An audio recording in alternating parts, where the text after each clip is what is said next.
This is Artemis Launch Control. We are currently 7 hours and 47 minutes and counting from the opening of today's launch window for NASA's Artemis II mission. That launch window opens at 6:24 p.m. Eastern Time this evening. Now the teams do have a 2-hour launch window, so that means if we can't launch right at 6:24, that's okay. They still have an additional 2 hours in which they can attempt to launch. Now currently the Artemis launch team, which you see on your screen there, they are in the process of loading cryogenic or super cold liquid propellant onto the SLS or the Space Launch System rocket.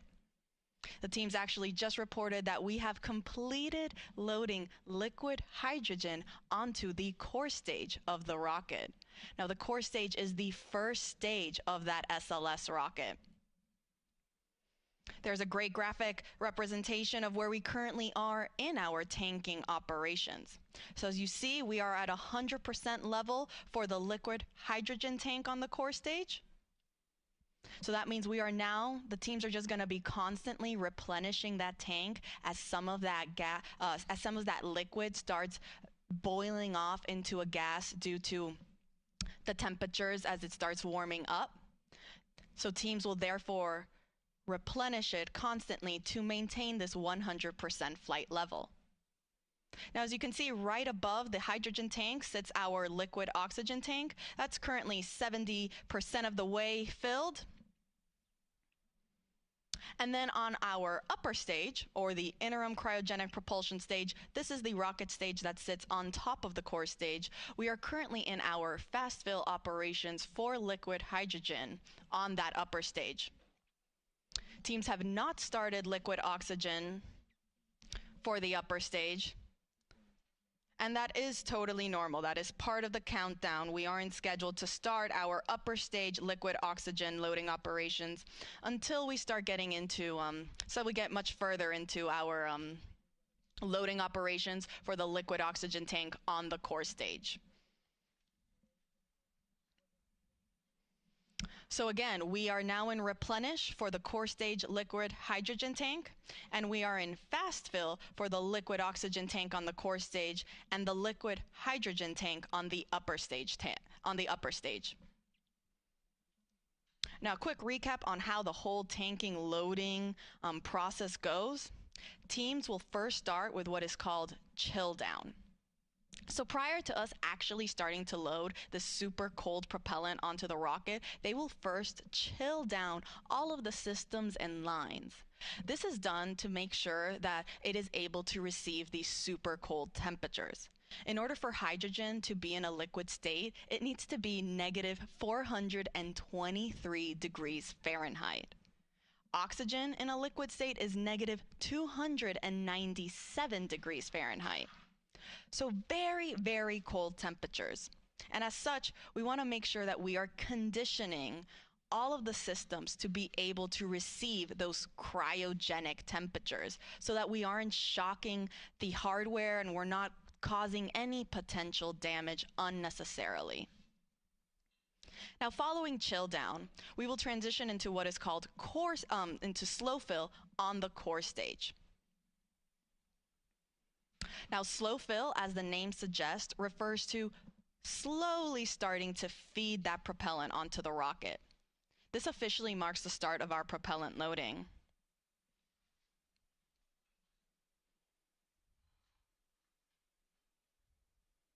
Teams actually got into slow fill for the liquid oxygen and liquid hydrogen tanks on the core stage earlier this morning, a little bit before 9 a.m. Following slow fill is then when we transition into fast fill. This is where we stay for the majority of our tanking loading operations. Similarly to slow fill, fast fill refers to loading propellant at a much faster rate. And that is currently where the liquid oxygen tank state is in. We are in fast fill for liquid oxygen tank on the core stage. Now, after fast fill, we transition into topping. This is the last little bit that is needed to fill the tanks to 100% level. Hence why we're topping it off. Following topping, we are now at 100%. And so now we transition into replenish mode. Replenish just means we're going to be constantly replenishing these tanks so that we make sure we are again at 100% flight level.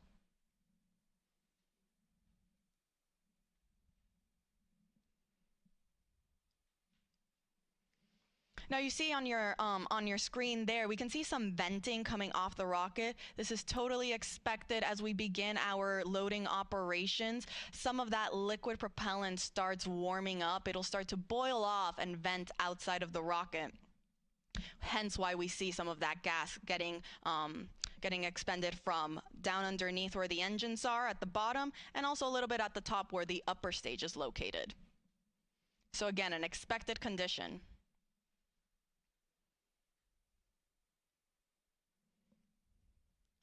Now let's take you through the rocket a little bit. See up there on your screen, we have the Orion spacecraft. Underneath there is the Orion stage adapter. The Orion stage adapter is what houses our secondary payloads, or these scientific CubeSats. They're shoebox-sized scientific experiments that will go to space following separation from the upper stage and the spacecraft. It's also the smallest section of the SLS rocket at only 5 feet. Underneath the Orion stage adapter sits the interim cryogenic propulsion stage, or that second stage. Underneath there is our core stage, or the first stage of the rocket.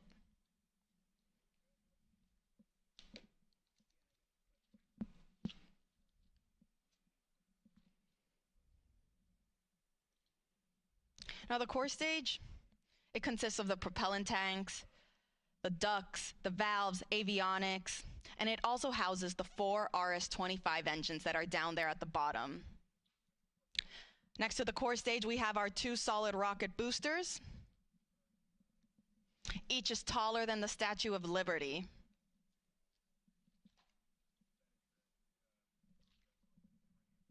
Now on those rocket boosters, you can see our NASA worm. The worm logo spans 25 feet end to end, or roughly the length of 1 booster motor segment. Now we actually have 5 segments each on each booster, so 10 segments total. It's actually 1 segment more than what was used during the space shuttle program. Now you should also be able to see some black and white markings around the rocket. Now these are used for imagery for the SLS engineering and support team that's based out at NASA's Marshall Space Flight Center in Huntsville, Alabama. They use this for imagery to track and guide the rocket after liftoff and during ascent. And it will also be used in their post-flight analysis.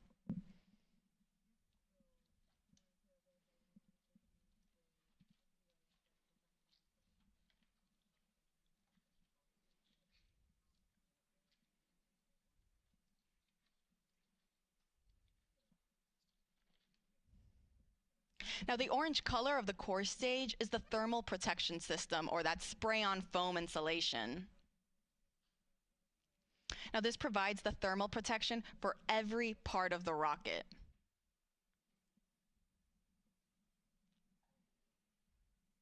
And when the foam is applied, it gives the rocket this light yellow color that the sun's ultraviolet rays eventually tan, giving our SLS rocket its famous butterscotch color.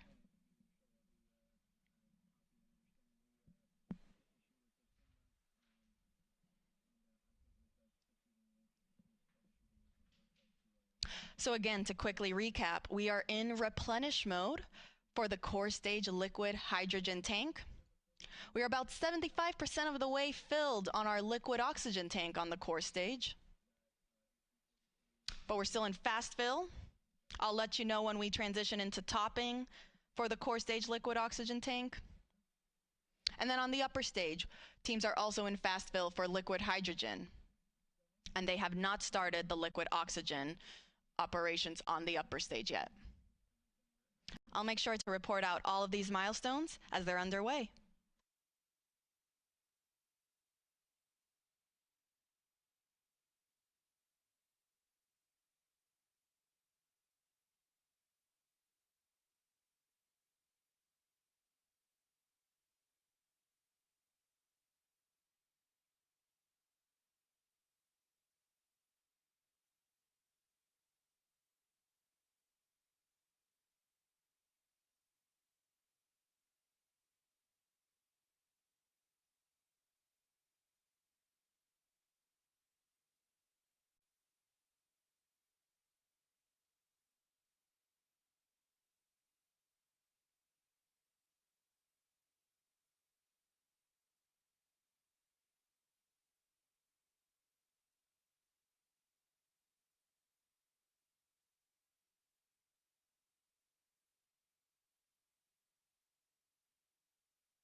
This is Artemis Launch Control. We are currently 7 hours and 30 minutes and counting from the opening of today's launch window for the Artemis II mission.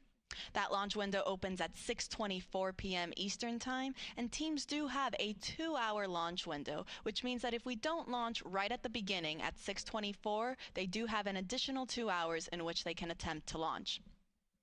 Our launch team is currently in Firing Room 1 at NASA's Kennedy Space Center in Florida and are in the process of loading cryogenic or super cold liquid propellant onto the SLS or the Space Launch System rocket.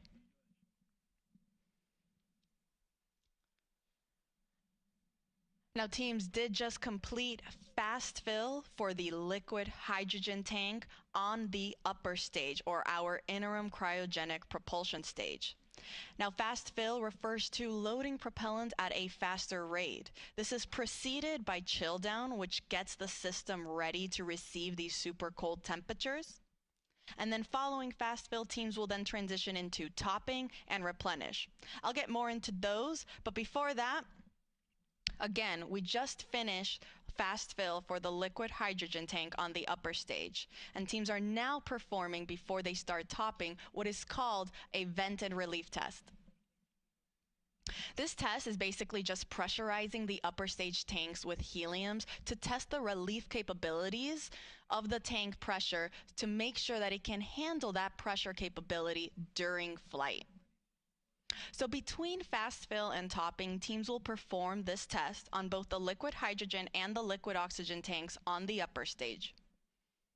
Following that test completion, we will then transition into topping, which just means finishing loading the rest of the tank to 100%. Following topping, we enter what is called replenish mode, which basically just means that now we are going to be replenishing these tanks at 100% level, because as we naturally get throughout the countdown, that propellant is going to start warming up and it'll start boiling and venting off, as you can see on your screen there what is happening. So because of that, and because the teams want to make sure that they still have 100% level in all 4 tanks, the 2 on the upper stage and the 2 on the core stage, or the first stage of the rocket, they continuously replenish the tanks until the final 10 minutes of the launch countdown, or what is known as terminal count. Now, speaking of replenish mode, we are currently in replenish mode for the core stage liquid hydrogen tank. So we were just talking about how we finished fast fill on the upper stage liquid hydrogen tank. We are also then in replenish mode for the core stage liquid hydrogen tank. On the liquid oxygen side, we are still in fast fill for the core stage liquid oxygen. And then on the upper stage, we haven't started those liquid oxygen operations yet. The teams want to wait until we are a little bit further along in the core stage liquid oxygen loading operations before we transition into that upper stage loading operation.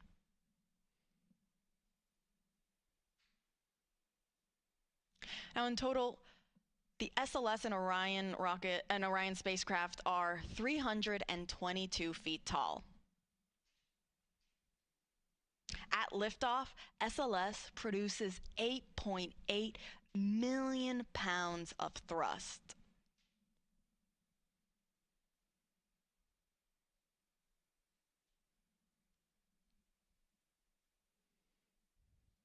A little bit more than the Saturn V rocket that was used during the Apollo missions, which were roughly 7.5 million pounds of thrust to send those astronauts to the moon.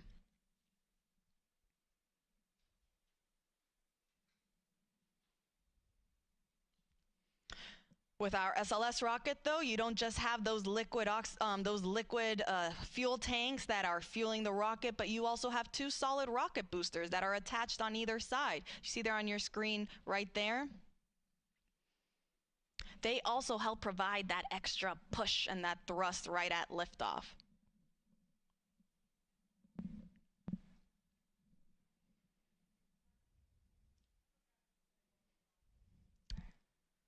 Now, Let's go up a little bit on the rocket, go back to our upper or our second stage, our interim cryogenic propulsion stage. For those that have been following us along since Artemis 1, you might remember that the interim cryogenic propulsion stage for Artemis 1 provided the big push to send the Orion spacecraft on its way to the moon. For Artemis 2, however, it's going to be a little different. And the reason for that is because Artemis 2 is NASA's first crewed test flight, meaning we are sending astronauts on board this rocket for the first time. And because of that, we are going to have the capability to practice a bunch of different systems and tests and operations that we couldn't do if it were uncrewed. One of these operations is what is called the proximity operation demonstration. This involves the upper stage, or that interim cryogenic propulsion stage, and the Orion spacecraft practicing proximity maneuvers where the Orion spacecraft will practice approaching and getting away from the upper stage in a high Earth orbit. The reason teams want to practice this is in preparation for Artemis 3 and future Artemis missions for when Orion docks with our lunar landing systems. And so because of this, this means that the interim cryogenic propulsion stage will be separating from Orion much sooner. Meaning that following this demonstration, it will be Orion's European service module that will actually send the spacecraft on its trajectory to the moon. It will perform what is called the translunar injection burn.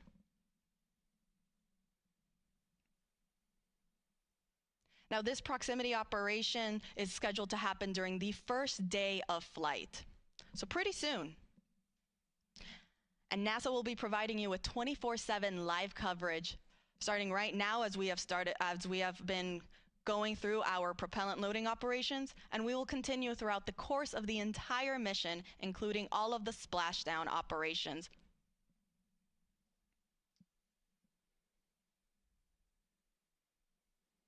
Artemis II will send NASA astronauts Reed Wiseman, Victor Glover, and Christina Cook, and Canadian Space Agency astronaut Jeremy Hansen on a 10-day mission around the moon and back. Orion is scheduled to splash down off the coast of San Diego in the Pacific Ocean.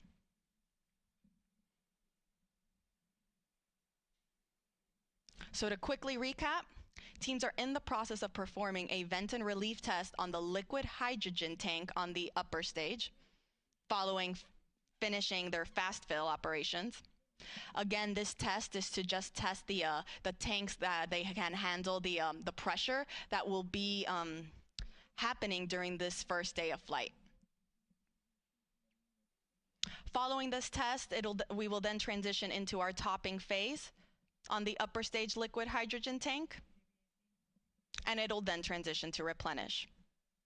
On the core stage, meanwhile, we are still in fast fill for the liquid oxygen tank, and we are in replenish for liquid hydrogen. Now, this is a very, very big and important milestone to me because, again, for those that have been following us along, especially with Artemis II, during our fast fill operations on the core stage liquid hydrogen tank during wet dress rehearsal 1, that was our first test of this Artemis II moon rocket where we tested loading the propellants on board. Teams experienced the liquid hydrogen leaks shortly after getting into fast fill during that first test. They then performed a second wet dress rehearsal where they did not see any major leaks. Tanking loading operations went very smoothly, and it was a very successful test. And so it's great to see that throughout today's countdown for launch, there also weren't any significant issues or leaks reported during our liquid hydrogen loading phase on the core stage. So we are now in replenish mode for liquid hydrogen. We're about 84% of the way on the liquid oxygen tank. And we're also almost there on the upper stage for liquid hydrogen. Now I'll report out once liquid oxygen operations for the upper stage are also underway.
Welcome back. This is Artemis Launch Control. We are currently 7 hours and 9 minutes and counting from the opening of today's launch window for the Artemis II mission.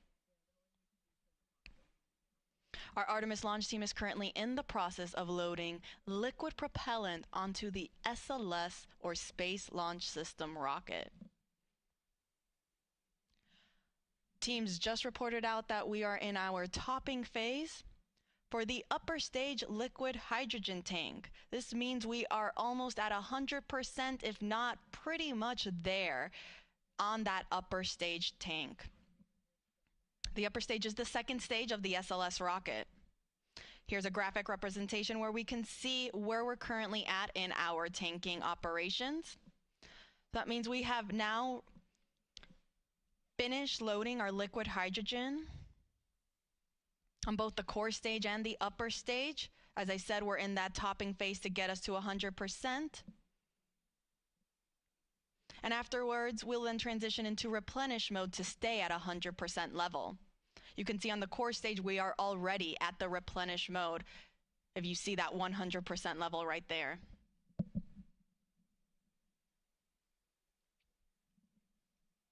And we also just got confirmation that we are also in replenish for the upper stage liquid hydrogen tank. Now on the liquid oxygen side, we still have a little bit to go. We're almost there on the liquid oxygen tank for the core stage. You see roughly 92% of the way filled. And we haven't started our liquid oxygen propellant loading operations on the upper stage. Teams are getting ready to start chilling down that tank. Teams do this to make sure that all of the systems and lines are ready to receive these cryogenic temperatures. As you can see on your screen there, for hydrogen to stay in a liquid state, it must be negative 423 degrees Fahrenheit. Oxygen, meanwhile, is negative 297 degrees Fahrenheit. So these super cold temperatures, we want to make sure that the rocket is able to receive them without damaging any of the hardware on board. So we'll start with chilling down that liquid oxygen tank and lines before we actually start loading it onto the upper stage.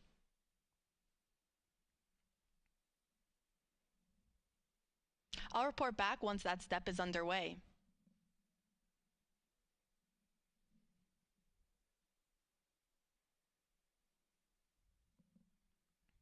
As a reminder, our launch window opens at 6:24 p.m. Eastern Time this evening. Teams do have a 2-hour launch window, so that means if we don't launch right at 6:24, that is okay. They still have additional opportunities throughout that 2-hour launch window. Now, NASA's providing 24/7 live coverage throughout this entire mission, beginning with our propellant loading operations that is currently underway. And as we continue our coverage this morning, we are also, and we continue monitoring all of our loading operations. We thank you for following us along. Part of our live coverage will, of course, include our launch this evening. That live launch coverage for Artemis II will continue right here at the beginning at approximately 12:50 p.m. Eastern Time. You can continue watching on our NASA's YouTube channel, as well as on NASA Plus and the other NASA social media channels. Again, we are providing 24/7 live coverage. So following launch, the show doesn't end there. We have a 10-day mission around the moon. And then following that, we're coming back home. And we will be covering all of those splashdown operations as well.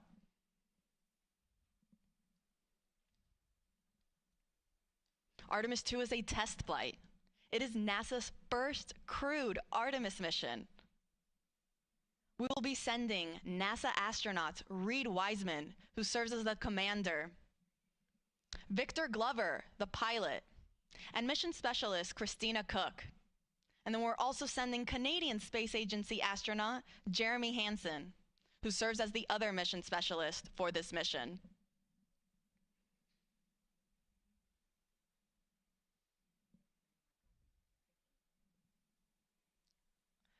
So to quickly recap, we are in Replenish for both liquid hydrogen tanks on the core stage and the upper stage of our SLS or Space Launch System rocket. And we are getting very close to being almost all the way full on the liquid oxygen tank in the core stage.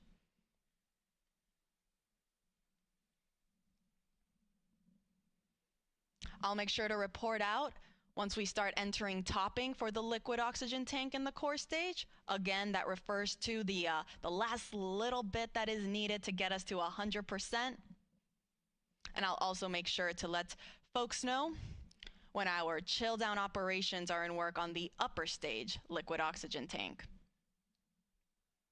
As a reminder, all of this propellant that are on board these 4 tanks of these two rocket stages, they feed the engines that are underneath and then provide the power and the push to send the Orion spacecraft on its voyage to the moon.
This is Artemis Launch Control. We are currently 6 hours and 49 minutes and counting from the opening of today's launch window for NASA's Artemis II mission.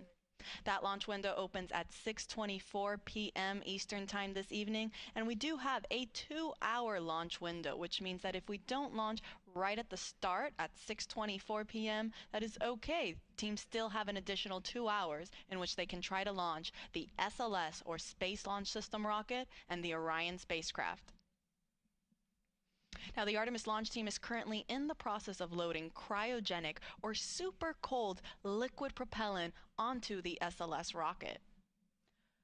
We are currently in what is called replenish mode for our liquid hydrogen tanks on board the SLS core stage and the interim cryogenic propulsion stage. These are the two stages on the SLS rocket.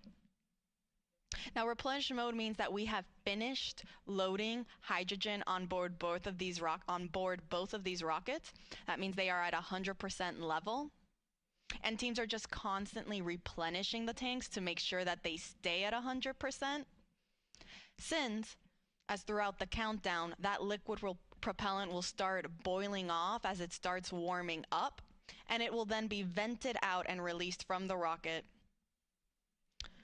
which you can see there on your screen.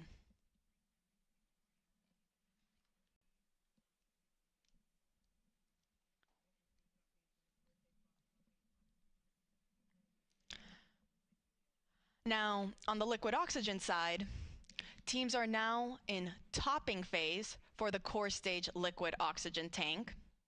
Topping is the in-between state of fast fill and replenish mode. Fast fill is where we spend the most of the time loading propellants. We load it at a much faster rate. Then once we reach a certain point, we will transition into topping to finish loading the tank to 100%. That is now where we are currently at in the core stage liquid oxygen tank. And following topping, we then transition into replenish. So we're in core stage liquid oxygen topping. We're in topping for the core stage liquid oxygen tank.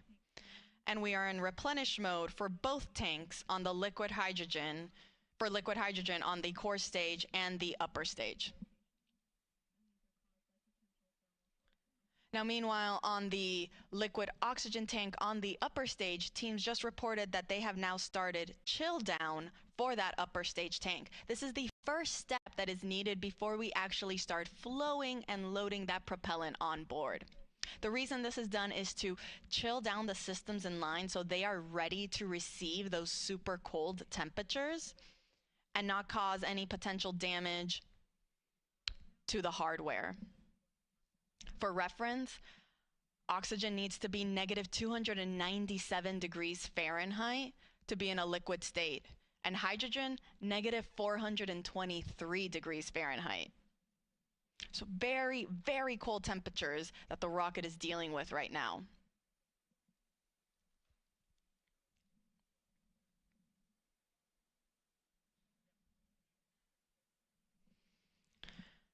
Now again, we are underway for the Artemis II mission. This is the second Artemis mission in NASA's Artemis program. Artemis 1 was an uncrewed test flight. Artemis 2 will be the first crewed test flight. This will be the first time we send astronauts on board our Orion spacecraft. We'll be sending our commander Reed Wiseman, our pilot Victor Glover, and mission specialists Christina Cook and Jeremy Hansen on a 10-day mission around the moon. Now, from the rocket side, there aren't that many changes from Artemis 1 to Artemis 2. Most of the major sections of SLS really remain unchanged. Some of the differences are more in the details to really just provide our astronauts with a better ride in space. Some of those include some optical targets that are now on the upper stage as visual cues during the proximity operation demonstration. This will be a test for the astronauts to practice maneuvering Orion and practice approaching the upper stage while it's in a high Earth orbit. Another improvement for SLS was an improved navigation system. Also, communications capability between the ground stations and the U.S. Space Force Space Launch Delta 45, which controls the eastern range. That is responsible for kind of helping dictate when we are allowed to launch here off the Space Coast in Florida.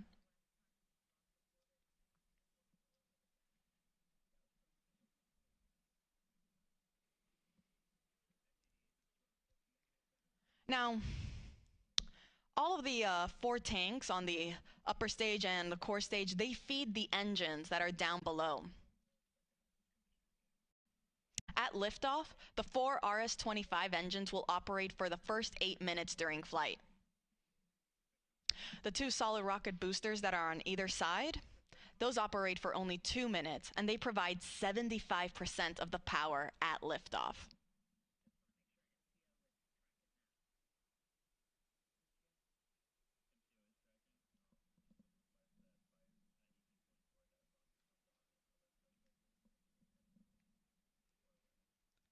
So to quickly recap, we are in Replenish for our both liquid hydrogen tanks. We entered topping for the liquid oxygen tank on the core stage. That means very, very soon we'll be in replenish mode for that tank as well. And we are in our chill down operations for the liquid oxygen tank on the upper stage. Pretty soon we will be entering fast fill. I'll report out when that is underway.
This is Artemis Launch Control. We are currently 6 hours and 38 minutes and counting from the opening of today's launch window for the Artemis II mission. That launch window opens at 6:24 p.m. Eastern Time this evening, and teams do have a 2-hour launch window in which they can attempt to launch the SLS or the Space Launch System rocket and Orion spacecraft. The Artemis launch team is currently loading cryogenic or super cold liquid propellant onto SLS. We are currently in replenish mode for both liquid hydrogen tanks on the 2 stages of our SLS rocket. We're still in our topping phase on the core stage liquid oxygen tank. That means we're just finishing it up. You can see there it looks almost all the way full. And following that, it will enter into what is also into its replenish mode as well. The liquid oxygen tank on the upper stage, meanwhile, is now in fast fill.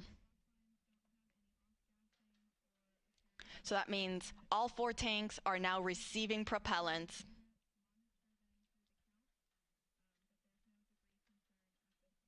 Following fast fill on the liquid oxygen tank for the upper stage, teams will perform that vent and relief test that they also did for the liquid hydrogen side on the upper stage. This test is again just to test the relief capabilities to make sure that the upper stage can handle the pressure that will be introduced at liftoff and during launch.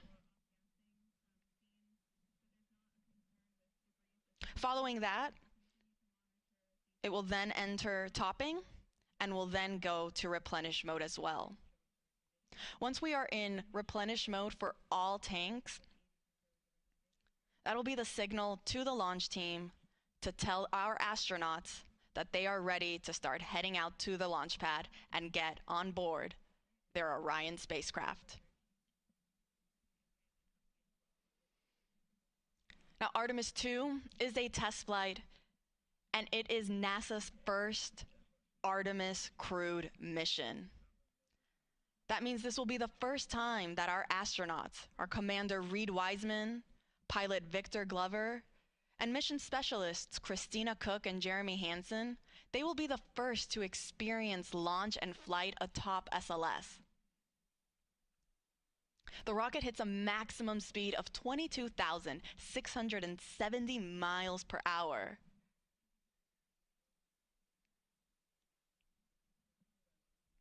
And our astronauts will get to experience the entire ride.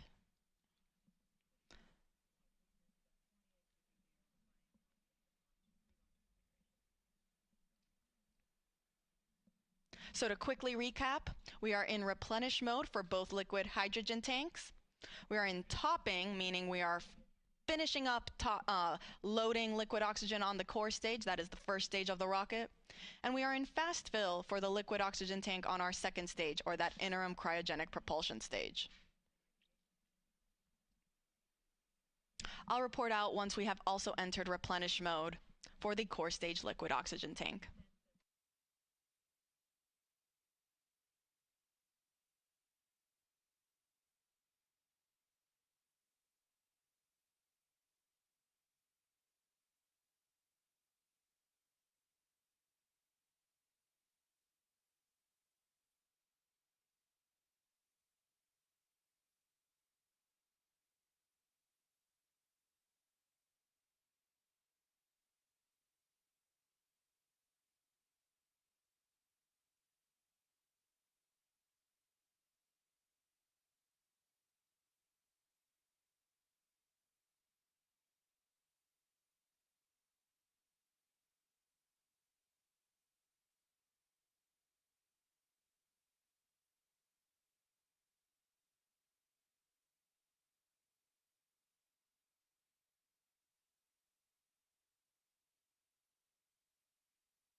This is Artemis Launch Control.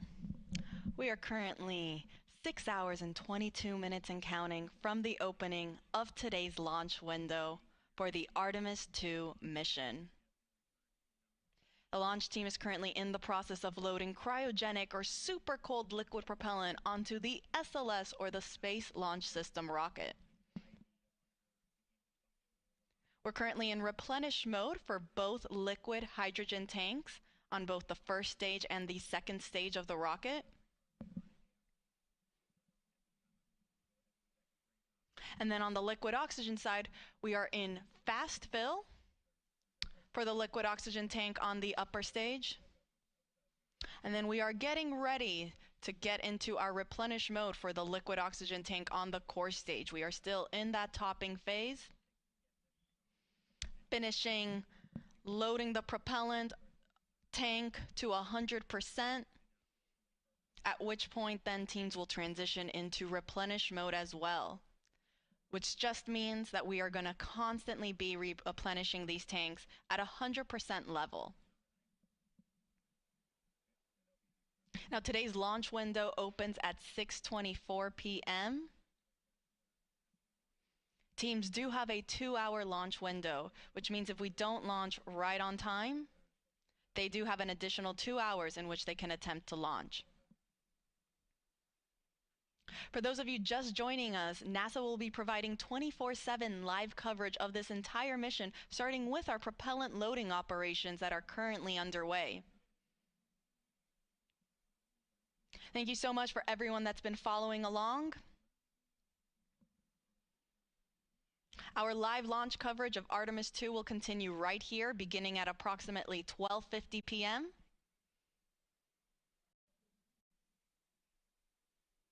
where the rest of my NASA commentators will be chiming in on how the rest of today's countdown goes.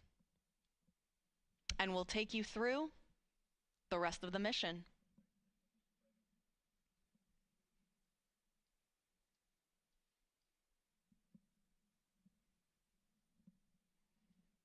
Now, Artemis II is a test flight.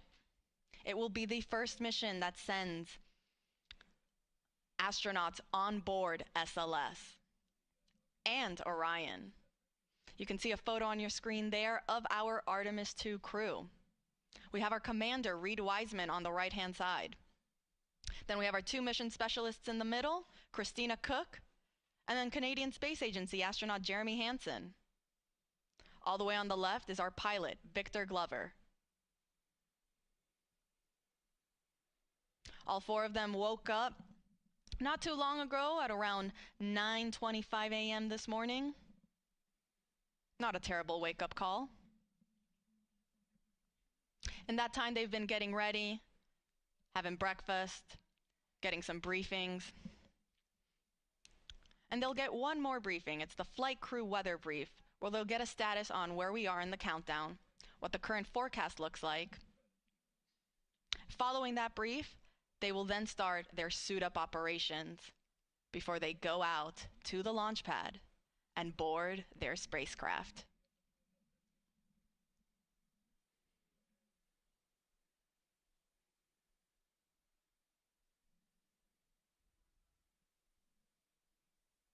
And teams did report that we have now entered replenish mode for the core stage liquid oxygen tank. So we are now in replenish for both liquid hydrogen tanks on the core stage and the upper stage. And we are also in replenish mode for the core stage liquid oxygen tank. On the upper stage liquid oxygen tank, meanwhile, we are still in fast fill. And I'll report out once then we transition from fast fill onto the next step, which will again be that vent and relief test. This is pressurizing the upper stage tanks with heliums to test the relief capabilities of the tank pressure to make sure that it can handle that capability during flight.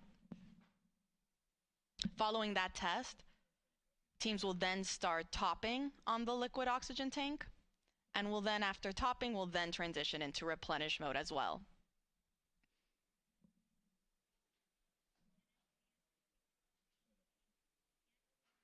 I'll report out when that's underway.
This is Artemis Launch Control. We are currently 6 hours and 8 minutes and counting from the opening of today's launch window for the Artemis II mission. Now, the launch window opens at 6:24 p.m. Eastern Time this evening, and teams do have a 2-hour launch window, which means that they have 2 hours in which they can try to launch the SLS, or the Space Launch System rocket, and Orion spacecraft that will send NASA astronauts Reid Wiseman, Victor Glover, Christina Cook, and Canadian Space Agency astronaut Jeremy Hansen on a 10-day mission around the moon and back. Now, the launch team is currently in the process of loading cryogenic or super cold liquid propellant onto the SLS rocket. The propellants that are used to power SLS are liquid hydrogen and liquid oxygen. We are currently in our replenish phase for both liquid hydrogen tanks on the two phases of the on the two stages of the rocket. That is both the core stage and the interim cryogenic propulsion stage. Replenish mode just basically means that now these tanks are at 100% level, and teams are going to constantly be replenishing them as they start to warm up and boil off. You can see some of that gas that's being vented off the rocket there. That's normal. Teams totally expect to see that, and because of that, we have then a replenish valve to constantly be replenishing the tank with that liquid propellant, so we make sure that we are 100% level and we're not losing any propellants in the tank.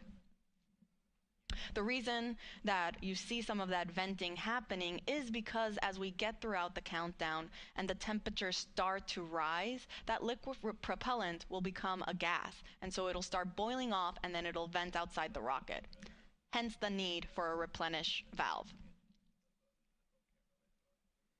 So we are in replenish for both liquid hydrogen tanks. We are also in replenish for the core stage liquid oxygen tank. And we are in fast fill for the upper stage, or that interim cryogenic propulsion stage, liquid oxygen tank.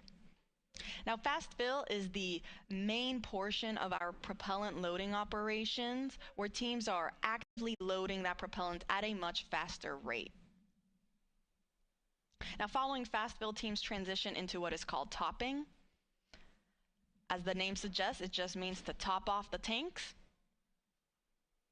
And then following topping, we enter what is replenish. So once we are at replenish for the liquid oxygen tank on the interim cryogenic propulsion stage, we're going to enter what is called all stages in replenish.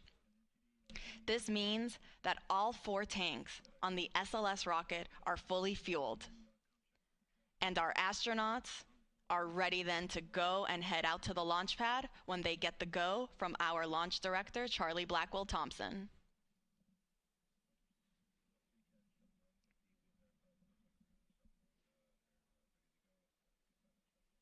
Now, coming up shortly, our astronauts will be joining in on a flight crew weather brief with our launch director, as well as with the flight director in Houston and the launch weather officer. They'll provide a quick status on how the forecast looks for the rest of today's countdown, as well as where we currently are in our countdown operations.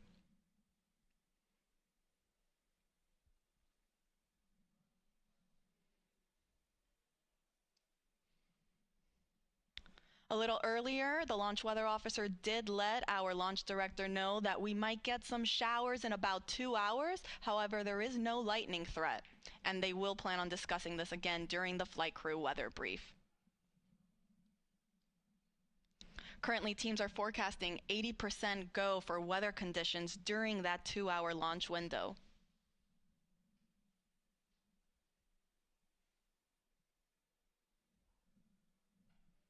So again, to quickly recap, we are in replenish mode for both liquid hydrogen tanks. We are also in replenish mode on the liquid oxygen tank on the core stage. That is the first stage of the SLS rocket. And we're in fast fill for the liquid oxygen tank on the upper stage.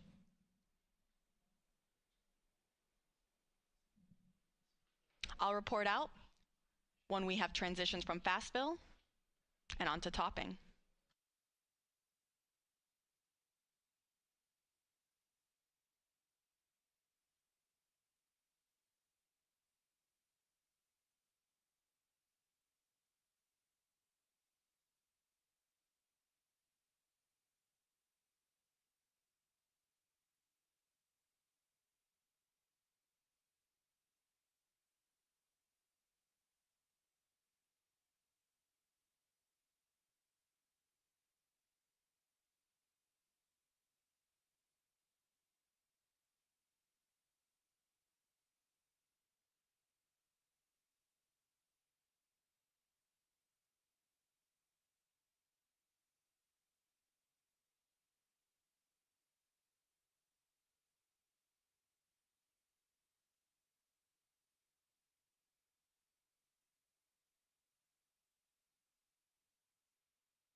Good afternoon from the Space Coast of Florida, where 4 astronauts are about to suit up for NASA's boldest test flight in a generation. This crew could be the first humans to journey around the moon in more than half a century. The Artemis II mission is a test mission of the Orion space capsule. Artemis II will be the first time we put humans on this rocket. We're going back to the moon because it's the next step in our journey to Mars. We were always going to the moon. Pushing ourselves to explore is just core to who we are. That's a part of being a human. And liftoff. We shall return. Continuing to test out every bit of Orion. Coming back to Earth, 7 miles a second. When humanity sets big goals, we can bring together genius from around the world. You have the best people on planet Earth putting this vehicle together. That's what's up. To innovate for the benefit of humanity and to inspire the world discovery. And here we go.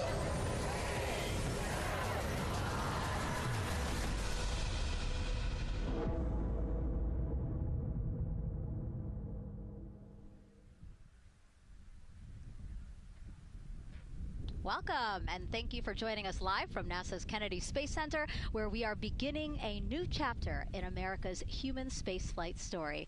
We are so humbled to have thousands of people here in person to witness this, and the many more watching online from around the world. I'm NASA's Megan Cruz, and this is NASA astronaut Nicole Ayers. Thanks, Megan. What a historic day to be here. What a historic day to be here. Obviously, for what we see right behind us here, the SLS rocket and Orion spacecraft on launch pad 39B. Artemis II is a nearly 10-day flight test to prove NASA can safely fly astronauts around the moon before attempting to land on it in just 2 years, hopefully. Yes, you know, like you said, it's a test flight, so we're going to put humans on this rocket for the first time ever, and we're going to test out the systems on board and hopefully get around the moon. And why does NASA want to return us to the moon? And we want to go back for scientific discovery, right? We want to create a permanent presence on the lunar surface. We want to be able to harness some of the volatiles or the resources on the moon in order to get us onto Mars later. So we're going to use the moon as a stepping stone to get to Mars, but also we're going to use the moon to learn so much about Earth and about the creation of the solar system.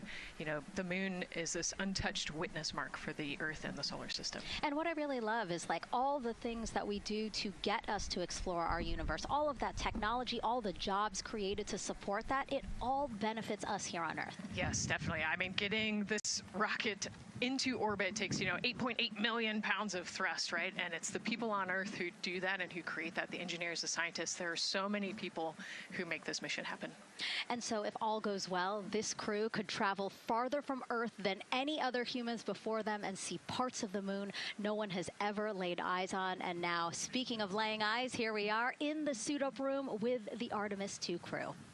Yes.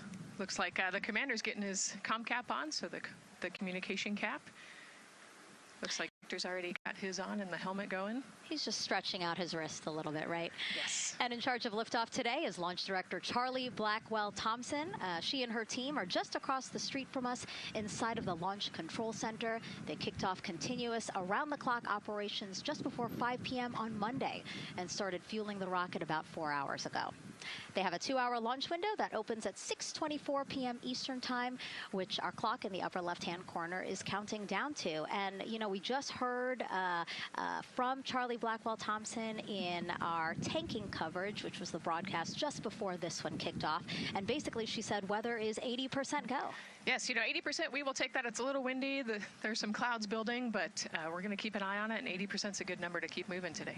Yeah, and what she said was a wave of showers are moving west, but they should be well past the pad by the time we launch again. Hopefully at 6:24 p.m. today. Hopefully.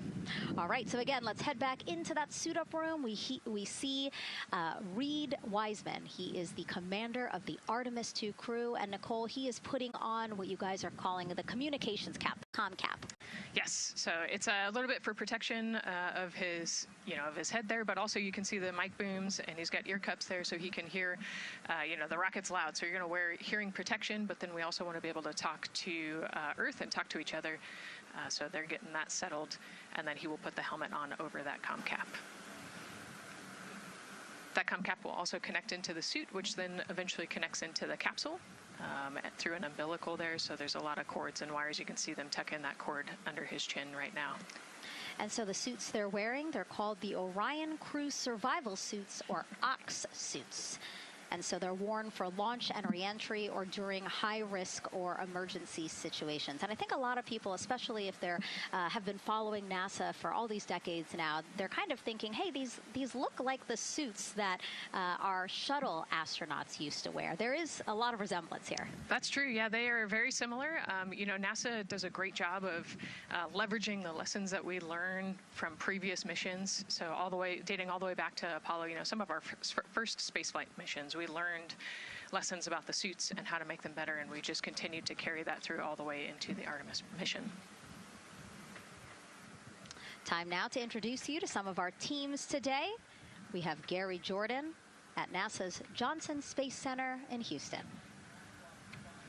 He's going to be inside with the mission control teams, which will take over from Kennedy's launch control team right at liftoff. And then back here at Florida, there's Megan Carter inside Kennedy Space Center's visitor complex, Jasmine Hopkins at a launch viewing location, and then finally Daryl Nail inside the Launch Control Center with the launch team. Now each is going to provide a very unique experience today, starting first with Daryl, who has been closely monitoring the launch countdown for us. Yeah, and welcome into Firing Room 1, a historic firing room here at the Kennedy Space Center in Florida. It's a pleasure and an honor to be here reporting what's happening as we lead up to countdown and liftoff of Artemis II. So far, looking pretty good. You see the rocket out there on the pad. It is launch day, and we just got that crew weather brief that you were talking about from Launch Director Charlie Blackwell-Thompson to the crew. It looks like a countdown at this point is in good shape, and that's great news. Fueling continues to track well. We just reached all stages replenish. And while we're talking about the fueling, let's talk about that tanking. Pull up the tanking graphic if we could now. That will give us an indication of where we are with tanking, and I can just tell you, as you see from this board right here, we are all stages replenish. So all tanks on board the SLS, the 2 liquid hydrogen, lower stage and upper stage, and 2 liquid oxygen, lower stage and upper stage, are at 100%, and that's exactly where we want to be. This kicked off at 7:30 this morning with a go for cryo load, and here we are roughly about 5 hours later, and we're fully tanked and now in replenish. The amount of propellant on board, roughly 733,000 gallons. That's about an Olympic-sized pool and a half. Huge amount of propellant. It's all flowed in there. The great news there, no leaks, no issues, and we're looking good at this point. So let's talk weather now. The weather, while it is favorable overall, it's not totally clean, and that was hinted at earlier when we talked about the storms. There is, of course, some onshore flow. Currently, our overall attempt percentage stands at 80% chance of acceptable weather conditions at the time of liftoff, which is going to be within our launch window. That's tonight from 6:24 p.m. Eastern Time until 8:24 p.m. Eastern Time. Winds are good. The lightning risk is low. But scattered showers still remain possible around the Cape and including near the pad. So the expectation is that there'll be some more active weather coming our way, but we're expecting it to push to the west. So the watch item is really any isolated shower that could briefly move through the area and trigger a constraint, especially for flight through precipitation. Well, you're looking now inside the astronaut suit-up room, and of course we got the 4 astronauts there. They talked to Charlie Blackwell-Thompson today, and you know, everything looked good there. We're tracking one minor NC issue at this point. We'll talk. It's a non-conformance. We'll talk about that a little bit later in our next hit. But for now, again, looking good. And of course, our administrator for NASA is here in the firing room. He checked in with the launch director, chatted with her for several minutes, and he's here in the firing room, which is a good positive sign, of course, for the day. That's it for the firing room. We'll send it back now to Megan and Nicole. Daryl, thank you so much. Yeah, let's get back into the suit-up room here, where we now have a shot of all 4 astronauts, and it appears all of them are undergoing their suit leak checks. Can you talk to us about what that is, Nicole? Sure, yeah, you can see, as the suit expands, that we're going to pressurize those suits. So in the case that we need it, if we lose pressure in the capsule, those suits will protect the astronauts and keep them pressurized and keep them survivable. So these guys are going to hold their breath for about 10 seconds. Any movement in the suit could cause changes in the pressure, and so we want to get a really nice, precise, accurate measurement on the leak check. And so they'll hold their breath. Even just their heartbeat could potentially make some differences in those super sensitive sensors there. So you can see the red and blue valves there, the air in and air out, and it looks like Victor just had a good leak check. Yeah, and actually they do 3 leak checks, again, just to get an average reading to say, hey, we have confidence that these suits are holding the right pressure. As Nicole said, that tube that's going in, that's putting air into their suits, and then there was that gold instrument that you saw on their other side. That's how they can control how much pressure is being released in order to do these checks. Yep, and they will do the leak checks here in the suit room, and then they'll do more actually in the capsule as well. They'll do another leak check. So we're going to make sure the suits are ready to go before we even step out the door, and then we'll check them with the entire system on the capsule once they get out to the rocket. And you might also notice that some of the astronauts, while they're doing their suit leak checks, you might have seen Victor gave an okay sign. You might also see a thumbs up, and that's because concurrently, while they're doing these suit leak checks, they're also doing comm checks. Yes, yeah, we talked about the comm cap earlier, and the umbilical and how they plug in. So yeah, they're going to test the comm, they're going to test the suit, make sure everything. They're actually probably testing the cooling system as well right now. They're going to plug into the portable cooling system and make sure that all of that is working. So like I said, we want to make sure that we've got 4 healthy suits before we go out.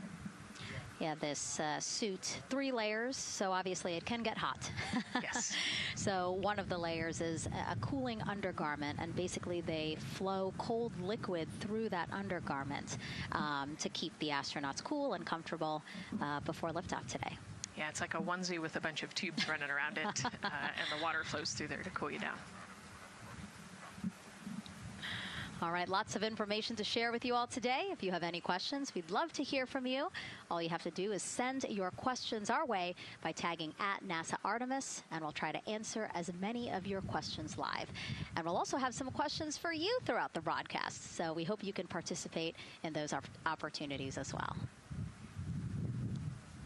Okay, as we continue to be inside the suit-up room here, why don't we learn a little bit about each of our crew members? Right now, we are looking at pilot Victor Glover, but hopefully we can get a shot here of our commander, Reed Wiseman.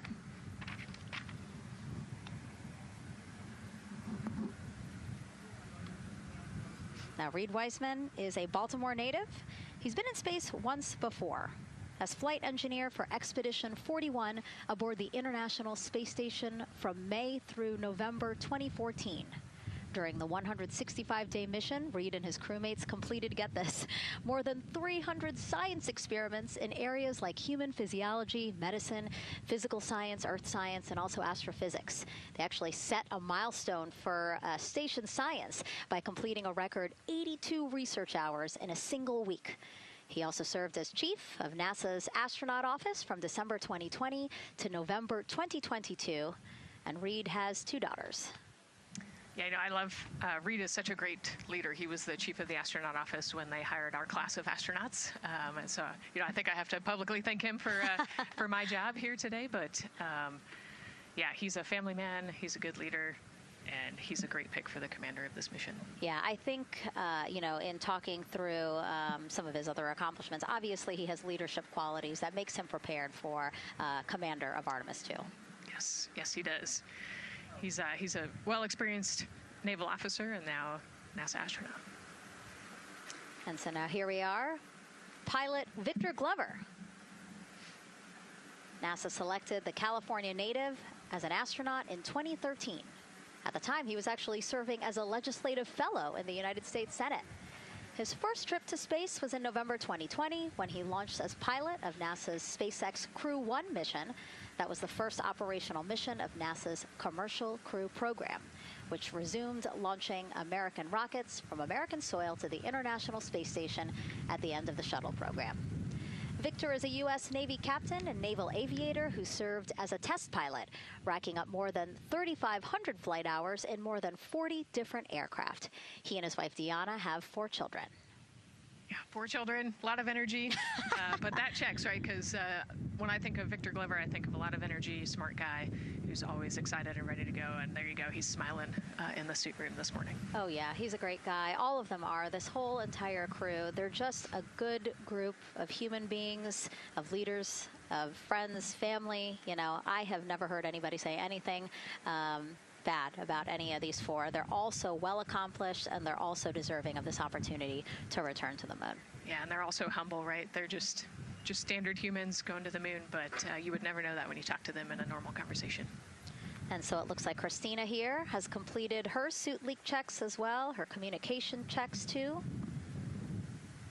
Yep, they've already got her gloves off. They're getting ready to kind of hang out and relax a little bit, I think, before they walk out. She is a mission specialist for this mission, native of Grand Rapids, Michigan. Was selected to the Astronaut Corps in 2013, so actually same class as Victor. She served as flight engineer on the International Space Station from March 2019 to February 2020. And during that time, Cook set a record for the longest single space flight by a woman with a total of 328 consecutive days in space. She also participated in the first ever all-female spacewalk. And before becoming an astronaut, Christina helped build space science instruments and led scientific field work in some of the most remote environments on the planet. Her hobbies include surfing, rock climbing, community service, yoga, travel, and photography. Again, so much. When does she find the time? That's a great question. You know, one of the things I love about Christina is that she's broken records and she's achieved all these milestones. But one of the things that she talks about is, you know, she just wants people to set goals and go work hard and do something that's meaningful to you. And she really hopes that her records are broken as soon as possible. She does it for her family, and she'll talk about all of her nieces and nephews quite a bit. So just, again, another example of just a humble human who's got a great support system in her family and excited for the mission. Yeah, she's always saying that she just wants the opportunity to push people farther, to push humanity farther, see what we can accomplish together. So, yeah. Again, all 4 of them say that. They're really in tune on what they think or what they feel like their role is in this mission. Yeah, I think their legacy is going to be, you know, providing the shoulders for others to climb on. And last but not least, first-time flyer, Canadian Space Agency astronaut Jeremy Hansen will fly to the moon as a mission specialist on the Artemis II mission. The London, Ontario native was selected as an astronaut in 2009. After that, he worked as Capcom at NASA's Mission Control Center in Houston. Capcom stands for Capsule Communicator, and that's the sole direct voice communicating with astronauts in space. He also participated in training exercises such as living on the ocean floor off the coast of Florida to simulate deep space exploration for 7 days. In 2017, he became the first Canadian to lead a NASA astronaut class. He also enjoys getting out on a sailboat, rock climbing, and mountain biking. Jeremy and his wife, Catherine, have 3 children, and he actually got to hang out with them over the weekend. So the crew arrived here for launch at Kennedy Space Center on Friday, and then their family members arrived Saturday. Yes, yeah.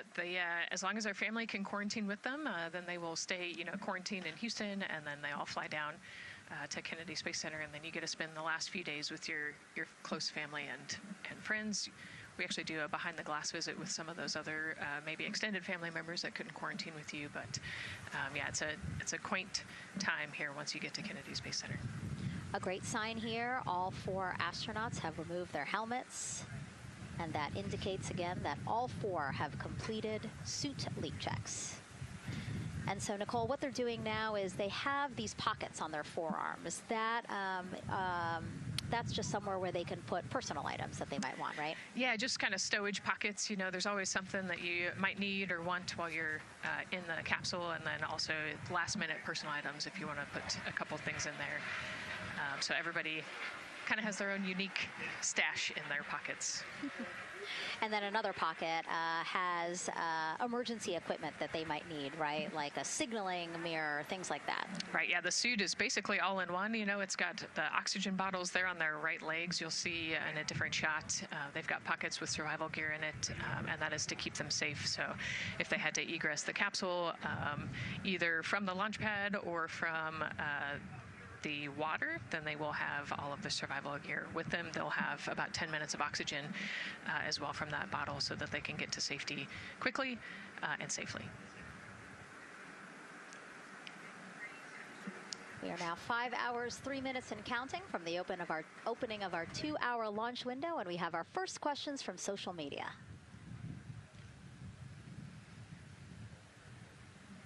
Question here from X. So to be clear, this is not a mission to land, but to orbit the moon. Thank you, and thank our astronauts. Nicole. Yeah, this is a great question. You know, I think it's important to highlight the mission of Artemis II, where we are going to go around the moon. We're going to see the far side of the moon. We're going to see parts of the far side of the moon that human eyes have never seen before.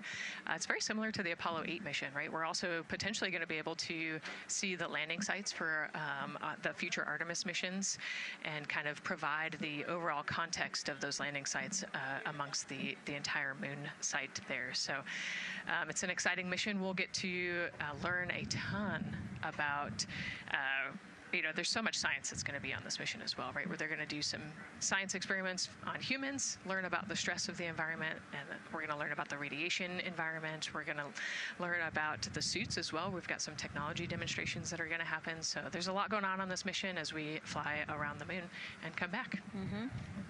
We always say it's about increments, right? Like we're making that next giant leap to Mars, but in order to do that safely and to do that thoroughly, incremental steps. Exactly. And, you know, like we said, this is the first time that we've put crew on this rocket. And so actually before we even head to the moon, right, we're going to stay close to the Earth, and we're going to check out all of the systems on Orion, make sure that it can handle 4 humans, make sure it can handle people sleeping, people exercising, you know, all of the environmental control systems are working. So we want to make sure that the capsule is safe for the crew before we send them, you know, almost 250,000 miles away. Yeah, that was a great question. And we actually have another one that we'll pull up on screen here.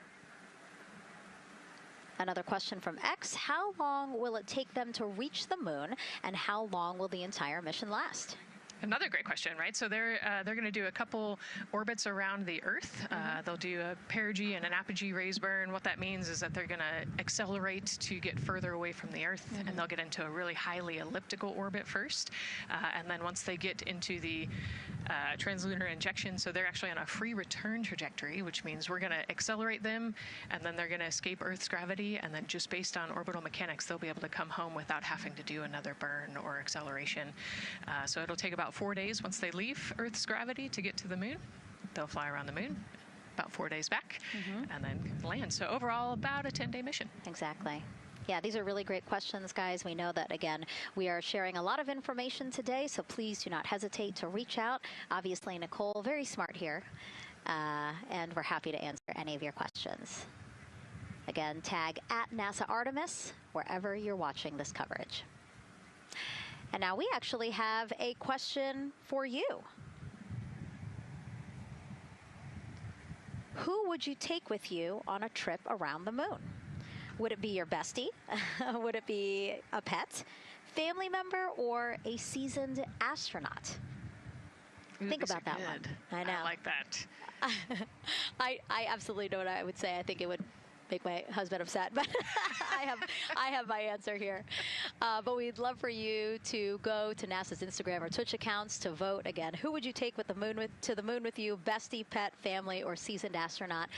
Try to go vote, and then we will share your answers soon. Again, husband is not going to like my answer. And we're not the only ones with questions today. We will also hear from celebrities during our launch coverage. See what Stanley Tucci, Scarlett Johansson, and others want to know about NASA's Artemis II test flight. Plus, the surprise of a lifetime as kids marveled at the rocket and spacecraft rolling to the launch pad. Look at those cute faces there. Oh, I love that. Love those suits. And we'll show you how the astronauts will eat, sleep, and go to the bathroom while in space. Keep in mind, the Orion spacecraft is about the size of a 6-person tent. Yeah, not super big, but you know, it's 10 days with your 3 best friends, so I think it's manageable for sure. But you know, every ounce counts when you're trying to get to the moon. And as we continue to look into the suit-up room here, a fist pump for some of the folks in the crowd there by Victor. Why don't we take a look around the center here? We know that there are some folks who are already getting ready to check out the team here as they drive across KSC to their launch pad. Look at that. Oh, that's so awesome. That's a great crowd. They're waiting there in front of the vehicle assembly building. So actually, they're just down the road from us. This is a good crowd, as Nicole said. Oh, there they are. They just got their cue. Oh, now? Let me wave now. Oh, yeah, they are excited. That's amazing. So all of these folks, content creators that are getting behind-the-scenes access as part of NASA's NASA social experience here. So as you can see, very excited. The crew will get into their convoy and drive past them here pretty shortly. Yeah, what an amazing way to share the Artemis story, right? By inviting these social media experts out to share the story as they drive by. All right, again, let's take a look at the clock. 4 hours, 58 minutes and counting from the opening of today's 2-hour launch window. So why don't we check back in with Daryl with the launch team. Megan and Nicole, and inside Fire Room 1, I'm listening to Launch Director Charlie Blackwell Thompson greet the Ascent crew who just came on console over there at Johnson Space Center. So good to have the mission control team jumping on with us. So far, the launch team here in the firing room has had a really good morning. Really smooth tanking that kicked off at 7:30 a.m. this morning. They got to all stages replenish just before 1 o'clock p.m. Eastern time, and it was an incredibly smooth tanking. That's great as we look here watching the crew and also with an eye on the rocket. Weather, of course, we've talked a little bit about that. It's favorable overall, 80% go for our 2-hour window between 6:24 p.m. and 8:24 p.m. We don't have an exact T0 right now because that's going to come to us closer when we get closer to launch, roughly about 20 minutes before liftoff. But it's going to be within that window and towards the beginning, provided everything continues to go smoothly along the timeline. And so far, that's been the case. I mentioned that there was a small issue in my previous live hit that actually was incorrect. There was no issue. I've gotten the good data now that I'm on the headset and listening into the loops. Avionics engineers are keeping an eye on a display unit inside Orion that's just running a little cooler than normal. It's not going out of limit. It's actually completely fine. But they just were noting the trend and reported that to the NASA test director. So they'll keep their eyes on that. But again, there was no LCC violation. And once they get the cover off Orion out there that's protecting it from the rain, they expect the temperatures inside the Orion crew capsule to stabilize. And with that, we'll send it back to the host desk with Megan and Nicole. Thank you so much, Daryl. Now, Daryl is inside Firing Room 1 in the Launch Control Center, or LCC, as you might hear it referred to, which was built in 1967 to support Apollo missions. In fact, Apollo 11, the mission that landed on the moon in 1969, that was called from the exact same firing room. NASA then upgraded the LCC to support shuttle missions, and now Artemis. You can see there a shot from when we supported shuttle. Now with Artemis, the primary launch team for today is in Firing Room 1, but there is actually support staff in Firing Room 2 as well. And together they will propel this ambitious test flight off Earth.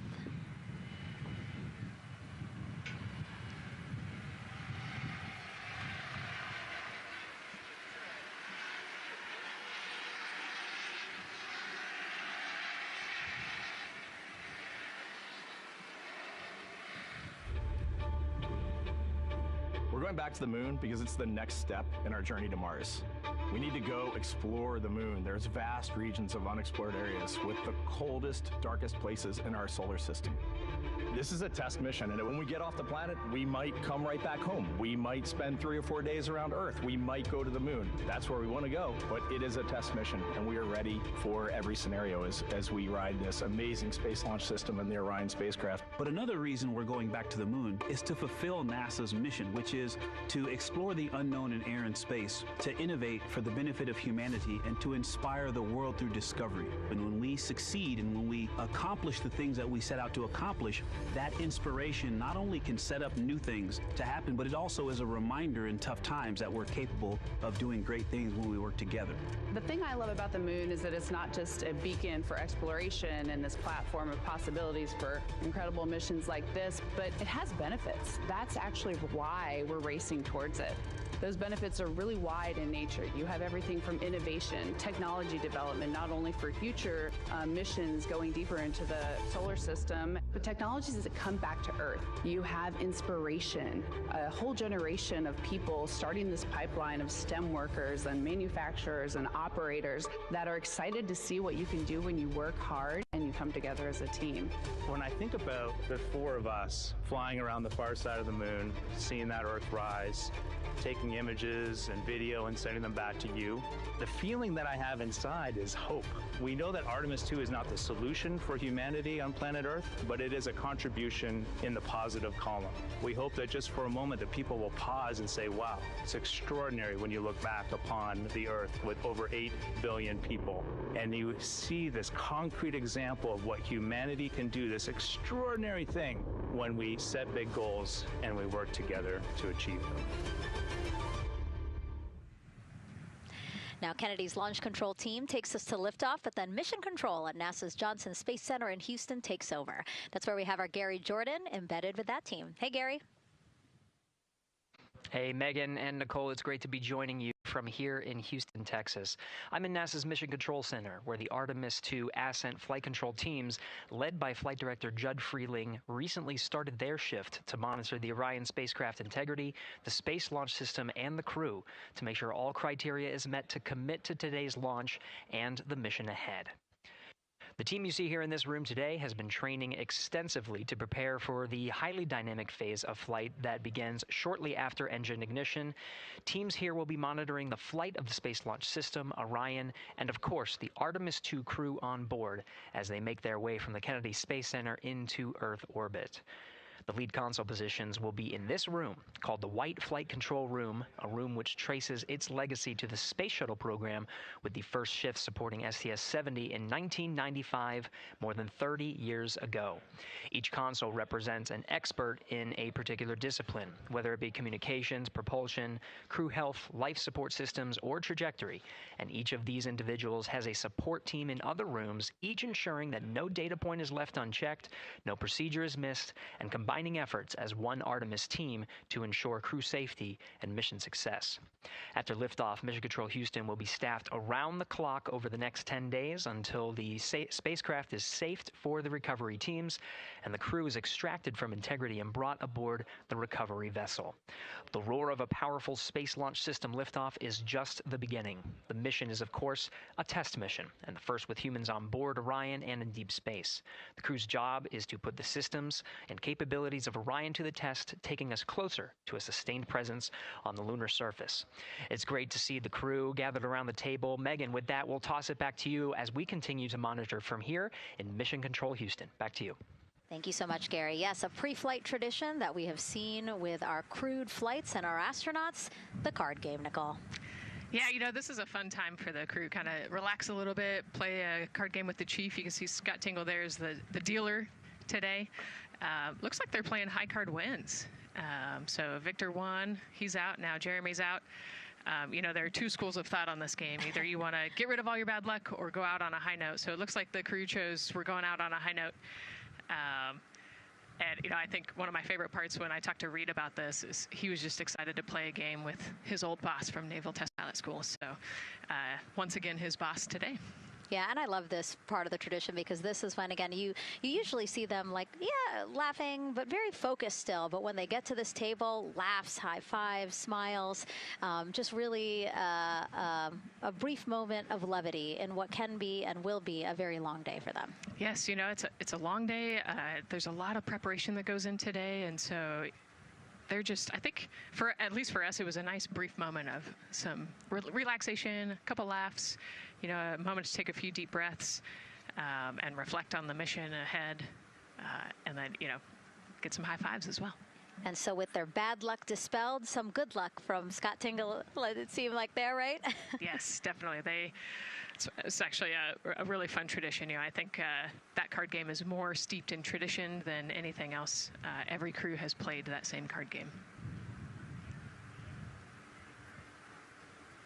As you said, Nicole, the primary reason for why they're there to suit up, to do communications checks, to do pressure checks all done. And now it seems like Reed had some words for the team in that room.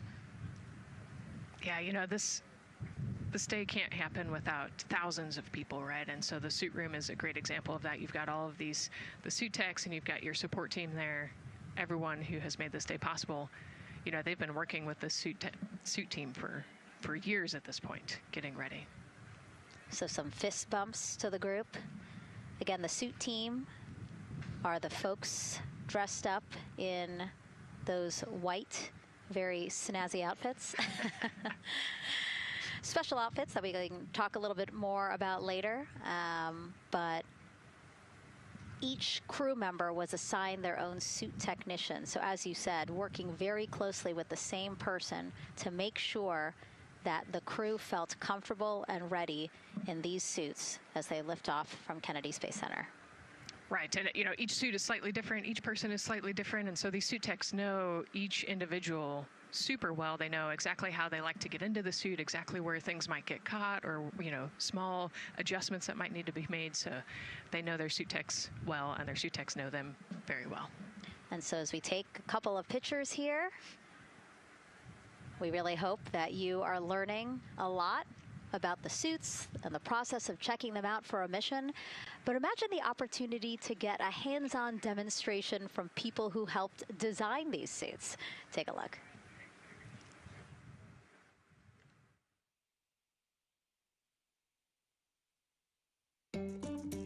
Anyone want to try on one of the gloves? I love showing the kids the suit. I love how excited they get about space. Oh! So that would be... It just goes in there? We got to bring some stuff for them to actually put their hands in, and some of them were very excited because they want to be astronauts when they grow up. I would love to be an astronaut. That would be incredible. I'd like to be like an engineer that like maybe designs the suits. Whether it's the call, the orange color, every aspect has an important function for our astronauts in space. It's going to be amazing seeing astronauts up close to the moon again. And that was a special event at Johnson Space Center. What we just saw there, obviously a big part of why this mission is so important to NASA, really just an opportunity to inspire everyone, especially kids, right, Nicole, to dream big and be curious. Oh man, yeah, the kids are so important, right? I love talking to kids. You know, they are the future of spaceflight. They are the Artemis generation. And, you know, if we could just inspire even one of them to go on to be a scientist or an engineer or maybe even an astronaut someday, that's a win. And now let's turn our focus to the rocket for a little bit. Powering liftoff will be, again, NASA's Space Launch System rocket right behind us. And to learn more about SLS, let's go to Megan Carter, who's at Kennedy Space Center's Visitor Complex at an exhibit dedicated to Artemis and the future of spaceflight. That's right, Megan. I am so excited to be over here at the Visitor Center, but not just because of launch. I get to introduce you to the moon board. This is obviously a very complex mission, lots of moving parts and pieces, so the moon board is going to allow me to break some of those things down for you just a little bit more in depth, starting with that SLS rocket. Now, the SLS, or the Space Launch System, very big, very powerful. It is going to be producing 8.8 million pounds of thrust at launch, and like I mentioned, very large, as you can see here, going to stand about 300 122 feet tall with Orion there on top, just a little bit taller than the Statue of Liberty. Now, there are many components that make up this rocket, so I'm going to point out just a handful that you're going to hear about a lot throughout this broadcast, starting with our boosters. These two twin solid rocket boosters are going to be very powerful. They are going to burn for the first 2.5 minutes of flight, and each one is going to stand 17 stories tall. They weigh in at about 1.6 million pounds each. Now, I am going to jump back out and I'm going to show you a little bit about our core stage. That's going to be known as the backbone, essentially, of our rocket, and it is made up of around 5 components, starting with this engine section down here. This engine section is where our 2 propellants are going to be funneled down through our pipelines, and they are going to be mixed at 2 different temperatures, very complex processing, and they are then going to go on to feed that fuel to our 4 very powerful RS-25 engines. These are going to produce about 500,000 pounds of thrust each at launch, and they will burn for 8 minutes. All right, now jumping up here, we are going to take a look, because I just mentioned those propellants. Obviously, we do need fuel, and that is why we have around 535,000 gallons of that liquid hydrogen. That's approximately about the same amount that you could fill an Olympic-sized pool, just to give you an idea. And then we're also going to have that liquid oxygen, and like I mentioned, there's going to be about 200,000 gallons for that one, and they are going to be funneled down through those lines that you see here on the side. All right, jumping up real quick, this is going to be our upper stage. That is where our core avionics are going to be stored, essentially the brains of the spacecraft. And then jumping out super quick, let's see if we can zoom in here, and we can.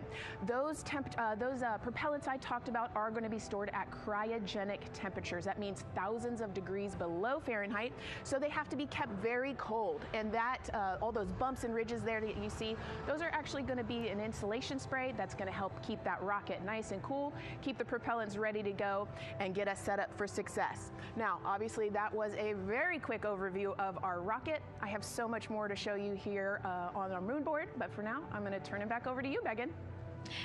Thank you, Megan. A very impressive demo of the moon board, but also an impressive system, obviously. She mentioned 4 RS-25 engines on the core stage, and actually we have one right behind us here, used during the shuttle program, and I got to get a closer look at it with Space Launch Systems Engines Deputy Manager Philip Benefield. Okay, so Philip, in terms of size, shape, and function, what we see here behind us, exactly what we see on the pad. Absolutely, Megan, absolutely. So this is the RS-25 engine. Impressive. We have 4 of these on the bottom of the SLS rocket to propel the SLS rocket in Orion into low Earth orbit. And we've been seeing views of the pad throughout this broadcast, but you mostly only see the bell here. What's happening over here? Right, so this is generally what we call the power head section of the engine. So the purpose here is that it takes in the propellants from the vehicle tanks, the liquid oxygen minus 297 degrees, super cold stuff. The liquid hydrogen even colder, minus 423 Fahrenheit. There's 4 turbo pumps on the engine that pressurize that propellant up to 9,000 PSI in areas. It is all directed into the main combustion chamber where it is burned into hot gas that then is accelerated out the nozzle to produce thrust. When you say hot gas, what are we talking about? We're talking 6,000 degrees Fahrenheit gas. Wow, so we're talking really cold as liquids coming into the combustion chamber, and then it comes out as really, really hot gas. How do you design, how do you engineer something to control both extremes? Absolutely, it's very technically challenging. One of the main things here with the nozzle is that since you have the 6,000 degree Fahrenheit gas coming out, you have to cool that nozzle so it doesn't melt. And so the way the nozzle is constructed with these 1,080 coolant tubes. And so each of these coolant tubes flows a small amount of hydrogen. It keeps it cold, and so it doesn't melt during operation. Wow. I mean, all of this science that you're talking about, it is truly amazing that you guys designed this for shuttle, and yet you've reconfigured it, retooled it to be able to now support Artemis. What do you think about that? Yeah, I think that's really amazing, the fact that we were able to use the heritage hardware on the Space Launch System. The engine itself, developed through the Space Shuttle program, many upgrades to make it more reliable and improve the thrust as well. Perfect. Philip, thank you so much. I can't wait to see all 4 function. Same here. Thanks, Megan. Enjoyed it. And again, another idea and way that we are learning from what we've built upon and figured out all into this moment. Yes, with so much more thrust and capability, like we said, we learn all those lessons from previous missions, and we get to involve them here today. And here we are, the closeout crew in the White Room getting ready for the astronauts who have just left crew suit up and are now walking down a hallway to greet some family and friends downstairs. Commander Reed Weissman, Pilot Victor Glover, Mission Specialist Christina Cook, and Jeremy Hansen. Looking excited, ready. Now in that elevator to take them 3 floors down. Thumbs up, one more photo, one more photo. Oh, nope, a couple more people in that elevator. Those are important folks. They're going with them to the pad. Yeah, Bye, Reed. This is a fun elevator ride. Yeah. And, you know, actually you couldn't see them because they're off camera, but the support crew that's actually in crew quarters with us is right there waving goodbye and saying goodbye to you. So it's a really special moment to say thank you and say goodbye to the support crew at crew quarters. That's amazing. And so again, they will ride down 3 floors. And then soon we'll walk out the doors that you see underneath the banner there that says their names. These doors, the same doors that astronauts who have launched from Kennedy Space Center have walked out of since the Apollo program. Yes, and you can see another tradition is putting your patch on that archway as well.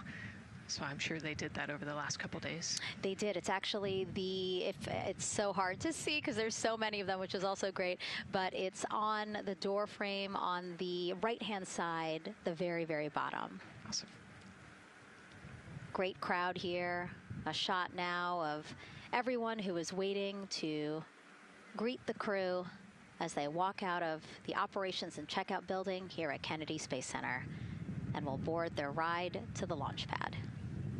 Yeah, this is a really great shot, right? Because you get to see a little bit of what goes on there. So you've got the close family that were in quarantine with them up close. They get a wave goodbye one last time. You've got a little bit of media in the background, and then you've got some NASA employees and a lot of the program managers off to the side as well to wave goodbye one last time and wish them luck. Yeah, it's a really nice moment. Again, they have had some quality time with family, but this is their final opportunity to say, see ya in 10 days. Yep, the last wave. And so there are different pens of people, again, as Nicole was alluding to, specific to the quarantine rules that you followed in order to be able to have that access, have that closeness with the crew. And then on the bottom left-hand side of your screen, the Astrovan. And that is going to be the crew's ride out to the launch pad. This modified Airstream motorhome can seat up to 8 people inside. It has a TV and sound system, and we know they plan to watch a video during their trip out, right, Nicole?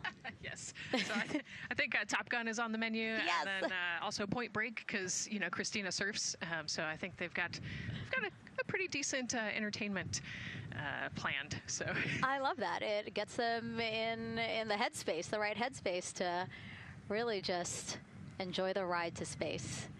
NASA's history with Airstream dates back to the 60s when the company created a crew quarantine vehicle for when astronauts returned from the moon.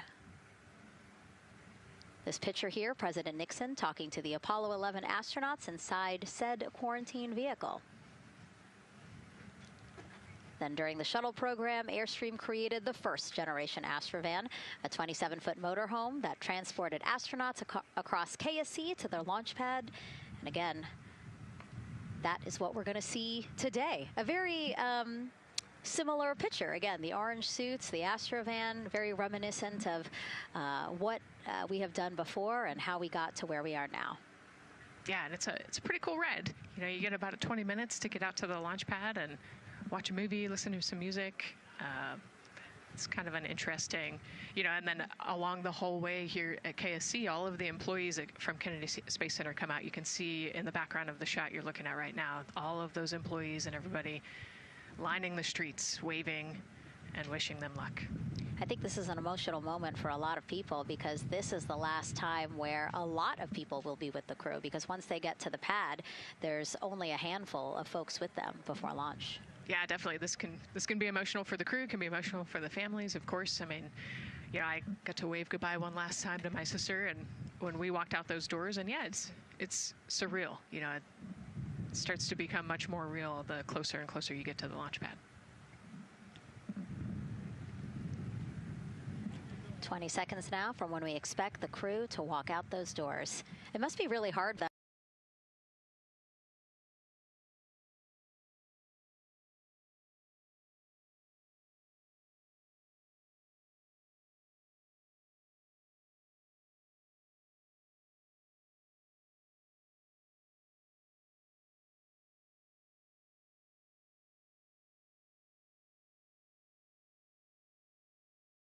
Christina Cook and Jeremy Hansen taking their first steps outside for their historic test flight.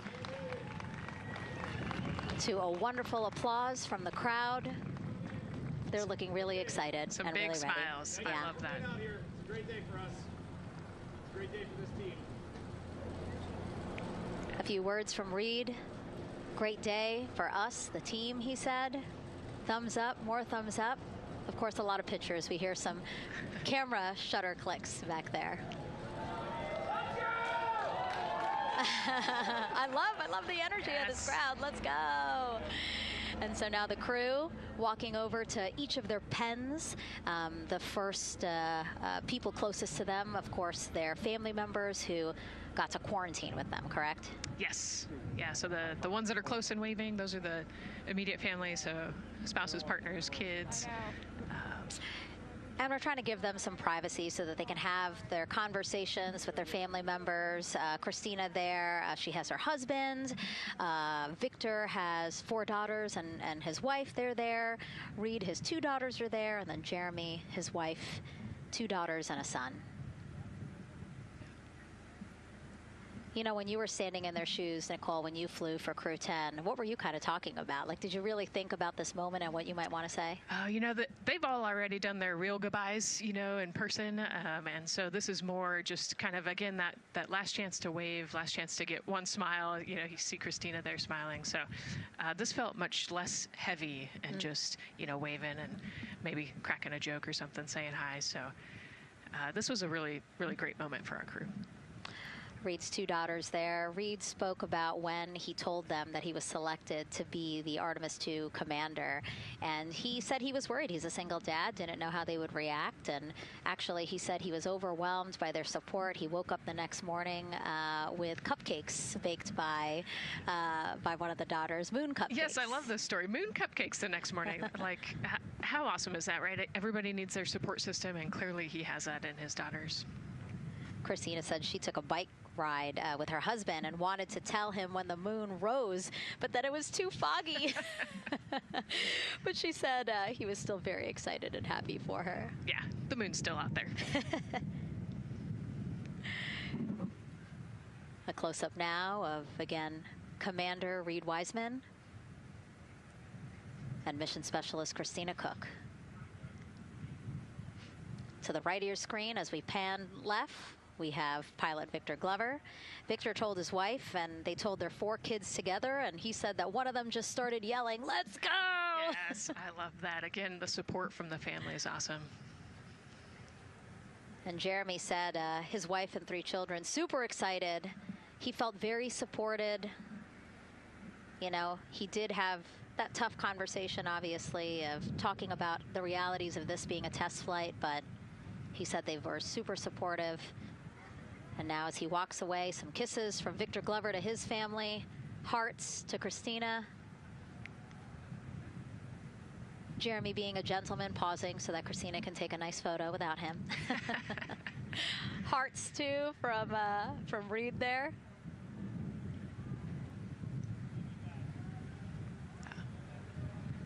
Hearing Victor saying, "Love you guys." Saying that to some of his crew members there. Woody. Some more applause from the group. A quick wave to some of the NASA program managers, and I think Norm Knight's out there, the FOD Flight Operations Director.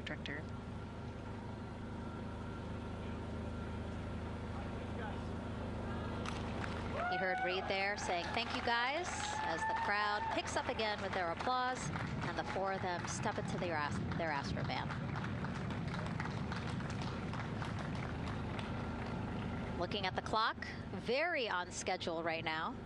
Again, according to the very detailed timeline of launch today, they are expected to drive off in about 20 seconds.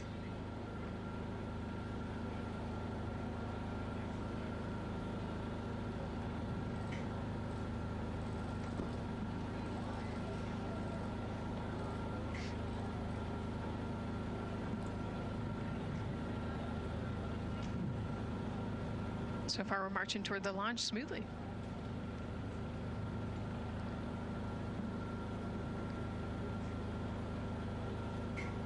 Do you think they're queuing up the video? Definitely. And that's why they haven't left yet? They're like, we can't go without Gotta get our your point snacks and movie break. ready. And yeah. Where's the popcorn?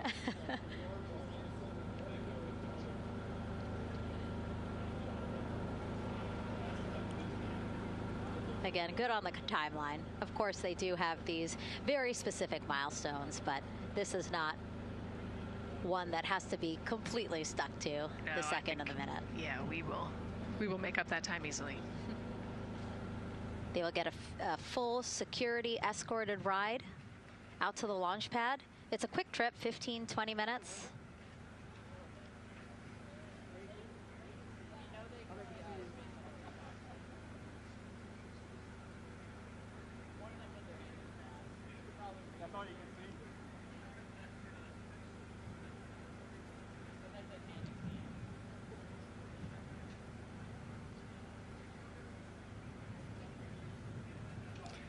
The closeout crew at the pad still just getting everything ready for their arrival.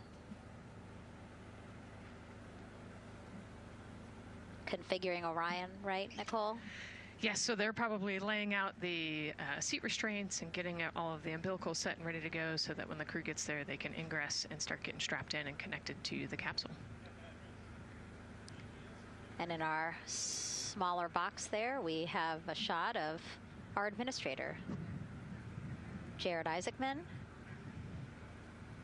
Bouncing around quite a lot today, was in the firing room right after the crew weather brief, saying to the crew that they are good for them to start suiting up, and now here to wish them well as they drive out to the pad. Yes, he's so invested in this mission. I love it. You know, he's been an active participant today, and exciting to see him there at the walkout.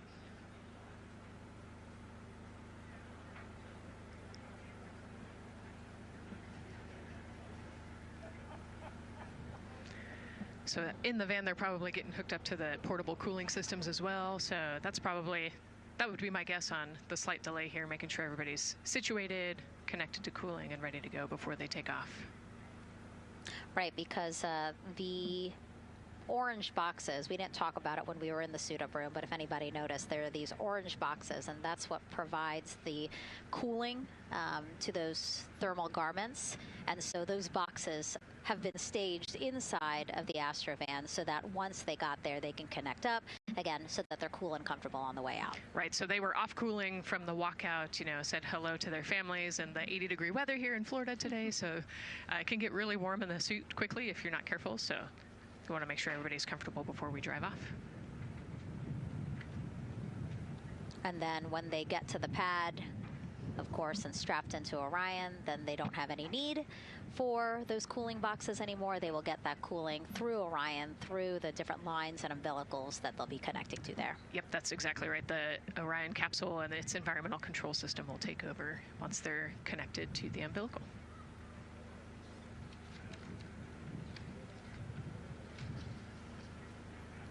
And so when we were watching them get into the elevator, I said, oh, there's a couple more people going in there. And they were, again, those folks in the white suits that we saw. Again, suit technicians. Yep. And there they go. And off they go. Reed, Victor, Christina, and Jeremy now on their way to launch pad 39B, where they will fly to the moon, something no human has done in over 50 years. They may also set a new record as the farthest humans have ever been from Earth, a record set by the Apollo 13 crew almost 56 years ago today. We still hear cheers as they drive away from the operations and checkout building here at Kennedy Space Center. Now, while the crew make their way to the pad, let's get to know each of them even better. First, Commander Reed Wiseman. The moon, to me, it's the thing that connects me together with all the other humans in my life. I remember being a little kid lying in bed at night and just looking out at the moon in whatever phase it was in, and I was thinking, man, my friends that live like 20 miles away, they can probably look out and see that same exact moon. And then when I was in the Navy and I would look out at the moon and I'd be halfway around the planet, I would think, man, my brother can see that moon where he is, and he's halfway around the planet from where I am. To me, it's a connection of life on Earth. We can all look up and see that moon, and it's always changing. The moon is never the same 2 days in a row. I love that. My name is Reed Wiseman. I'm the commander of NASA's Artemis II mission around the moon. I grew up in a little town just north of Baltimore, Maryland, about 20 miles north of the city. There was a National Guard base nearby my house, and there were A-10 aircraft that would fly over every now and then. I just would look up at them and be like, man, I want to be up there. I want to go do that. And then my brother went to the Naval Academy, and I would go every year and watch the Blue Angels fly during commencement, and that just started to grow and grow and grow. For a while, I wanted to join the Air Force, and then I realized Navy flies as well, and they fly from ships in the middle of the ocean, and that was it. Like, done deal for me. That is exactly what I wanted to do for my career. Flying is freedom to me, especially when you're in a jet aircraft coming off of an aircraft carrier in the middle of the Pacific Ocean. Nearest land is over 1,500 miles away. So when you come off of that aircraft carrier, you are truly just alone with yourself out there. It is a magical experience to be out there all by yourself in an aircraft over the Pacific. Just it's free. I think anybody who accomplishes something that they set their mind out to, there's no one thing that does it for them. It's a combination of everything. I mean, the way my parents raised me, the way my brother and I, the way our relationship developed over time, my friends, being in the marching band, going to college, setting my own course, learning how to live on my own, being mentored along the way, being, kept on the path to success, but being given the freedom to, make excursions and fail every now and then and regroup and carry on. I think all those things come together in the end to get you where you are. I've had to overcome, I'm a human being. I've had to overcome a lot of fears. I'm pretty scared of heights. I joked about that on the International Space Station, but it turns out I'm only scared like at the edge of a building. When you're up on the International Space Station, even though you're 250 miles up, I never had that feeling of falling or that I was, at risk up there. I just kind of loved the feeling of floating and looking down at Earth. There have been challenges all throughout my life. By far, the biggest challenge was losing my wife in 2020 to cancer and now raising two daughters who are grown up now, but that's been the biggest challenge by far I've ever had to face. It is not easy. Being an only parent, trying to work a full-time job, and raising two kids is something that I think about every single day. I'm very proud of the work I've done. I haven't always done it well, but I've always shown up and tried as hard as I possibly can. And now Artemis II pilot Victor Glover and his journey to this history-making moment. I do wonder what it's going to be like when we are really far from Earth and can see it. The sensation of being so far away from everything that you know. I had that sensation on the space station the first time I got to sit in the cupola for a really long time. So I can only imagine what that's going to be like from 200,000 plus miles away. My name is Victor Glover, and I'm the pilot for NASA's Artemis II mission around the moon. When I was in 4th grade, I was 10 years old, and that's when the Challenger accident happened. And it helped me understand how the general public felt about the astronaut corps, right? Like, these are the people that we want to be, and that just gave me an easy thing to strive toward. The biggest fear that I've had to overcome in my life is doubting myself. Going to college when no one in my family had gone to college was a huge risk. I had more confidence in my athletic ability than in my academic abilities. I could play football with those college students that I saw on TV, but my classmates that I saw in the lab and around the University Union, I didn't know if I had what they had.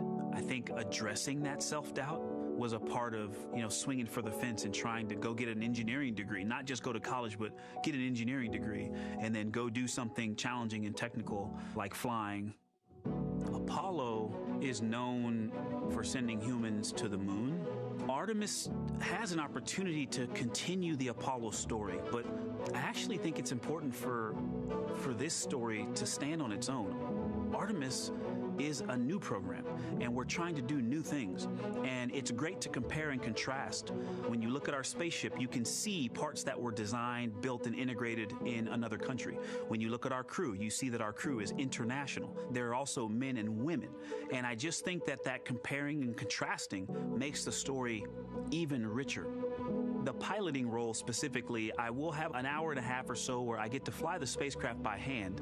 We haven't flown that many spaceships. And so the ability to fly one actually in space on a test mission is just a really unique opportunity. I can't tell you how I'm going to feel when we fly by the moon and see the moon up close and the Earth from 250,000 miles away, but I don't use the word excited because I'm focused. You know, what we do, this is very serious and it's very risky, and we are all intimately familiar with that risk. And so if we go out there and we're successful and we can pass that baton on to Artemis III, that's something to really be excited about. Great to hear from Reed and Victor in their own words about how they feel about this mission and their role in it as the convoy turns this corner here onto the road where the vehicle assembly building is and where the group that we showed you earlier today, ready with their flags. Wow, that group has expanded exponentially. Yes, this is great. So many people. Flags, oh my gosh, I love it. Oh, this must feel so special to the crew to see all of these people here to wish them well. Yes, this is heartwarming. Look at how many people there are. Everyone is so excited about this mission. Signs, people have made signs. I feel like the Astrovan has slowed down a little bit, you know, to really take in the moment. Wow. That's amazing there. Again, crowds continue going as we are now passing the historic vehicle assembly building. This is where the Space Launch System rocket was assembled and stacked with Orion. Its history, of course, goes back to the Apollo days, but today it is home to the Artemis missions to the moon and beyond. Gosh, still people lining the route. Yep. I love that. I do too. It leaves me kind of speechless, you know, just to see all the support, all of the people who want to know that they're thinking of them, they're with them, and the fact that this crew specifically has always said we are going for all by all, this must be really special to them. Yes, and that's just here on Kennedy Space Center. Imagine the rest of Florida right now. Yeah. Mission Specialist Christina Cook, who holds the record for the most consecutive days in space by a woman. Let's take a look at what she has to say about this mission. I tell a story, which is one that my dad told me before the Apollo missions when he was just a very little boy. He was looking up at the moon with his mom, and his mom said to him, "Don't worry, Ronnie, we'll never get there." Fast forward maybe 70 years later, it's his daughter that's actually going there. And I think that long arc is something that we can all learn from. The idea that the seemingly impossible becomes possible if you just believe in it and are willing to work hard and come together to achieve it. My name is Christina Cook, and I'm a mission specialist for NASA's Artemis II mission around the moon. When I look back at my dreams as a kid, I definitely never thought I would actually get here. I was very pragmatic. Even though I'm a dreamer, I knew that the odds were way against me again, so I might as well do something I'm loving in the meantime. I definitely loved science and math in school and, you know, did pretty well in those things, but I also loved being active. I was always outside. I loved things that made me feel small. I loved looking at the night sky, oftentimes between the pine tree branches, or I loved the ocean. North Carolina also has mountains, and when we go there, I just loved the vastness of all of those things. I loved how they made me feel and what they made me think about, and the vastness of the universe and how much out there was to learn. I'm drawn to exploring. I'm drawn to challenges that involve both mental and physical, and I'd much rather be solving problems wearing a whole lot of equipment and in a harsh environment, and that's just something I've carried with me ever since I was a kid. Thinking about the fears or challenges that I've had to overcome, there are just so many. I mean, basically, that has been the journey. I always say to people, do what scares you, and that means I have to follow my own advice. So doing what scares me meant getting on a plane and going to the Antarctic, getting on a plane and going to study abroad in Ghana, applying to become an astronaut, opening the EVA hatch in the airlock and going out of it into the darkness, strapping myself onto a rocket. And so for me, I think that no matter what the challenge, recognizing that if people believe in you and you believe they believe in you, the challenges seem always a little bit easier. To me, the moon, it represents history. It is a witness plate. Everything that's ever happened to the moon is still written on the moon. Every single person has looked at the moon their entire lives. We see the same moon. That's something really special. It's just the epitome of a symbol of something that's in each of our hearts, but that's also represents exploration and reaching. And as we continue to watch the convoy, almost at the pad, mission specialist and first-time flyer, Canadian astronaut Jeremy Hansen.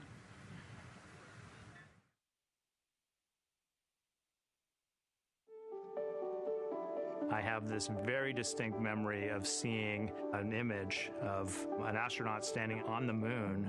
It's burnt in my brain because I went back to it so many times in my childhood, and I would look at that image, and I know it had a huge impact on me that humans had walked on the moon.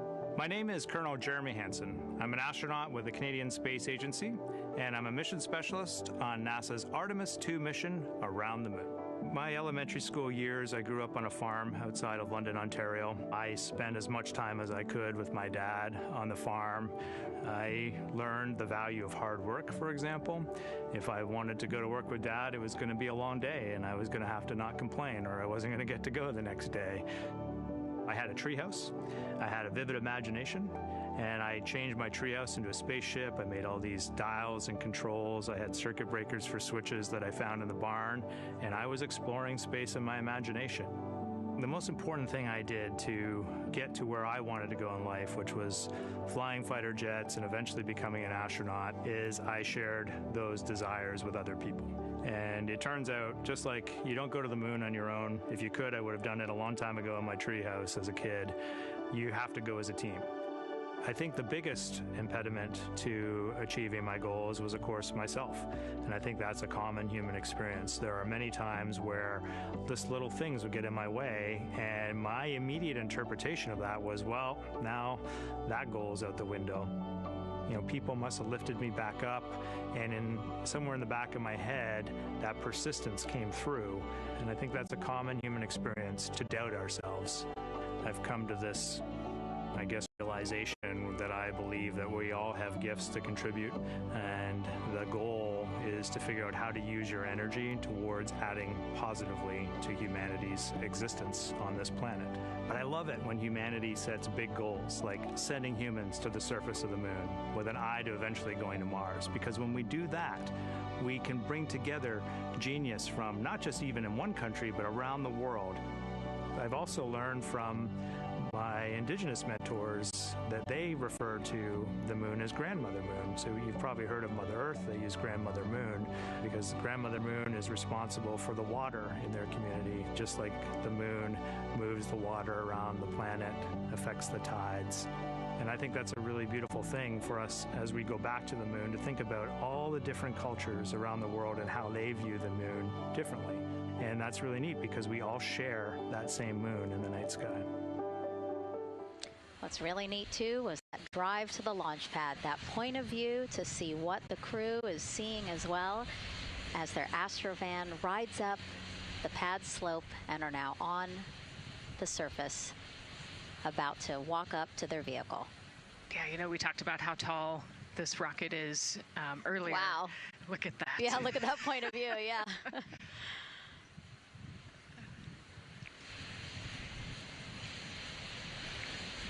Pad 39B, another historic place here at Kennedy Space Center. Construction began in 1964, finished 3 years later.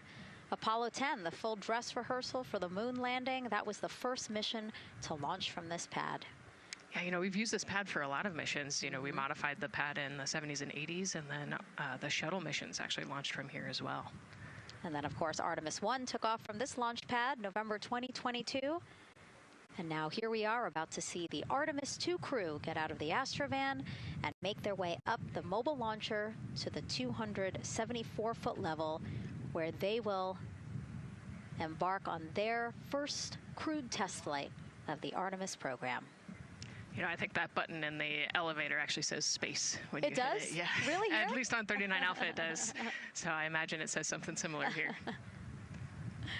Again, let's take a look at the clock as we wait for the crew to get out. 4 hours, 10 minutes and counting until the top of our 2-hour launch window today.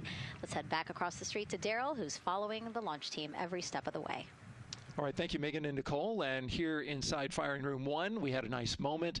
The launch director, Charlie Blackwell-Thompson, NASA's first female launch director, standing up from her console, taking her cell phone and snapping photos as the Artemis II crew that she had just given the go to leave the astronaut crew quarters, driving by and, of course, going up the causeway until they got there to the pad. And now we see them coming out of the Astro van there and getting ready to ascend the launch tower. Well, we got a weather brief before they went out to the pad, and of course LWO gave a go. There could be some rain out there at the pad. It's already rained out there already. If you're in the area and you're watching right now, well, certainly you know that there's some rain in the area. There's going to be spotty showers that are going to be coming ashore here, and we expect that throughout our rest of our countdown. But we also are getting forecasts that there'll be some clearing as we get closer to our launch window. Big wave from Reed Wiseman there, and a thumbs up as the crew goes into the elevator to ascend the launch tower to go up to the level where they'll walk across the crew access arm and get into the white room. One of the things that you're going to start to hear now is from the crew themselves. We're going to be airing the Orion to Earth loop, which is the communications that's going between that crew and the launch team here as they walk them through configuring their various consoles as well as getting ready. A nice moment here, and I'll just pause to just look and see as the crew walks across the zero deck, as they call it, which is the deck that's right there even with the engines, and they're taking a moment to go over there and stand up and gaze up at the 322-foot tall SLS rocket. This was part of the plan for the Artemis II crew, and potentially a rocket that could help them make history to go farther from Earth than any crew has before. The farthest distance from Earth when they launch will be roughly around 248,000 statute miles. They're expected to go about 4,000 miles farther than the Apollo 13 crew did. And now they've headed to the elevator to go up. Again, I was talking about the loops. You're going to be hearing from the crew as they discuss with the launch team getting various systems ready to go. And then closer to liftoff, we'll hear the operational launch team loop brought forward ahead of the critical pre-launch polls and then the start of terminal count. And that should be right around L-25 minutes, right before the NASA test director gives their poll and the launch director gives her management poll, which happens at L-17 minutes. Right now, a lot of focus is on, of course, the closeout crew. They've made the way for the crew to get inside the spacecraft now and walk across that crew access arm, and there they are. They have been working on a tight timeline, but they are ready to go, and they are ready to receive the crew and start putting them inside their Integrity spacecraft. That's it from the firing room. We'll send it back to Megan and Nicole. And Launch Director Charlie Blackwell-Thompson, again, we mentioned her a second ago. Her team have been training extensively for this moment since Artemis I launched in November 2022. Today, they have a message for Reed, Victor, Christina, and Jeremy.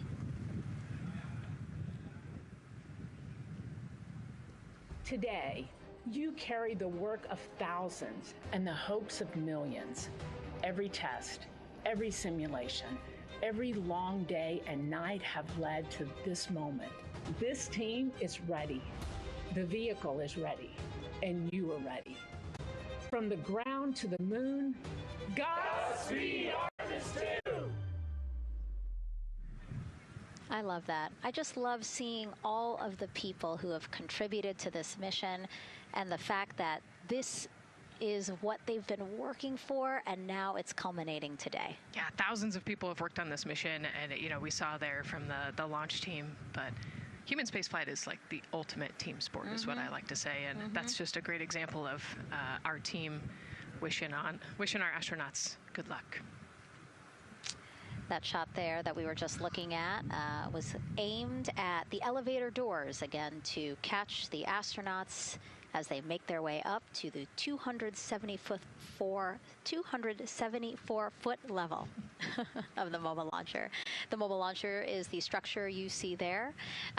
It is not only a way for the crew to obviously access Orion, but also provides the fuels, communications, all that to the rocket. And now we're watching the crew walk across the crew access arm, getting a beautiful view of Kennedy Space Center. From 274 feet. Woo. Nicole laughs because Nicole is also, like Reed, does not like heights. I do not like how open that crew access arm is. But Reed made it across, so that's good news. It looks like they really enjoyed it. You know, they didn't just walk straight past. Christina and Victor, we definitely saw. Some thumbs up there, looking out, yep, that crew access arm. And then Reed, he knows where that camera is. Taking the opportunity to, again, just tell folks, hey, we're doing good. Ready for it. Yeah. And it looks like they're actually probably signing their patch. Yeah, there's a wall with patches there, and so each crew signs when they get up for their launch. And so this is probably actually the first time a crew is doing this in the White Room of Launch Pad 39B. Don't quote me on that, but I think the signing started with the commercial crew program. So there's a lot of that in the White Room over at 39A, but again, this is 39B. Yep. And so now in this room here, the White Room, again, we will see the crew don or put on their communication caps again, their helmets, their gloves, and remove coverings that they had on their shoes. Yeah, so they want to protect the suits while they're walking out and up to the White Room, and now they'll finish reassembling those suits. Put the boots on, put the gloves on. You see they're working their comm caps now, and they'll work the helmets eventually as well. And so as we watch this process unfold, why don't we take a couple of questions from you guys? What is the most difficult thing about preparing for a flight? Nicole, that question's obviously for you. Ooh, this is a great question. You know, I think we get such good training. You know, this crew's been training for years. And so they know this rocket and this capsule inside and out. They know all the dangers. They know how to react to anything. So I actually think, you know, preparing your support system and your family, I think launch day is actually tougher for your family than it is for you. And, you know, we've heard the crew talk about the difficult conversations that they've had with their family to prepare for this historic test flight. And so I think, you know, the closer and closer you get to the rocket, the fewer and fewer things from Earth you keep. You know, they left their suitcases at crew quarters this morning. They left their cell phones, their laptops, everything. And so you are just a human in a spacesuit about to get on a rocket with all of your loved ones watching. And I think that can be probably one of the most difficult parts about today.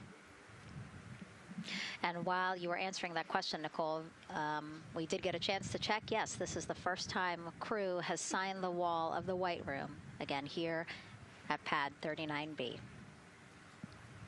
Let's take another social question now. All launch windows happen to be in the evening. How come? Obviously referring to the April opportunities specific to Artemis II. Right. You know, this is a complicated answer. I don't know that I would have the exact mechanics behind it, but it has a lot to do with orbital mechanics and where we are in terms of the Earth and the Moon relationship. And, you know, like we said, we're trying to get on that free return trajectory. And so it has a lot to do with when we can do the perigee and apogee raised burns and the translunar injection. So there's a lot of math that goes behind these launch windows and why they shift and move and why we just so happen to be in the evening for the April launch windows. Yep. You did answer it well. All right. And before We asked you guys a question. Who would you take to the moon with you? Would that be a bestie, a pet, family member, or seasoned astronaut? Overwhelmingly seasoned astronaut. So Nicole, you and I are going to the moon. Was that your answer as well? That was totally my answer. Again, like I thought my husband would not like that answer because he'd want to come along too. But I think if asked, he would also say seasoned astronaut. So that's fair. Yeah, like we said, there's a lot of training that goes behind it. These guys can react to anything that comes their way, and so yeah, if you don't have all that training, maybe you do want someone that's a little bit more experienced. Yep. So correct answer, everyone.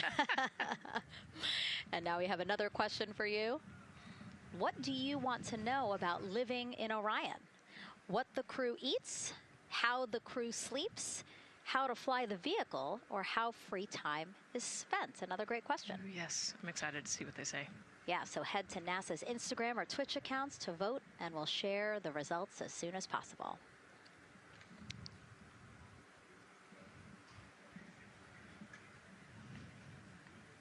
And while you're doing that, remember to also sign up to be a virtual guest for this mission. Just go to the link we'll pull up on your screen. As a virtual guest, you will get mission-specific information, notifications of any schedule changes, and curated resources straight to your inbox. You will also receive commemorative stamps for your virtual passport after launch and splashdown. Again, we really, really want you guys to engage with us, engage with this mission, come along with us for the ride. So yeah, take advantage of these opportunities to be a part of it. Yes, it's a mission for all. And so back in the suit, no, not the suit-up room, the white room. Well, they're suiting up. You can see why I might have slipped that up. So they are continuing to put on gloves. Reed and Jeremy look like they've been checked. Again, they've put on their gloves, their helmets. They've taken off those coverings on their shoes now that they're about to get into Orion. And then suit technicians are also helping Christina and Victor. And they're in this particular order, actually, because this is the order in which they're going to ingress into Orion. Again, we have Reed, Jeremy, then Victor, last Christina. Yeah, and that just has to do, like you said, with this, the seat orientation. So as the astronauts sit down and lay back in the capsule, the left side will be Reed, and then below him will be Jeremy. So that's why they're going to get in first, to create space for then Victor and Christina to get in. And let's talk a little bit now about the closeout team. We saw a few of these folks also in the suit-up room. Suit technicians were in there, again, to make sure that they get into the suits properly. And then a couple of them came out to the pad here to, again, do the same thing. Hey, are you comfortable in these suits? Is everything is as you expected? And then these folks here will help them get into Orion, buckle up. And so we were talking a little bit about their attire, specially made for what they're doing right now. Yeah, so these, they almost look like, the equivalent of a flight suit, right? They're fire resistant. They've got the straps on the back for emergencies that mimic the same straps that the astronauts have on their suits, so that you can use the same exact equipment in an emergency egress from the pad, for example. So we can use the same equipment to get everybody safely away from the pad as required or if needed. Yeah, always thinking about those contingencies, how to very quickly, if there were an emergency, get everyone out, not just the astronauts, but also the closeout crew if an emergency was happening while they were still at the pad. And so those suits, flame retardant. Also, when we see them crawl into Orion, you will notice that they are on their knees quite a bit, so built-in knee pads. Really a thoughtful design for the purpose that they're serving today. Yeah, they're functional, which is exactly what we want, but also they're pretty classy looking, so we did a good job with the design. I was going to say, they actually look like, the outfits that car racers wear, right? Yeah. And then when I said that to the lead of the closeout crew, he's number one if we do see him, Taylor Hose, he said, well, actually, we are kind of like a pit crew, like they're very quickly moving through the operations so that not a lot of time, not more time is spent at the pad than is needed, because this is a fully fueled rocket, Nicole. Right, yeah, we want to minimize the time that we have more humans up in the White Room, but also safely and efficiently get the astronauts ingressed into the capsule. And so that's their main job. That's so yeah, I like the pit crew analogy, works great.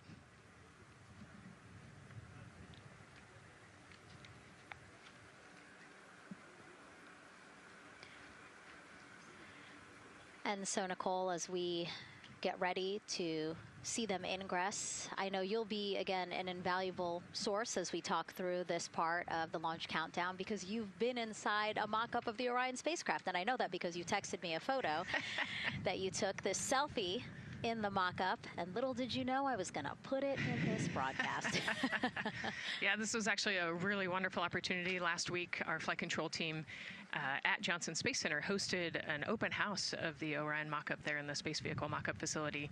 And so I got to spend some time in the capsule with some of the flight controllers who are actually sitting on console right now and talk to them about everything inside the mock-up. So you can see I've got a bump cap on. It's like a small hard hat. There are a lot of, metal corners and things, and we are still squishy humans at the end of the day. And so they want you to be careful while you're moving around in there. But I got to see, how the crew will ingress. I got to look at the umbilical and the seat straps, and I got to see, the emergency equipment and the stowage and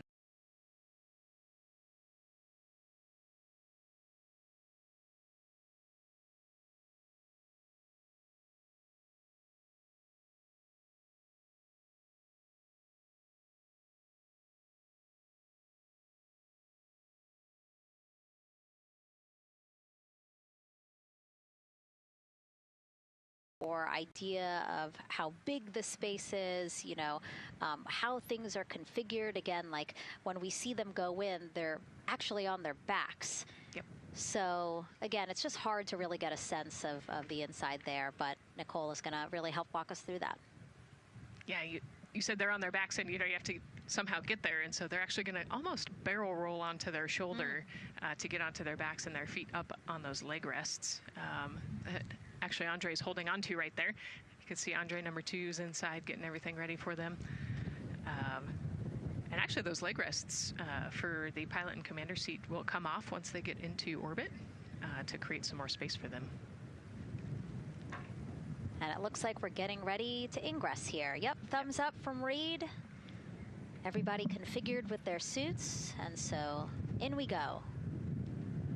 They actually get inside by walking backwards. That's the easiest way to get in, right, Nicole? Yeah, so he will step down right over the flywheel or the exercise equipment that they've got in there. We'll talk to that in a second. And then you actually step down right on top of the toilet area backwards. You can see him going now. Oh, and he's already turned around and walking in. You can see Dre's protecting his helmet and his visor there from all that metal. Yeah. It's a tight squeeze, but they've done this a lot, so Reed's already all the way across the capsule. Yeah, that was fast. Impressive, Reed. Impressive. That's why you're the commander. Oh, a heart there from Jeremy again. Yep, Canada. Yeah. Canada is about to get into Orion. And so you mentioned Dre. Why don't we talk a little bit about him? So that was NASA astronaut Andre Douglas. And he is actually one of the backup crew members for the Artemis II mission. He trained alongside the primary crew and will step in if any of the 3 astronauts are unable to fly.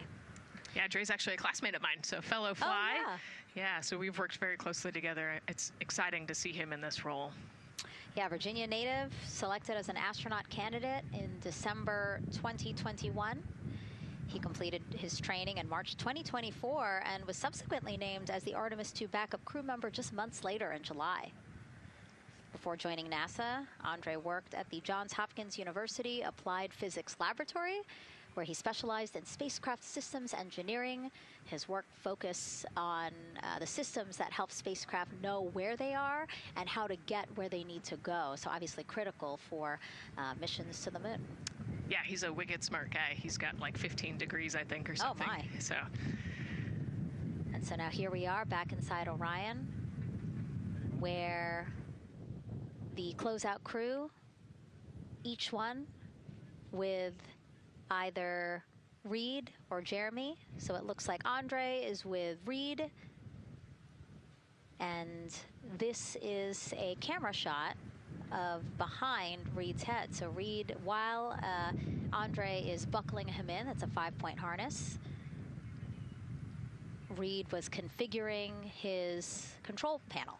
Yeah, the displays. We're getting the displays ready so that they can monitor all of the systems and monitor the launch as they go. Christina there signing the wall.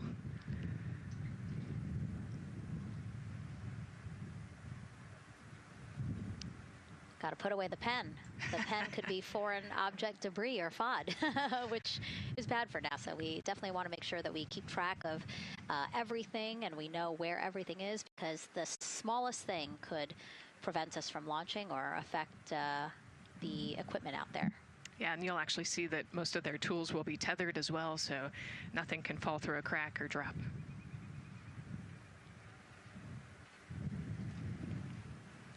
And so as soon as Jeremy and Reed are good to go in their seats and connected to their communication umbilicals, as Daryl had said before, we will start hearing the loops, the audio mission loops, specifically Orion to Earth 1, which is the communication loop that the crew communicate on to the different teams supporting launch today.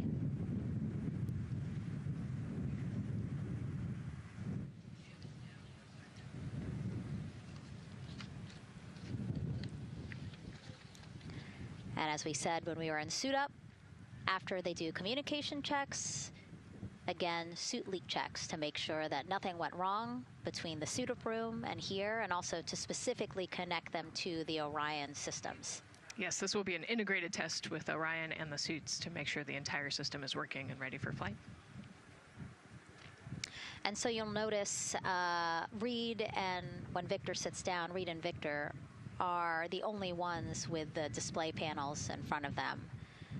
Jeremy and Christina will actually share a personal computer device, and that will be on Jeremy's leg, and that's how they'll continue to follow along with telemetry and data.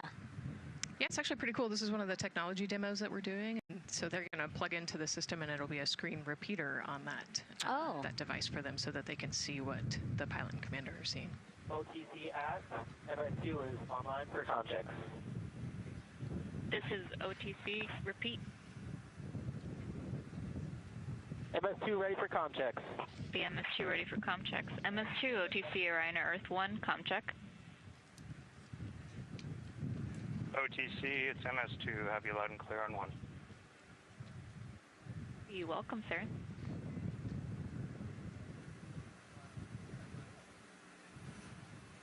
And so that was the Orion test conductor speaking with Jeremy Hansen, again, mission specialist 2 for this mission.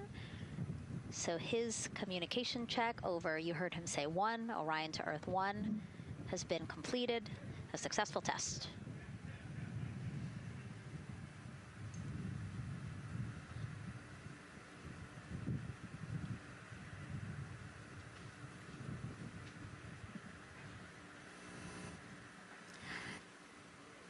The rest of the crew here waiting in the white room. Again, as Nicole was saying, a little tight there for all of those folks. So Christina and Victor will wait until Reed and Jeremy are done getting buckled in. Yeah, I think 4 astronauts and 4 suit techs would be a tight fit in that capsule. Yeah, I mean, take a look at Bill. He's number 3 there, that the suit technician there. He is kneeling where Christina will be in order to get Jeremy situated.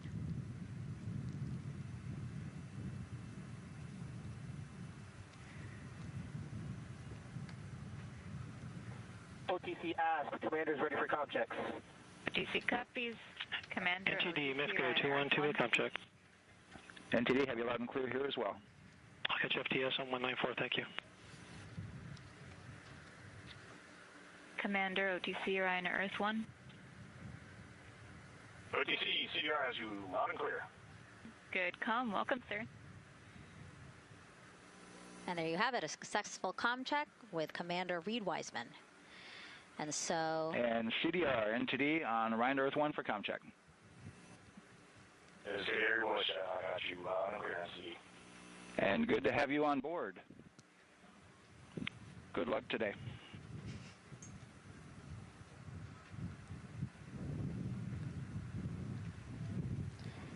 And so now these two closeout crew members will finish up what they're doing here.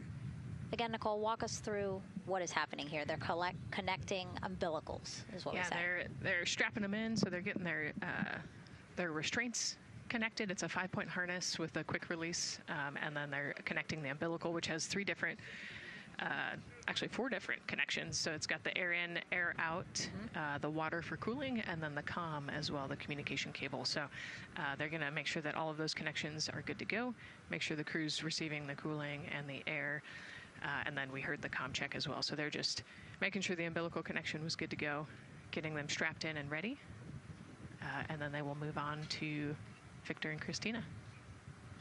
And so while we wait for that to happen, why don't we get another check of the launch countdown milestones with Daryl and the launch team?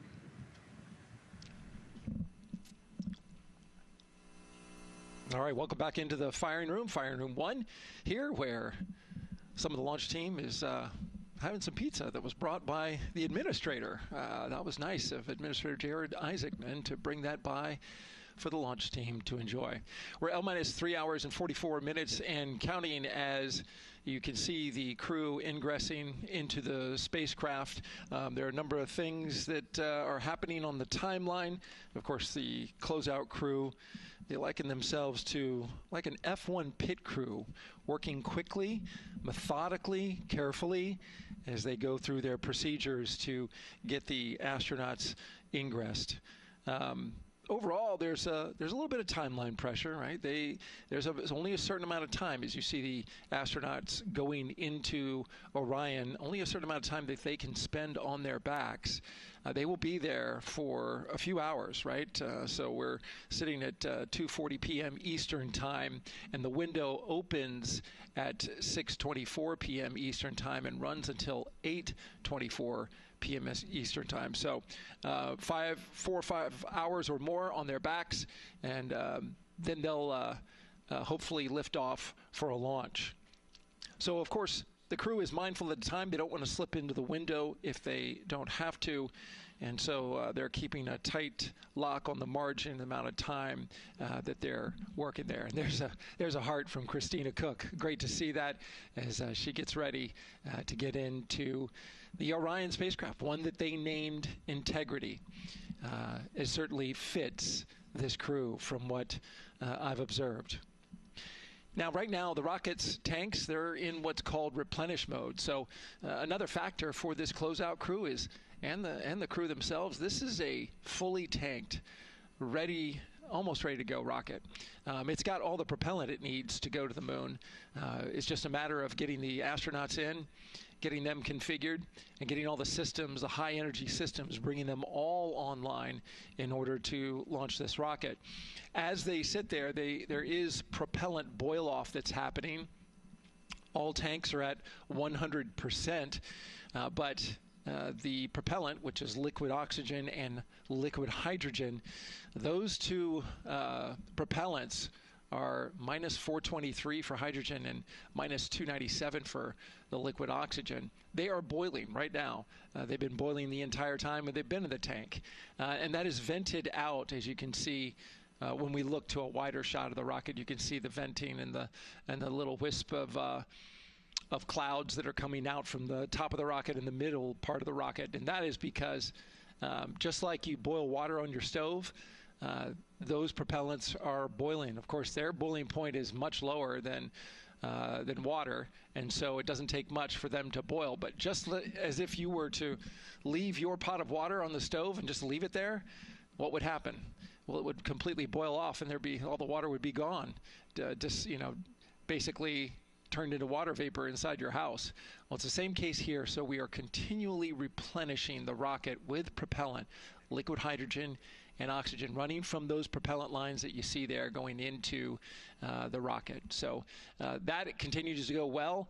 Overall look from the launch team here, this has been a very smooth countdown so far.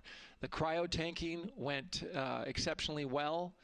And the launch team is really in a good mood right now. Cautiously optimistic, understanding that with a system this complex, you can have something unexpected happen. But to this point, the firing room is really encouraged by what they've seen so far, and are especially excited to see these astronauts getting inside the spacecraft. L-minus 3 hours and 40 minutes and counting until we open up that window for launch. For now, we'll send it back to Megan and Nicole.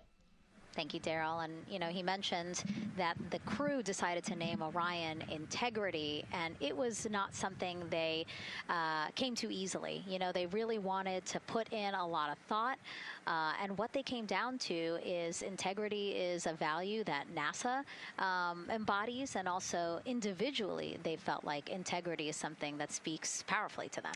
Yeah, and I think the other part of integrity, you know, it just represents the humility and the professionalism behind the entire team that built this rocket and got us here today. And so it's a fitting name for this capsule. Yeah, like I said, I think the crew said it took them a little bit to decide on what they wanted, but I think they made the perfect choice. I agree. And so as the countdown to launch continues, we are reminded that this is an agency-wide effort to make today's launch attempt possible. We invited people across our NASA family to wish our crew a safe journey. Go Team Artemis! Go Team Artemis! 3, 2, 1, blast off! Have a great flight. Godspeed. We'll get you around the moon and home. If I had a message for the crew, be safe, to have fun, to remember that we're all down here rooting for them. I want to wish my friend and former student, Victor Glover, and the entire Artemis team best wishes and a successful flight. Have fun. Take some really cool pictures. Can't wait to see you when you get back. From the Earth to Sky team connecting NASA science to public lands, go Artemis. We will see you in the Pacific, and you can count on us being there. Greetings from NASA Langley's historic gantry facility, where Neil learned to land on the moon and Orion learned how to swim. We are with you all the way to splashdown. Let's go fly from the Orion Human Engineering team. Woo! Like a full moon, your future is bright. Have a safe journey from the multimedia team in Cleveland, Ohio. We hope to see you guys back safely in San Diego, maybe singing some karaoke. Yeah, right, maybe. He knows exactly what he wants to do. After, he's like, yep, karaoke. I love that people submitted videos. You know, this is something that we actually asked as part of the broadcast. We were like, you know what, I think it'll be really fun. And the overwhelming amount of people who wanted to record something for the crew was really heartwarming. Yeah, you know, this is the first time in over half a century that we're sending people back to the moon, and everybody is excited about it. You know, kindergarten to congressmen and all over the world, everyone is ready for today and excited to see this launch. And so here we are again, still inside Orion with the closeout team, putting some final touches on, it looks like Victor's configuration there. Again, making sure that his harness is set and that he's connected to cooling, he's connected to communications, and he's connected to any other umbilicals that he needs to be connected to for Orion. Again, we are sharing so much information with you, and we hope you find it educational and fun. But we do know you guys still have some questions, so why don't we take another one now? Tell us what the moon is like! So cute. That wasn't a question. That was a demand. Nicole, you tell her what the moon is like. Oh, man, that was so cute. Oh, man, the moon is really cool, right? So it's a lot of like gray and white and kind of shades of gray. It is something that doesn't have wind or rain or rivers or an atmosphere. And so we like to say Christina said it earlier, it's the witness plate to the universe. And, you know, it has all these impact craters because it's not protected. Things hit it all the time. Meteoroids, asteroids, all sorts of things hit the moon and create these impact craters. That's part of what we want to go and look at and learn about on the moon. It can tell us a lot about the age of the universe and the age of the moon. You know, it's 4.5 billion years old, and we can learn a lot from just looking at the regolith or the dirt that is on the moon. Well, thank you for that question, and thank you for that answer. she was cuter, Nicole. I agree. And then earlier today, we wanted to ask you, what do you want to know about living in Orion? And we told you to pick between what the crew eats, how they sleep, how they fly the vehicle, and how free time is spent. And the winner, most of you wanted to know how to fly the vehicle. And we are going to be doing that. Yes, we are. You know, that's a great question, and actually, part of what we're going to go do. So the rocket is fairly automated, right? There's a countdown, and the whole system knows when it needs to ignite the engines. But we are going to do some manual piloting throughout this mission. Once they launch and they separate from the ICPS, they're actually going to do a rendezvous and proximity operations demonstration. So what does that mean? They're going to take that portion of the rocket and they're going to try to fly closely to it. And so they will actually take manual control of the Orion spacecraft and try to get nice and close to the other portion of the rocket that had just separated. And so you can see actually a little bit in the view that you have right now. So on for Reed, the left-hand person, his right hand, there's a kind of a joystick, if you will, on the right side, and then on the left side there's something similar. And so they've got, you know, translational and rotational hand controllers in order to command the rocket in different axes. Yeah, it's really exciting. I mean, Victor said it himself, like one thing that he's really looking forward to is piloting Orion manually. So we'll get to see that during our continuous coverage. Again, we are covering this entire mission. We started with tanking, and we will go all the way through splashdown, so you will see what Nicole was just talking about, that proximity ops demonstration, where the crew will pilot Orion manually. And so, speaking of their 10-day mission, why don't we take a closer look at the crew's home away from home for the next 10 days. Here's Megan Carter again from the KSC Visitor Complex. All right, thanks, Megan. Yeah, it's getting real out there, so I am going to bring you back to the moon board so I can show you just a few things about the Orion. Obviously, it is going to be very compact, sitting up there on top of the SLS rocket. Very compact, like I mentioned, over 355,000 pieces. So let me show you a couple key components, starting with these three fairing panels right there. When the rocket blasts off, obviously it is going to get very fast. MS1, it's going to get on Orion Earth 1 for windy, and so we have these three fairing panels in place to help protect our astronauts. I am also going to take you into a little bit closer look and talk about the LAS, or the Launch Abort System. This is the one piece that is going to be in place to protect the astronauts should something happen to go wrong in the first few minutes of launch. They can actually hit those abort motors, and these can activate within milliseconds, basically faster than you can even blink, and that is going to pull the crew and the crew capsule away from any danger. Now, obviously, we hope that those are not needed, and if that is the case, then about 3.5 minutes into flight, the LAS and those fairing panels will actually activate and jettison away. They'll fall away from the rocket, because at that point, the crew can actually abort the spacecraft safely by themselves. Now, we've talked a lot about the crew capsule right here. This is where they are going to spend the duration of their flight. We're going to talk a lot more about that one in just a little bit, but for now, let me jump down here to the service module. This is the one, we're going to think of this as the powerhouse for the spacecraft.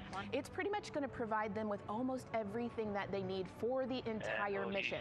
Temperature control, removing the carbon dioxide, providing them with oxygen, so much more. You can also do course corrections and things like that. So super quick breakdown, but as you can see, all of these components together are going to make the spacecraft one that is built not just to fly, but to protect, sustain, and bring those astronauts home. All right, lots more to come, but let's see where we are with the crew. Back over to you, Megan. Hey, thanks so much, Megan. A lot of useful information there. And we did want to point out that you did hear over and PLT, NTD on Orion Earth 1 for comm check. NTD PLT, I have you loud and clear on OE1. And I have you the same. Welcome aboard. And so, again, we are now hearing mission audio loops, specifically the Orion to Earth 1 loop, the communication channel for the crew. Successful comm checks by both Victor and Christina. CDR, OTC Orion Earth 1. CDR. Yes, sir. Configure ARS to shoot mode per EPROC 10.1.1. Crew ingress and vehicle pre-launch config. Step 1. 10.1.1 crew ingress and vehicle pre-launch config. Step 1. Going in work now. And so see, now we are privy to some of the countdown procedures that the team is asking for the crew to do. Yeah, so they're going to work through some of these procedures and finish the ingress portion, as you heard in that procedure. So this is where the crew is going to start building their nest, if you will, running some procedures, getting the capsule ready for humans to be on board. And now look at the clock, 3 hours, 30 minutes and counting until the opening of our 2-hour launch window, and we are pretty good on time. We are as we are expecting in terms of when Ingress will be wrapping up soon. And so now let's bring Gary Jordan, again, our commentator inside of Mission Control at Houston. Gary, let's check in with you about mission preparations. Hey, Megan, thank you. Yes, we're following along here in Mission Control Houston. OTC copies. And we'll stand by for those con checks.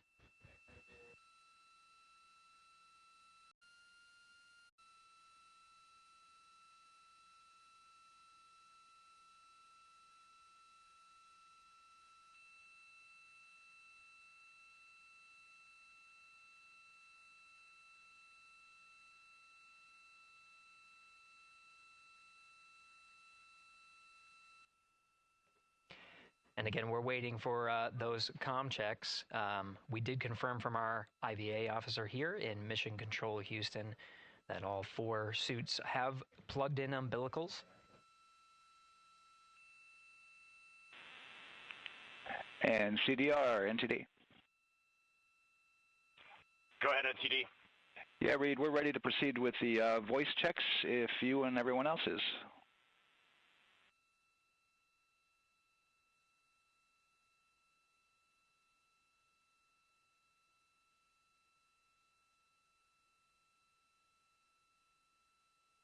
NTD, integrity crew is ready for voice checks. I copy that. And integrity for the entire crew, comm check on Orion to Earth 1. CDR. PLT. MS1. MS2. Good comm check by all. NTD moving to Orion to Earth 2.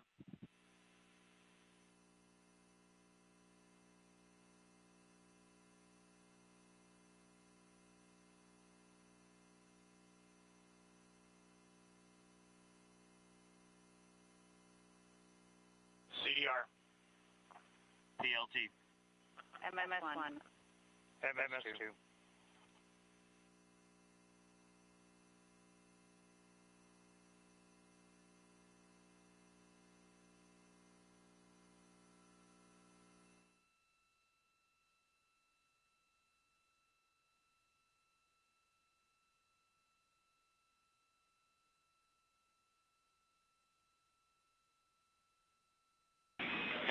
Integrity Houston on Orion to Earth 1. Voice check for the entire crew.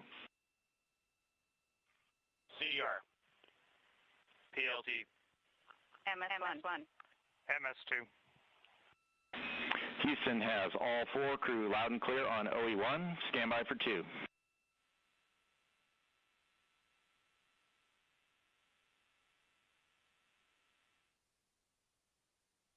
Your initial word was broken.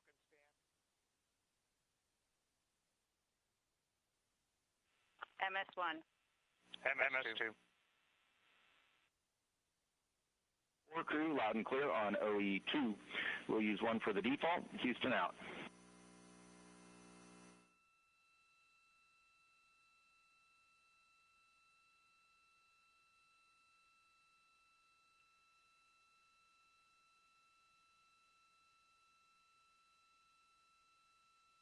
And CDR, NTD? CDR. Yeah, we're going to go ahead and we're going to clear a couple of those messages on your screen here. Just want to give you a heads up that you'll see that. Copy all.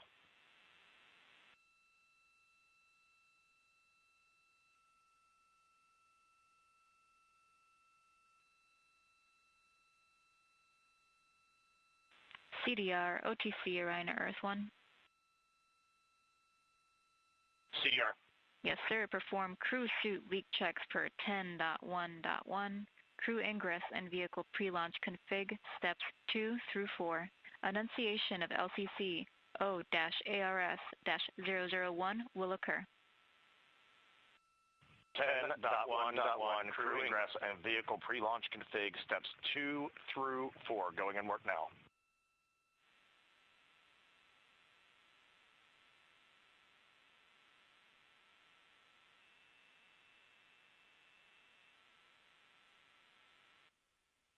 This is Mission Control Houston. We are following along as the 4 crew members of Artemis II work through their voice checks, then the umbilical connections and various pathways to get communications from all of the... refresh on your screen. CDR. Yes, sir. We're going to look to do a quick refresh on your screen if you guys are okay with that. Hey, firm, just let us know when we can continue in 10.1.1. We'll go hands off.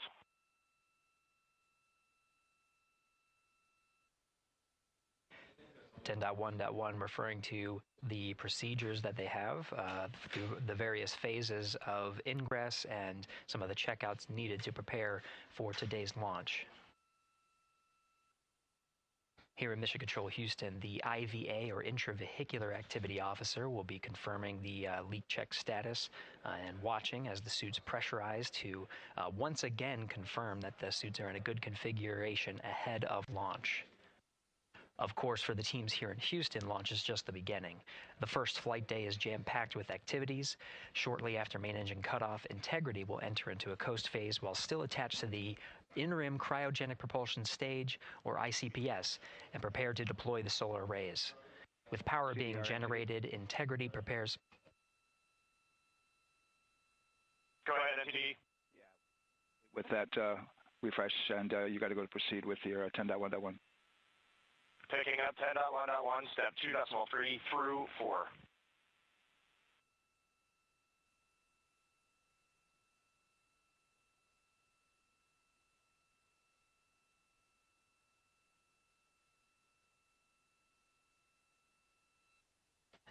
Picking up the procedures, the crew again working through the various steps to prepare for launch, standing by for suit.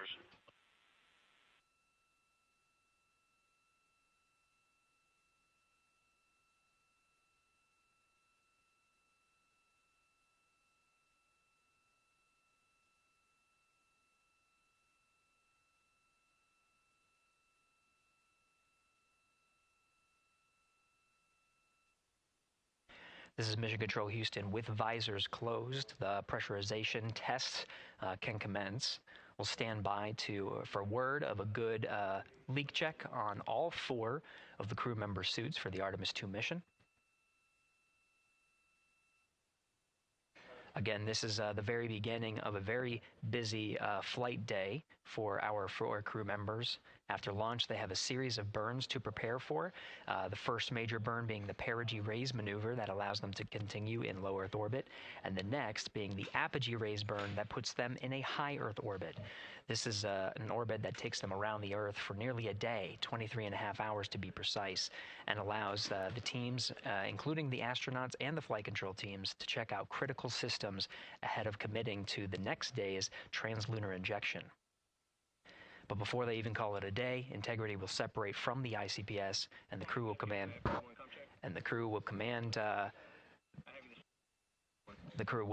Command the Orion capsule to separate from the ICPS and turn around and approach the upper stage, but not dock. This is to test Orion's in-space maneuvering capabilities and provide further confidence in docking to another lunar space vehicle like the Human Landing System that will be part of the Artemis II mission ahead of future moon landings.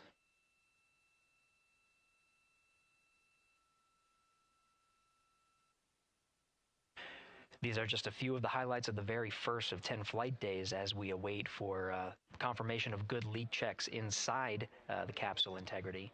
And there's a lot more to this mission. A reminder that this is, of course, a test flight. The purpose here is to demonstrate procedures, systems, and life inside Orion on a mission around the moon for the first time, and give further confidence in the capabilities that are charting a return to the lunar surface.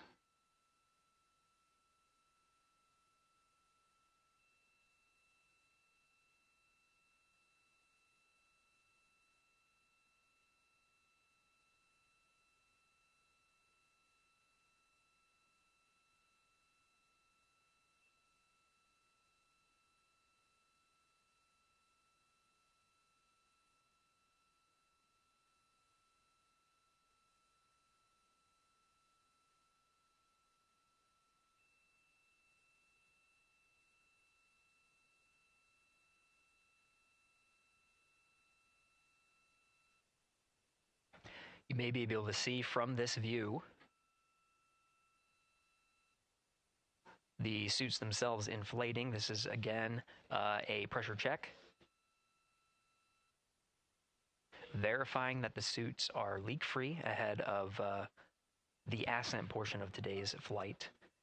How you see the crew now with visors down will be the configuration of their ascent all the way through core stage separation, about a little more than 8 minutes after booster ignition.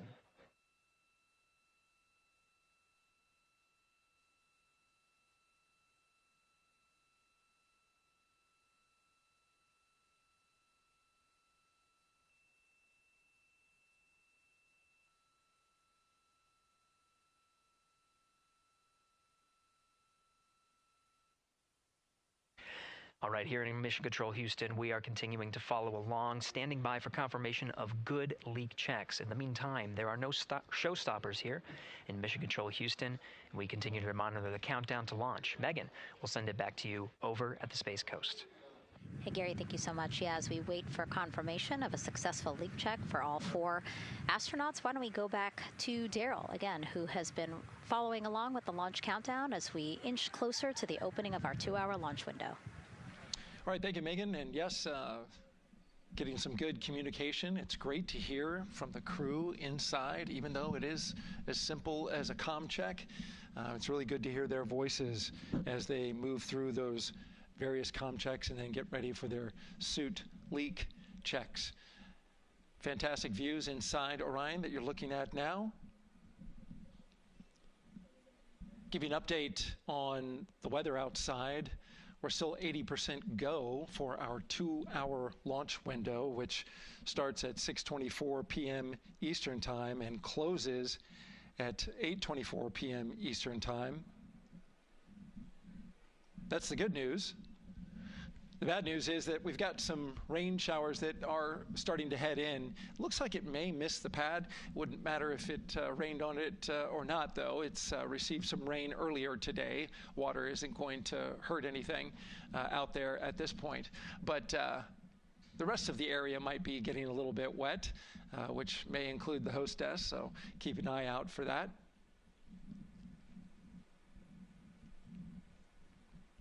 As we're watching with the astronauts inside the Orion Integrity spacecraft, you'll be hearing more and more from them, especially Christina Cook, who is mission specialist number 1.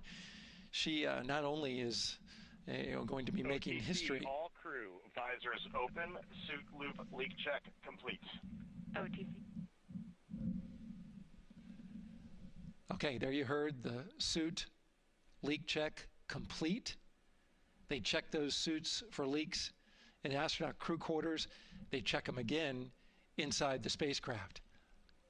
As you can see, the closeout crew, our astronaut support person moving around, turned off the camera, and so now we're looking from outside the Orion spacecraft, looking towards, oh no, let's see, get oriented here. Well, there we go. Back inside, we've got the view. But basically what I was saying about Christina Cook is that she will have the role of reading. CM is ready for closeout, performing video sweep using drag-on camera. OT.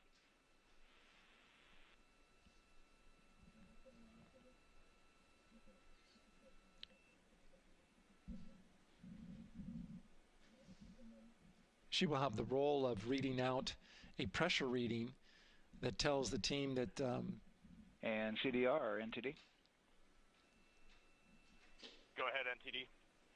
Yeah, we're going to do another cleanup on those suit leak check messages that we got from since we're done with that now. Integrity copies. Yeah.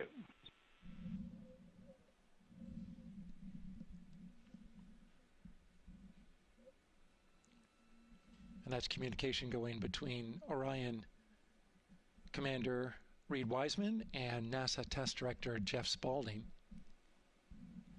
But as I was saying, Christina Cook will be reading measurements from the counterbalance assist arm. So you're going to hear her be asked by the NASA Test Director to read that. That CBA, counterbalance assist arm, it's mechanically latched by the closeout crew using tools, but there's a hydraulic assist. It's pneumatically opened and closed, rather, with a pressure assist that helps open it up. Not only that hatch, but also the last hatch. There's 2 hatches there that we'll see that will be closed. But this is in case of an emergency out there at the pad. If the crew, for some reason, needed to exit quickly, then they would exit the spacecraft by pulling that lever, which would open both hatches. Those hatches are heavy. The Orion hatch is hundreds of pounds. ATC cameras 1 and 2 both set to record. OTC copies.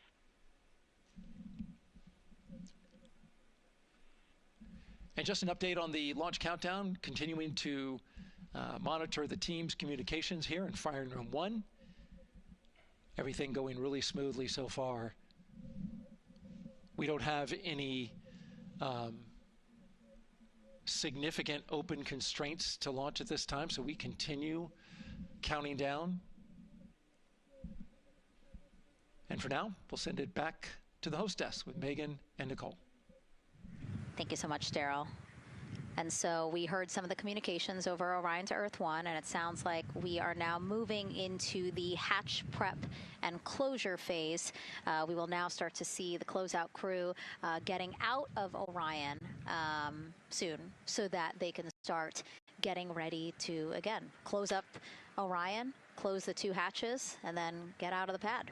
Yeah, the closeout team will take the hatch seals off, and they'll inspect the seals, make sure everything's ready to go, and then do a few last-minute configurations before they close that hatch. And then, like Daryl talked about, then Christina will have a role in looking at the CBA there. So. Yeah, you might have heard them say over the loops again that drag-on camera. So basically, it's a camera that they can move around, and you might have seen it in a couple of our shots already. But they will take that camera and literally go and inspect the seal that. There's 2 seals, actually, 2 seals that go around the entire area of the hatch just to make sure that everything looks good. And that camera feed is being directly shown to NASA teams who need to monitor that. Yeah, they want to make sure there's not a single hair or piece of dust on those, make sure that there's no damage and everything's ready to go so that the seal, they will do a leak check on this hatch seal as well. Make sure it passes. Yeah, and we'll know they're doing that because we will actually see one of the closeout crew members with a hand pump, and they will pressurize, again, just the seals, and they have to see if it will hold pressure for just a minute. And if it does, then they will go ahead to pressurize the entire Orion spacecraft, and then that again is to make sure that the spacecraft is holding the right amount of pressure. And that one's a lot longer. It'll take them like 8 minutes. Like it takes time to pressurize it, then they have to hold pressure, and then it takes time to depressurize it. Right, and they want to measure the difference in pressures at the beginning and end of that and make sure that it holds the right amount of pressure so that when they get to the vacuum of space, obviously the capsule holds its pressure. Yep. Okay. Well, again, as we continue to watch operations that are happening at the pad inside of Orion, why don't we go over to Banana Creek? It's one of our viewing locations here at Kennedy Space Center. They will have a spectacular view, and we actually have NASA's Leah Martin there chatting with a big group of people surrounded by a lot of folks on bleachers there.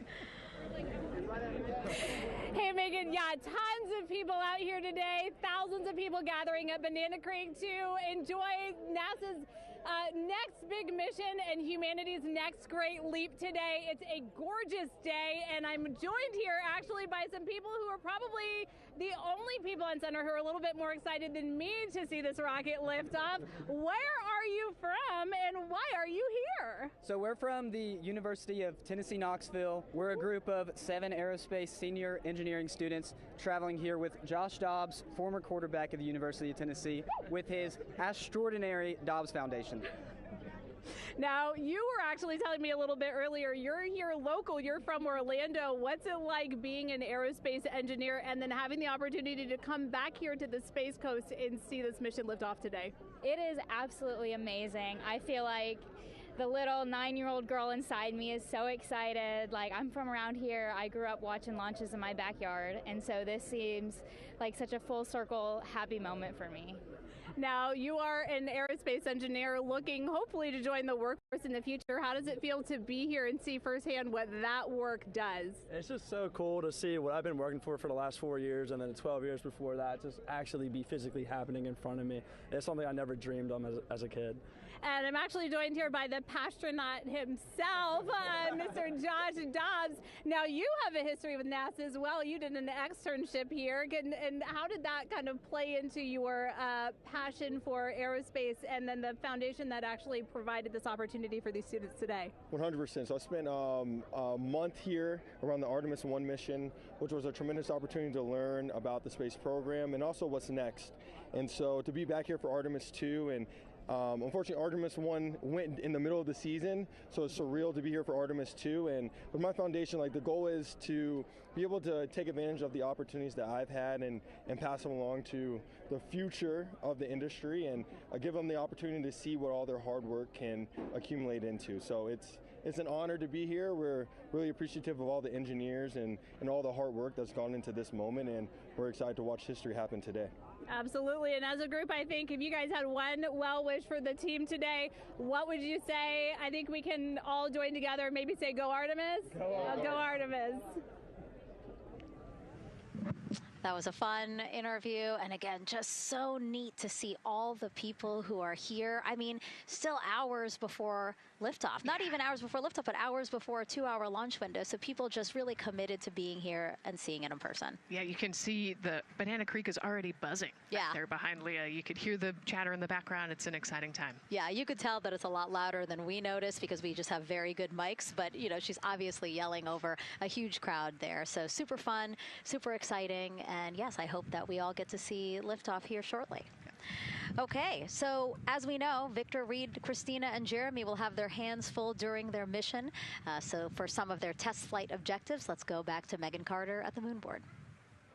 All right, as we have seen from those camera views, their capsule is very compact, obviously. So let me show you a few cool things about this piece.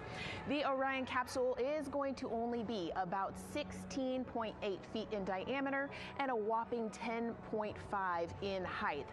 Think of it about the same cubic feet as 2 minivans. So obviously every piece of that capsule has been planned with purpose. And a really great example of that is going to be these seats that we have seen that live view of. Now, these seats are going to be out for launch, re-entry, and splashdown, but in between, they are stored in between to give them more room for daily activities and things like that. While they are on board, obviously they are going to have a lot of things to do. One of those is going to be to manually fly Orion, as we've discussed, but they also have several other objectives as well.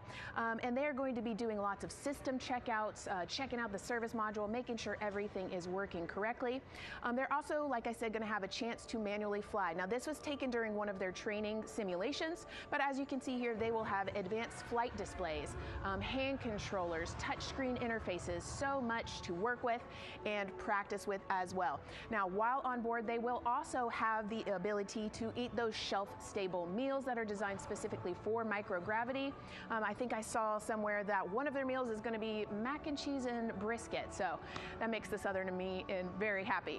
All right, but they are going to have also some time to look at some things like power and propulsion. They will have 3 key propulsion systems that are going to help power Orion as well. And speaking of power, I want to bring you back to the service module real quick because I wanted to point out these 4 solar panels. These are going to take about 18 minutes to unfold like giant wings, and they're going to stretch 62 feet from end to end, and these are going to help power the service module and in turn provide what the crew needs for their journey.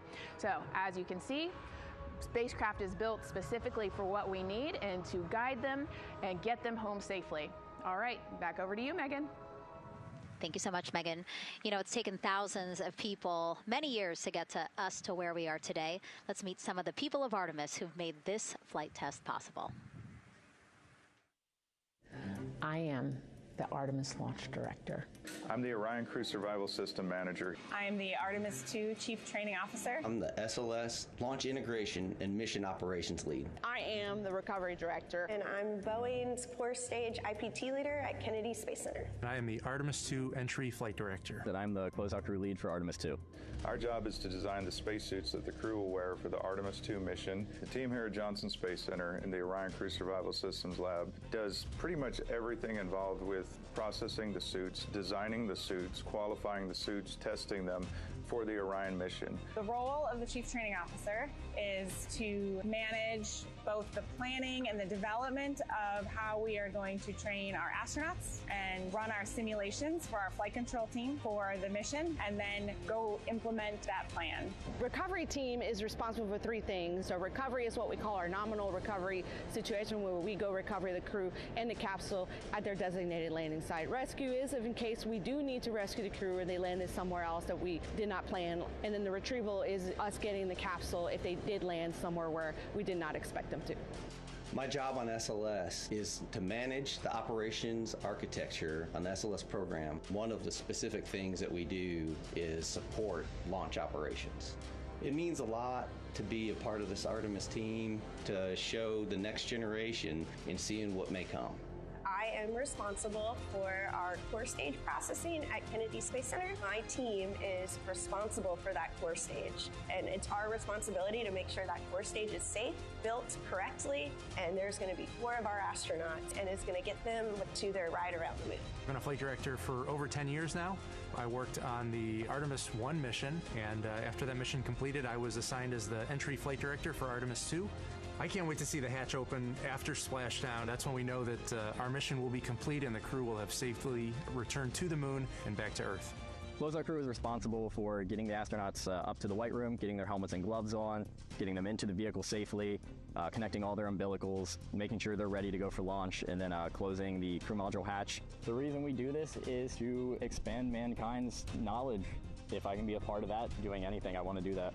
The launch director role really is to step back and kind of take that big picture view of launch. How are we doing on any NCs? How are we doing on our timelines, our procedures? Artemis II is a beginning. It's going to inspire a new generation. It's going to uncover science. It's going to serve as a pathway to places that we have never been before. And to meet more people of Artemis, you can head to the link we're going to put up on your screen there. Just, again, really nice to see all the faces that have put in the work, the time, the hours, the dedication to get us to today. Yeah, so many professionals that worked so hard on this mission.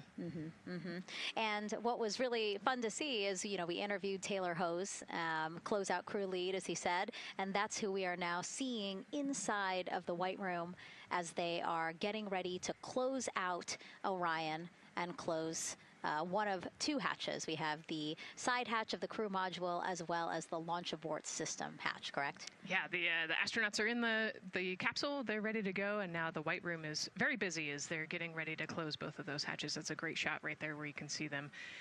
Almost looks like they're doing that hatch seal inspection that we talked about.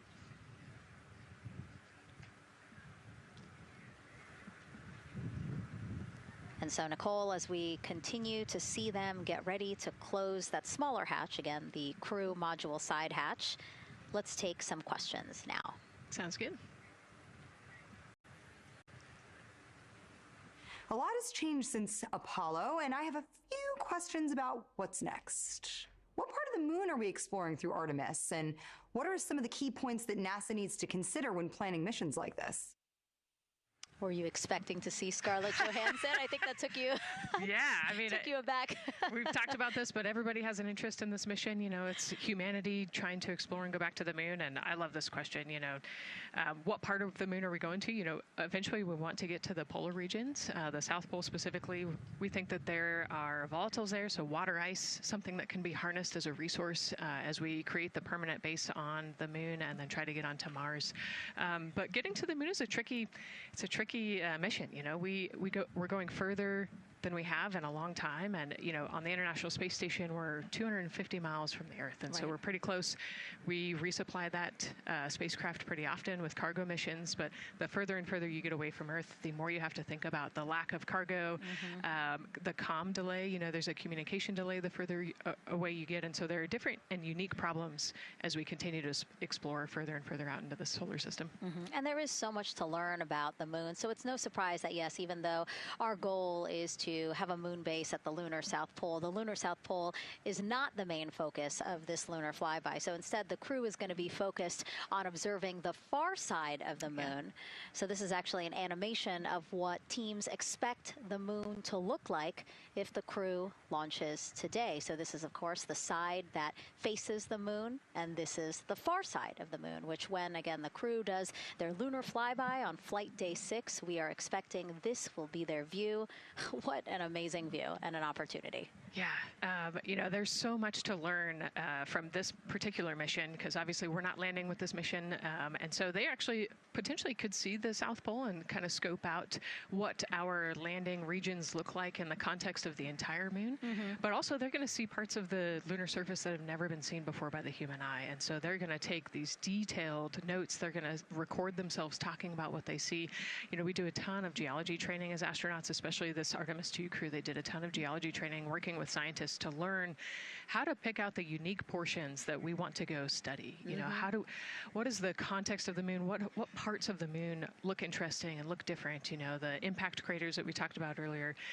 So really trying to take all the pictures, take all the observations, write down, talk about their observations, and record as much data as we possibly can for the researchers back here on Earth.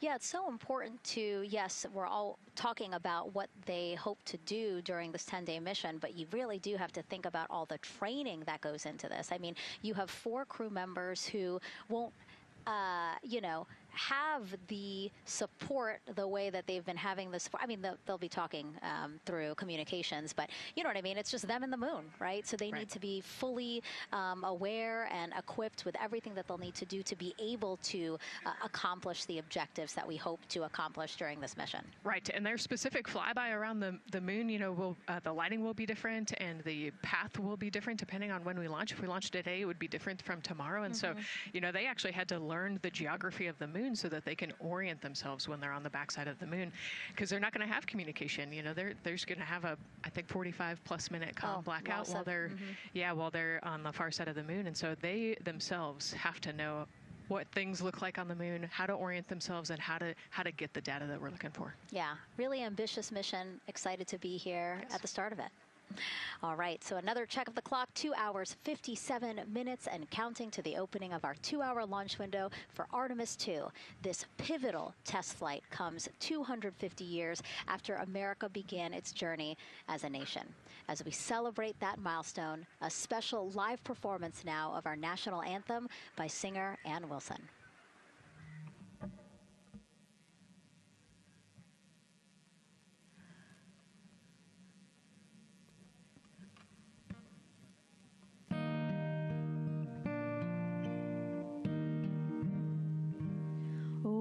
Say, can you see by the dawn's early light what so proudly we held at the twilight's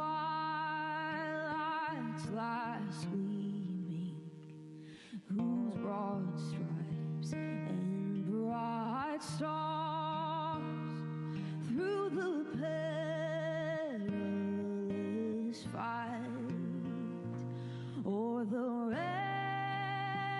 ramparts we watched, were so gallantly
A beautiful rendition. Honestly, I'm a little emotional, a little speechless. Yeah, that was gorgeous.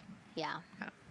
I mean, again, we are a nation of explorers, a nation of curious minds, and to see us again 250 years after our Declaration of Independence was signed to when we are trying to return to the moon for the first time in more than 50 years, really powerful. Yeah, leading the way back to the moon. It's exciting. Mm-hmm. And that's so important to us. You know, we do want to be the leaders in exploration, but we definitely know we can't do that alone. You know, we often hear NASA leadership say that, you know, this is not something one nation can do. This is something that is a collaboration of nations, and that's why we have European countries. We also have Canada, again, joining us on this ambitious test flight. Yeah, of course, you know, it goes back to the old proverb, if you want to go fast, you go alone. If you want to go far, you go together. And we want to go far. We want to get onto Mars eventually, and so we're going to get to the moon first, and you can't do that alone. So thank you again, singer Ann Wilson, for that beautiful rendition, again reminding us of what it is we are trying to accomplish for all, by all. We are now back inside the White Room with the closeout crew.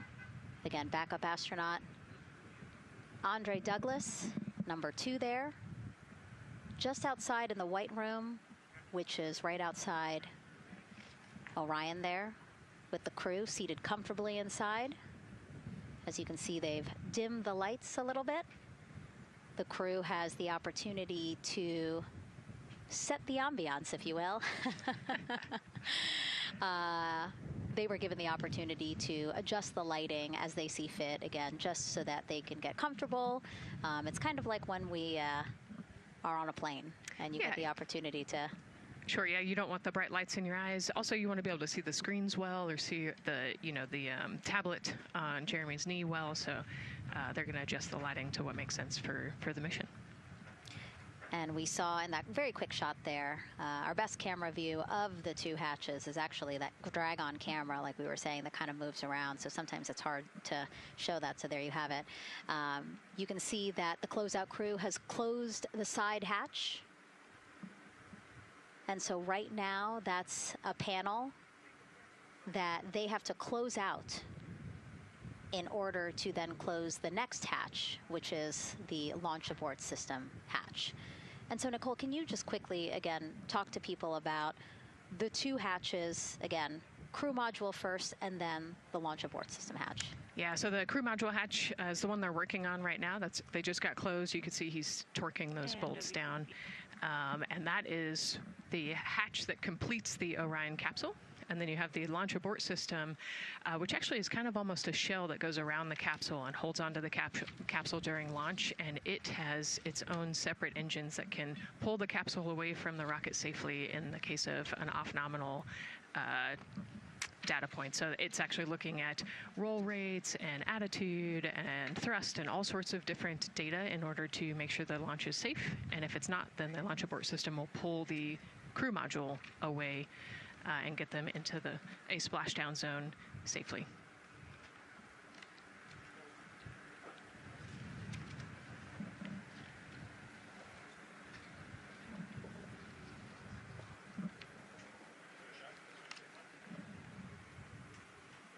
And as we wait for the crew to complete closing that side hatch of the crew module, let's head over back to Banana Creek, where we have Leah Martin standing by with the person who designed this mission's zero-gravity indicator, named RISE. It was 2nd grader Lucas Yee from California. Hey, Leah. Hey, Megan. Yes, of the many special guests we have with us today, I think one of our most exciting guests is Lucas, who's joining us, like you said, all the way from California. He and his family actually worked this as a group project to design the zero-gravity indicator. Lucas, can you tell us a little bit about your design? Yeah. So you named him RISE. Can you tell me why you picked that name? It was very remote, representing the Artemis II launch and Earthrise. And yeah, that's pretty much it.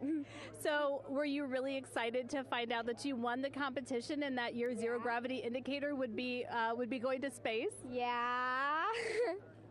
So how does it feel? We're actually just across the river right now from Artemis. We can see it from where we're standing. How does it feel to know that design you created is actually currently on that rocket just a couple hours away from going to space? Really, really, really, really, really, really, really surprised and very happy. And very happy. Now, Mom, you were telling me on the way over here that it was kind of hitting you what was happening. Tell me a little bit about that. It's definitely very surreal to be here in person. That Commander Weissman said that it's for all and by all. That we couldn't have said it better. We're just very grateful to be here. Super, super excited. And we're so excited to have you here too. Now, Oliver, this is your first launch too. Is that right? Yeah, that's right. And how does it feel to be here just a little bit away from watching the first group of astronauts in your lifetime on their way to the moon? It feels like very, very happy and surprised. So if you had one word of encouragement or something to say to the crew who's sitting on that rocket right now, what would you say?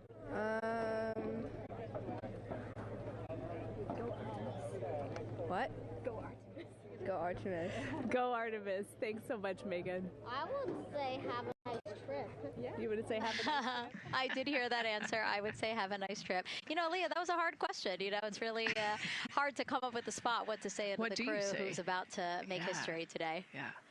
And so the Artemis II crew, again, ZGI, zero gravity indicator. It's a plushie, a soft toy that is brought in to the spacecraft with astronauts so that it can be a visual indicator for when we have reached the weightlessness of space, right? Yeah, you saw a little replica there that Lucas had, and then in some of the views in the cabin view, you could see it swinging and hanging earlier. So I think actually Jenny was the one who installed it into the capsule. Oh, really? Yesterday, yeah. So we have to unpack a lot here. We got to talk about Jenny, who we will get to here in a second. But then, yes, we will also go back into the capsule so that we can show you where the ZGI is now. But the ZGI was chosen by the crew after a contest where the crew asked for submissions. They got submissions from around the world to, again, design their ZGI that is going with them to the moon.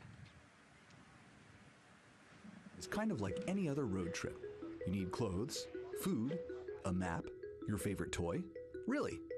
Except this toy has a job to do up there because this is a zero-gravity indicator.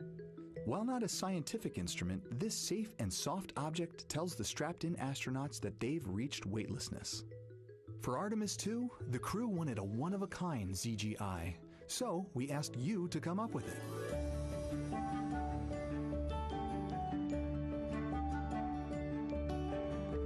Thanks everyone for sending in your entries from around the world. Over 2,600 of you submitted. And we loved seeing all of your contributions. It was a really difficult decision because each design had a unique quality that stood out to our crew. In the end, we were able to narrow it down to a top 5 from Finland, Canada, Peru, and 2 from the United States, Kansas, and California. In the end, we went with one called Rise. It was a design inspired by the Earthrise photo taken on Apollo 8, which is very special to our crew.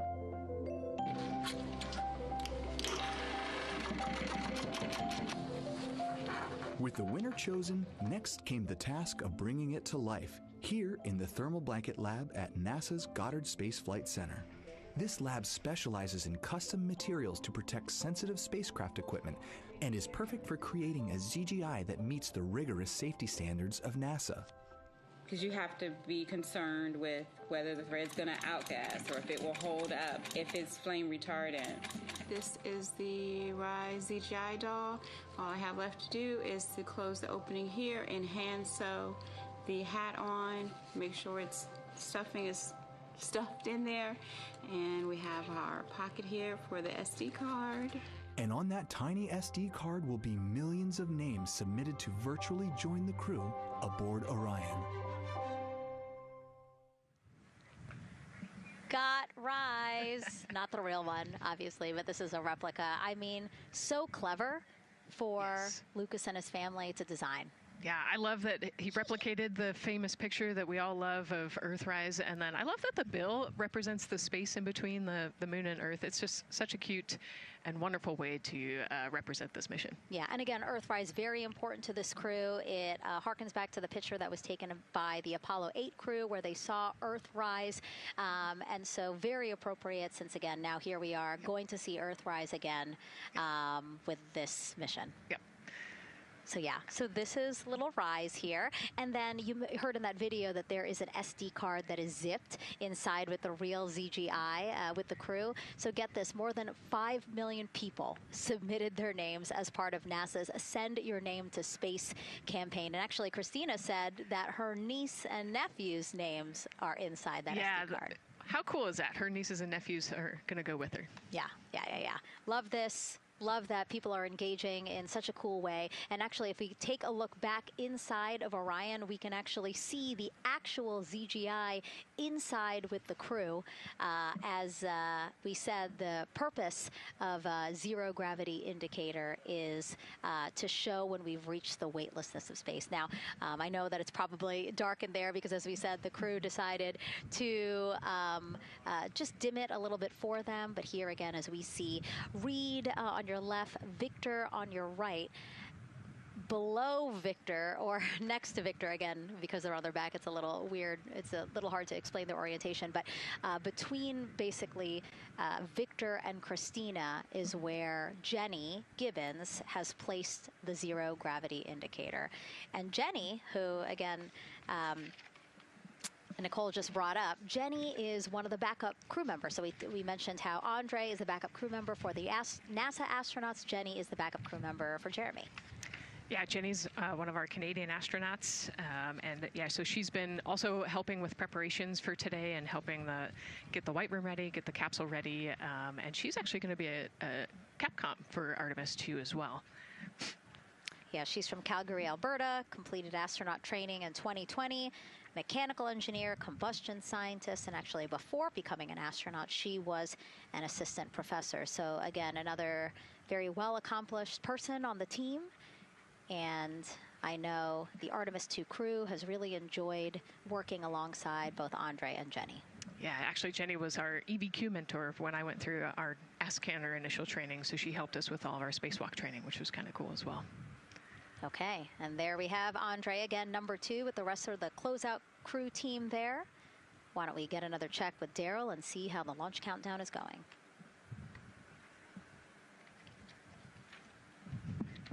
Still going quite smoothly here from Firing Room 1 here at the Kennedy Space Center.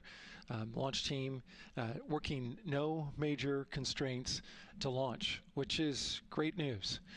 We did get an update on a weather balloon that the launch weather officer and his team released. This is an important weather balloon released right around the 3-hour mark. And what it told us is that winds are around 10 to 11 knots in the upper parts of the atmosphere. That's important information for the launch abort system should the astronauts need the LAS. This would, of course, pull the Orion spacecraft off the top of the rocket in case there were an emergency, and then take them offshore to a water landing in the Atlantic Ocean.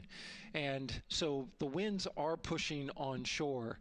And because they're pushing onshore, the launch weather officer is keeping a close eye on the strength of those winds, because if the Orion were to come off the top, and it's powered by 3 rocket motors which can propel it or pull it especially fast off the top of the rocket, it would go up into the air thousands of feet and then splash down in the water. And if you've got wind pushing against it, you don't want that spacecraft to come back and land on land.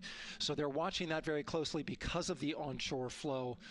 That onshore flow is also what's giving us a little weather action down to the south of us along what's called the beach line, 528. We got a whole lot of people out there getting ready to watch the Artemis II historic launch. Well, they just got a good soaking. Line of rain showers, I should say, passed through that area and soaked the place. Certainly rain is a possibility, spotty showers from time to time, but overall the launch weather officer tells us that we are trending towards getting that stuff to all push to the west the closer we get to our launch window. A reminder, that window is from 6:24 p.m. to 8:24 p.m. Eastern Time. We don't have a specific T0 at this moment. There's a lot that needs to be calculated before we get there. We also need to get through the rest of the countdown on time. As of right now, we are right on time. The launch countdown is going exactly as planned. That's not something that we saw certainly in Artemis 1. There was a lot of flexing in the timeline during those 3 launch attempts back in 2022. But so far today, on our first launch attempt, we're really enjoying some really solid countdown work, some solid operations by the launch team so far. And to quote our friend Lucas, who created Earthrise, we all really like that. We'll send it back to the host desk. Thanks so much, Daryl. Yes, we really like that, and we really like Rise and Lucas. So thank you for that. That was really cute. Okay, so again, here we are in the big box here. We have our full view of the rocket, looking glorious on there with, again, some clouds, but still weather is good for launch today. And then we have the closeout team continuing to do work in the White Room. We got confirmation that they have successfully completed pressurizing the counterbalance pressurization. Basically, as Daryl explained it before, the side hatch for the crew module is very heavy. So in order to open it, there needs to be pressure applied to it, and that's what we just completed, right? Right, that's exactly it. So the CBA, that counterbalance assembly that we're talking about, has to be pressurized. It's a pneumatic system to help. So in the case of an egress, you know, Christina's the one that has to open that hatch. So once she gets it unlatched and unlocked, then that pneumatic system will help move the hatch. It weighs a lot, and so the average human cannot open that hatch by themselves. And so that's why we want to make sure that the system is pressurized, that it's not going to leak, and that it is ready to go in case they need to open the hatch. So that is complete, and now what is happening are the seal leak checks. So that is in progress. Again, 2 seals go through the entirety of the hatch, and we will take the seals to pressure, hold it for about a minute, and just make sure that it is holding pressure. Again, we want to make sure that the crew has a safe, pressurized environment in any sort of situation while they're in Orion. Yep, that's right. So we're going to take a look at it. We're going to take a look at the starting pressure, and then after a certain amount of time, we'll take a look at the ending pressure, and then there are certain tolerances that we will accept for flight. 2 hours, 37 minutes and counting from the opening of our 2-hour launch window today at 6:24 p.m. Eastern Time. After liftoff, it takes less than 10 minutes to reach Earth's orbit. Let's learn more about today's ascent profile with Gary in Mission Control. Hey, Megan. We are monitoring here in Mission Control Houston. Flight controllers are looking at data from integrity in the Space Launch System during the countdown. We're looking at some of the events happening in the White Room now and just making sure that all criteria is met to commit to launch and ascent today. It's the team you see in this room that will be looking after ascent, which is a very dynamic phase of flight. And after solid rocket booster ignition of the Space Launch System, it's this team that takes over control of the mission. There are voices you'll hear upon ascent, calls being relayed between Stan Love, the Capcom you see here in this shot in Mission Control Houston, that's the voice from this room, and the Artemis II crew on a communications channel aptly named Orion to Earth. Here are the calls you may hear during this part of the mission. Capcom Stan Love, his first call after responding to the crew's successful roll pitch maneuver at 30 seconds is AMT high. This notes that should we lose just one of the main engines, an alternate mission in low Earth orbit can still be achieved. At 1 minute 25 seconds, you'll hear max Q on PDL. This notes that reaching the moment of maximum dynamic pressure on the spacecraft. This event happens to be in line with a communication switch to another ground station, the Ponce de Leon Inlet Tracking Annex located about 35 miles north of Kennedy. At 2 minutes 45 seconds, you'll hear SM primed, upper stage RCS ready.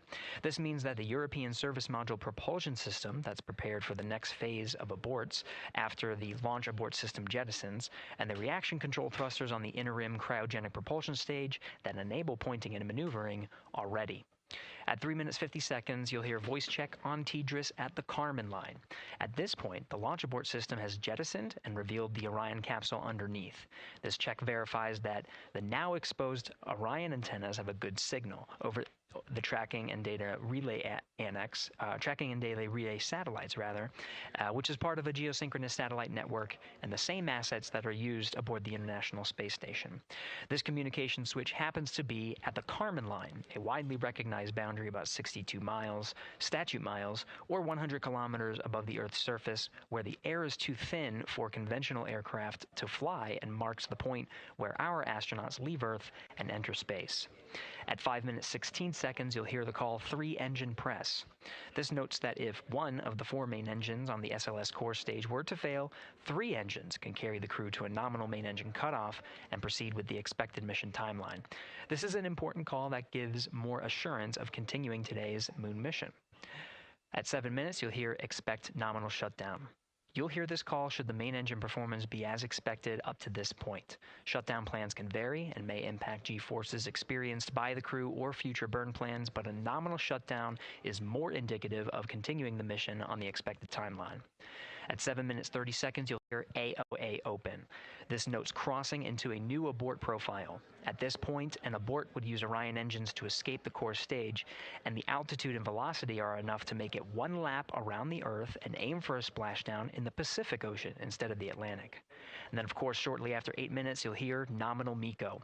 You won't hear MECO right away. Teams here wait until the core stage has separated and the trajectory is confirmed as expected before that call to the crew.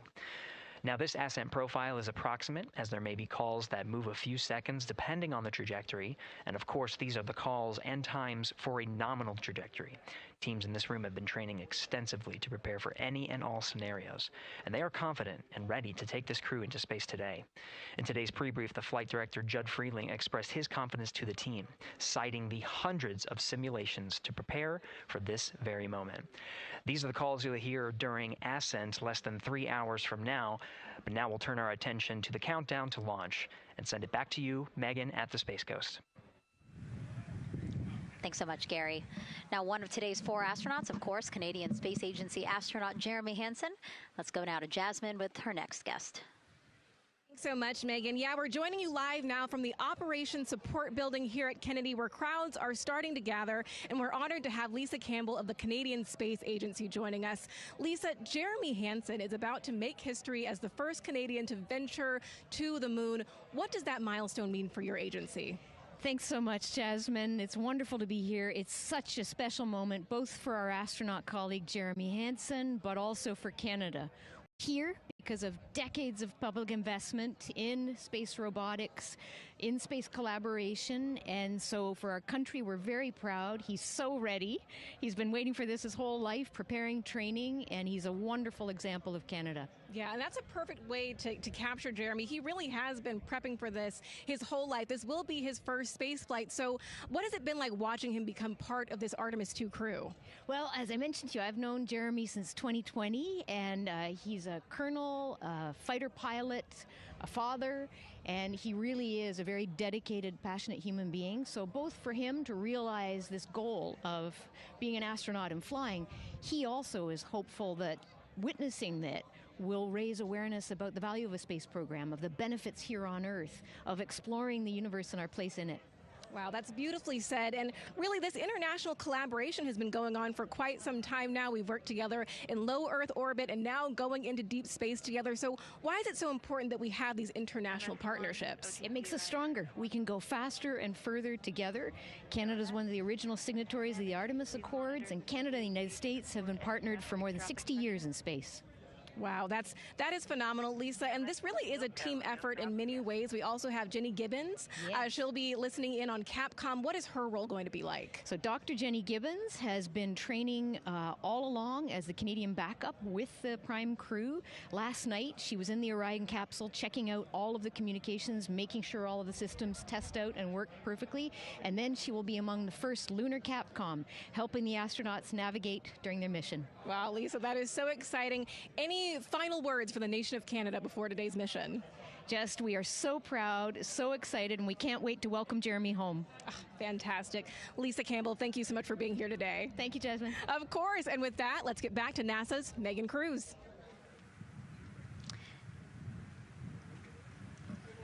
And right now,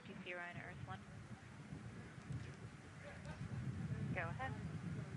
Ma'am, TBA press has been completed. Did you see any drop in pressure? And MS1, we saw just a little bit. It is just over 2,600 now. Copy. Thank you, ma'am.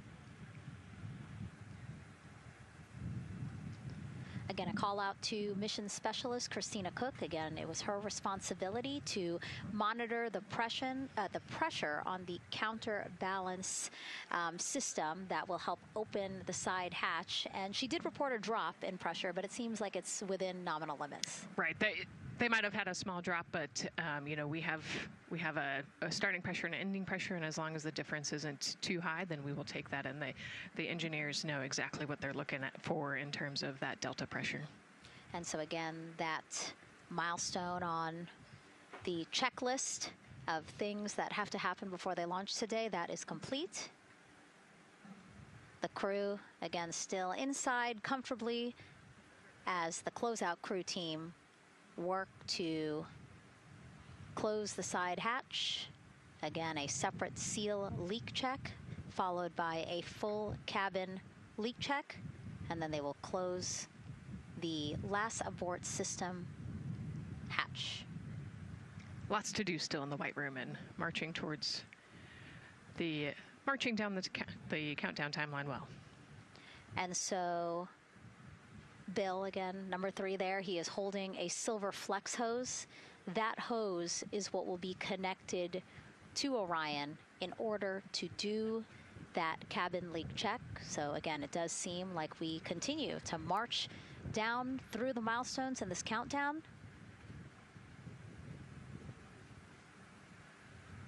Hopefully lifting off today within our 2-hour launch window that opens at 6:24 p.m. Now, right now, people inside the Kennedy Space Center Visitors Complex are learning about this mission. There are great exhibits there about the rocket and Orion, and of course, our Megan Carter with the moon board. All right, Megan and Nicole, yeah, you mentioned that checklist before launch. That checklist is going to continue during the mission, as well as there are several vital objectives that we are hoping to accomplish with this mission. So we've talked about the rocket. We've talked a little bit about Orion.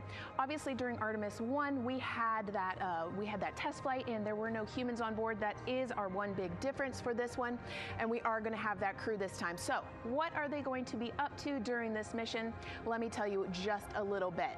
Now, for Artemis 1, like I mentioned, we were really focused on the SLS, making sure it had the power and capabilities that we needed. We were also checking out the Orion spacecraft in deep space environments, making sure that it was good to go. Now for Artemis 2, we are going to be taking the testing for Orion to the next level by adding that human component. So those test objectives are going to start even before launch. Like you mentioned, they are out there making their way through that checklist. But these objectives are going to start now, and that includes safety. So one really great example of safety is going to be something called the egress baskets. They're out there in the spacecraft, obviously, and should a situation happen to come up, they are going to have something called the egress baskets they can get in, and those are going to zip line them essentially down to the ground within seconds to safety. Another great example of those safety procedures are going to be the LAS, or the launch abort system that I mentioned earlier. Just a reminder, that's the one that can pull the crew and capsule away from any danger within a few minutes of into the launch. Now, those are just a couple quick examples, but our recovery teams have been training extensively, quite a lot, to make sure that they are ready and prepared for any challenging situation that could possibly arise. All right. Several other objectives that we are going to be looking at are also going to be communication checkouts. That is going to be vital. I know we talked a little bit earlier about all the maneuvering that they're going to be able to do, but we want to make sure that they have full communication ability from space to ground so that we can fully support them here. We are also going to be checking out those life support systems. Obviously, we've talked a lot about the service module and what it is going to do for the crew, but we want to make sure that those life support systems are fully functioning, obviously, before we send them farther into deep space. That's going to be critical for them. So on top of being able to maneuver the spacecraft and check everything out, we are also going to be making sure that everything is fully functioning. So as you can see, big part of this mission is to make sure that the spacecraft, the hardware, and all the operations are working and that the data is going to make sense. And speaking of recovery, we are also going to have the opportunity at splashdown to recover that launch or that flight data, and we're going to be able to take that back, analyze it, and make sure there are if there are any enhancements we need or changes we need to make before our next missions, we'll be able to do so. So they're going to stay lots to do. They're going to stay very busy, obviously. And with that, I will turn it back over to you, Megan. 2 hours, 25 minutes and counting, and the crowd, check it out, continues to grow at our Banana Creek viewing location. They will have a great view of launch, and we will go back now to Leah Martin, who's standing with her next guests. Hey, Megan, yeah, we're surrounded by thousands of people, some here local from the Space Coast, but we actually have quite a few people who have traveled a pretty far distance to be with us today. I'm actually joined here by a group from the International Space Station Ambassadors Program who have come from all over the globe. Saku, you're here from Japan, you've come Val from Mexico, and then we have brother and sister Cosma and Jesko here who are visiting from Germany. You actually told me that you participated in the NASA Rover Challenge in Huntsville. How was that experience, and how is it kind of participating there in Alabama and then being here today? So it is an amazing experience because you meet so many young people with visions, with dreams, with ideas which inspire you and motivate you. And it's even better to be here now to see the SLS launch because we are going back to the moon, and that's what we're working for. Absolutely. And, you know, the Artemis missions, we talked a lot about the Artemis Accords and this being an international effort. You were actually telling me, Saku, that you're interested in becoming an astronaut with JAXA, pursuing your PhD to be able to do that. Tell me a little bit about that. Yes, actually, I applied for the Japanese Aerospace Agency, the astronaut selection like 2 years ago, and then I didn't make it all the way, but I'm still working on it, and hopefully I can be at the launch pad sometime, and then I hope to go back to the moon and Mars, and yeah, I'm working on it. Absolutely incredible. And Val, you're from Mexico.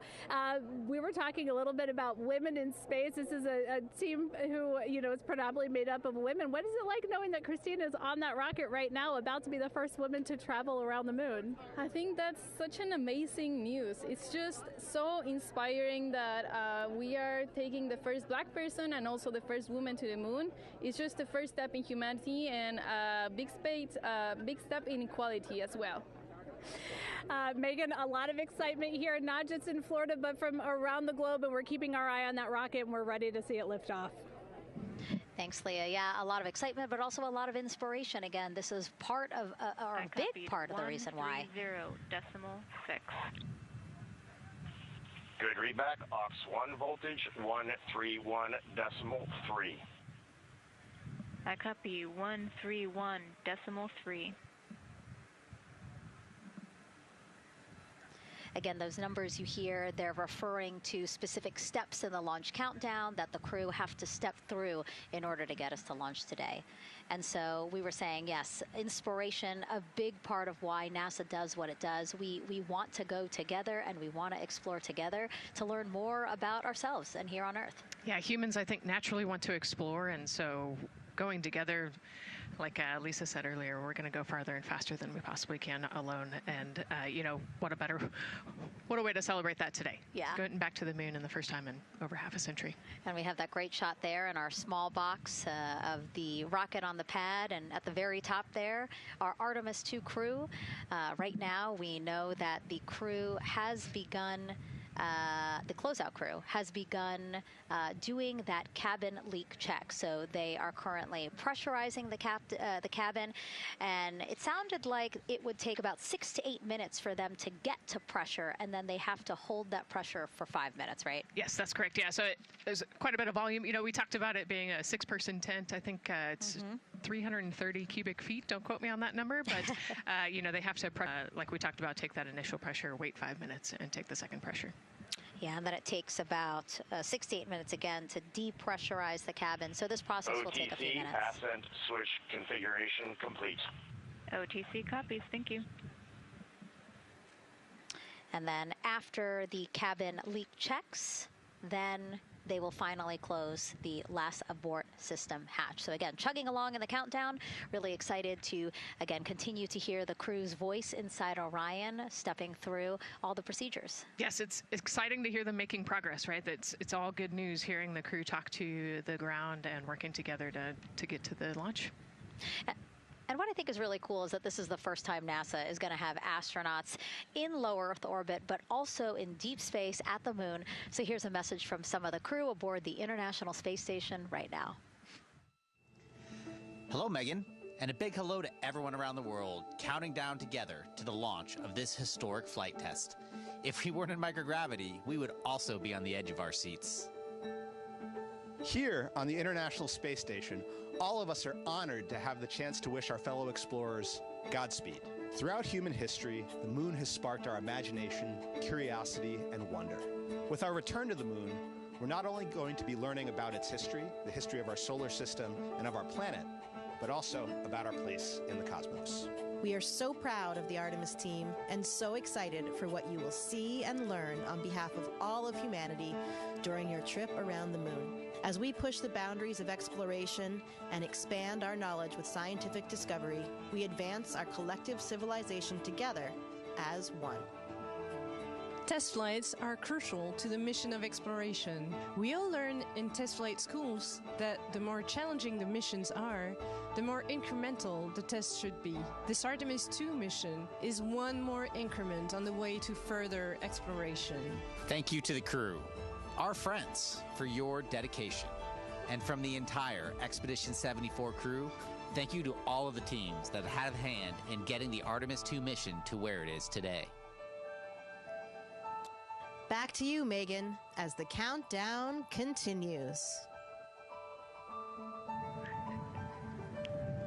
Oh, I love that so much. I just love seeing them there. And again, you have to remember the International Space Station is an orbiting lab. We learn so much there, and we're going to learn so much more from Artemis II, because this isn't just a test flight.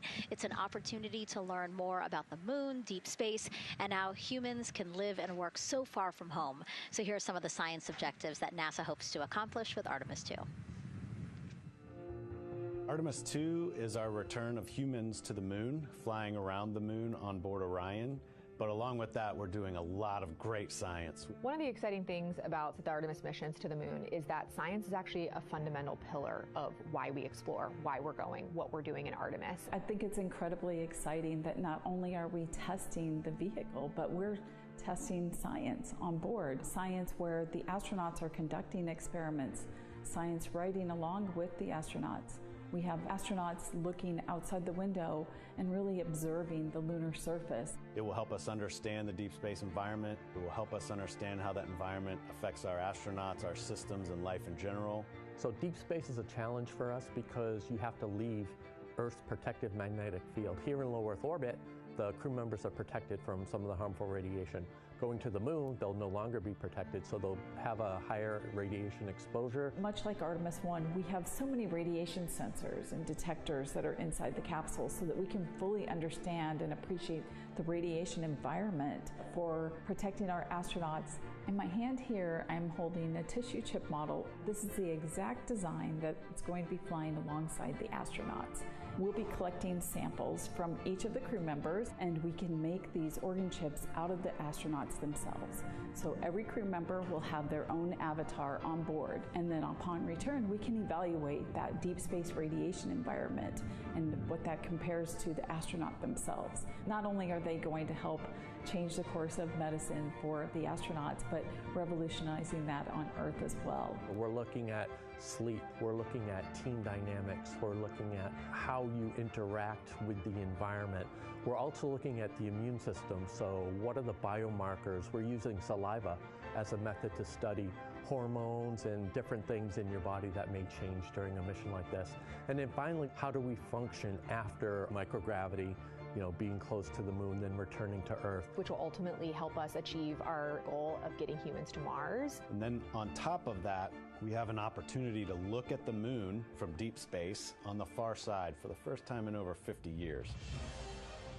Having human eyeballs and brains back around the moon is going to unlock a new generation of lunar science discovery. The human eyeball is capable of taking in so much data in just a split second. They'll be able to tackle impact history, volcanic history. They'll be able to look at how the albedo, or kind of the shade and hue of the moon and the color of the moon, can tell us something about how that terrain evolved over time. We're integrating science in ways that have never been integrated into human exploration before. We have a front room mission control flight controller position called the Science Officer. We have a brand new science back room where it's basically our brain trust of lunar scientists and geologists supporting the crews of the future. And Artemis II will allow us to really test how this works so that future missions are really set up for success. We'll also be deploying some CubeSats. They're small shoebox-sized spacecraft of their own. They're each provided by another country, one of our partners. As they conduct their research, they'll complement what we are doing at the moon with Orion. It is so incredibly exciting to be a part of this mission. And it has been, really one of the privileges of a lifetime. I can see the work I'm doing benefit crew members right now and benefit the crew members in the future. So it's incredibly exciting and it's very rewarding. As this rocket launches humanity off of the Earth, we'll be setting the stage through our science to prepare humanity to leave Earth and explore the solar system. And what we learned during this and future Artemis missions to the moon will eventually get us to Mars. Here's Jasmine Hopkins again, now with Nikki Fox, Associate Administrator of NASA's Science Mission Directorate. Thanks so much, Megan. Yes, we're back on the balcony now, joined by Dr. Nikki Fox. Nikki, in this nearly 10-day mission, we are covering a lot of science, from CubeSats to tissue chips. What are you most looking forward to learning? Oh my goodness. I think for me, the most exciting thing is actually being able to interact with the crew while they are flying, doing this historic journey on the far side of the moon. They are going to be seeing pieces of the moon that no human eyes have seen before, which is really spectacular. It's going to be an interesting trajectory. Some of it is in darkness. Then at the terminator, so in darkness, they'll be able to look for like impact flashes and things when micrometeorites pummel that poor moon.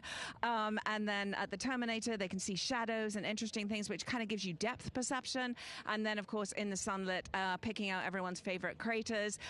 Also, if we launch today or tomorrow, they will see a total solar eclipse from the Orion capsule. How cool is that? That is very cool. We are thrilled for this Artemis II crew to be able to see the moon in a way that we've never seen before. What is so unique about that far side? Why are we going there? I mean, honestly, it's just, it is unique. It's very different to the near side of the moon. The actual sort of terrain, the morphology, it's very, very different. And so it will be very exciting to see that as we're going past that. Absolutely. And Nikki, we are performing a lot of science at the moon this year, actually, not just Artemis II. Can you speak to the commercial lunar landers we're planning to send? Yes, we are very, very proud of our commercial partners as they take our payloads for us to the lunar surface. And very excited. Next one up is Blue Origin's Blue Moon Mark 1 going. It's got some science on it. It's got the scalps that went on the Blue Ghost. so we'll be able to sort of look at that plume as it's coming down onto the lunar surface, and then also the laser retroreflector that will be the array that's up there too. So even on that first test flight, packing it with science as much as we can. Wow, Nikki, so much science. It's hard to keep track of everything, but the unique thing about Artemis II is we're sending crew. Can you speak to the importance of the human element of science? Absolutely. I mean, we can program, like we do with our beautiful rovers on Mars, we can program them to do certain things, and it's what we think we need them to do. When you have an astronaut up there, they can make that sort of like really unique split-second decision. The thing I'm most looking forward to is when they think they're going to be looking here, is hearing one of them say, "Oh my goodness, look over there." And I think that's just incredible about how we do that. Also, flying our tissue chips with the astronauts, our Avatar experiment. Here we go, Avatar. Oh, wow, look at that. And that's got the tissue chips samples that matched to the crew, so we'll be able to monitor the effects of microgravity and radiation on that human tissue as we prepare for more and more missions to the moon for longer and longer durations, and then off to Mars. Wow, Nikki, so much science ahead of us, but first we have to launch. Thank you so much for being here today. Thank you so much. Go Artemis. Oh, of course, go Artemis. And with that, let's turn it back over to the countdown with NASA's Megan Cruz. Nikki is so fun. She has so much energy and so much passion about the science. And again, yeah, it's just so important to remember that so much science is happening with this mission. It's not just to test out the hardware and the life support systems. Yeah, you saw the science video, and then we talked to Nikki.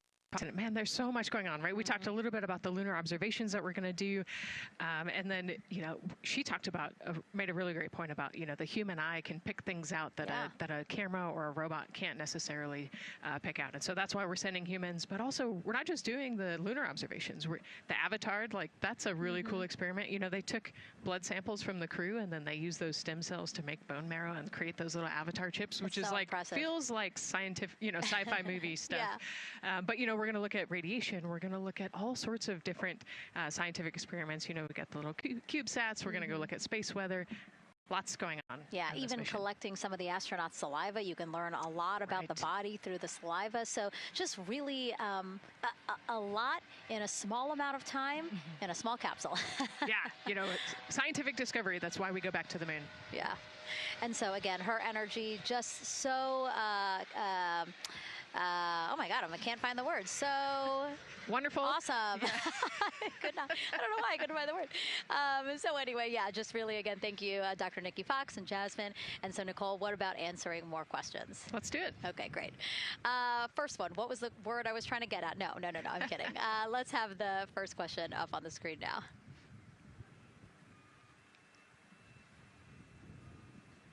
I know we got him.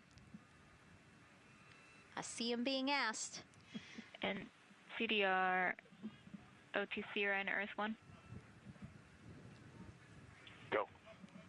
For your awareness, scrubber cycling is about to be restarted. Integrity copies.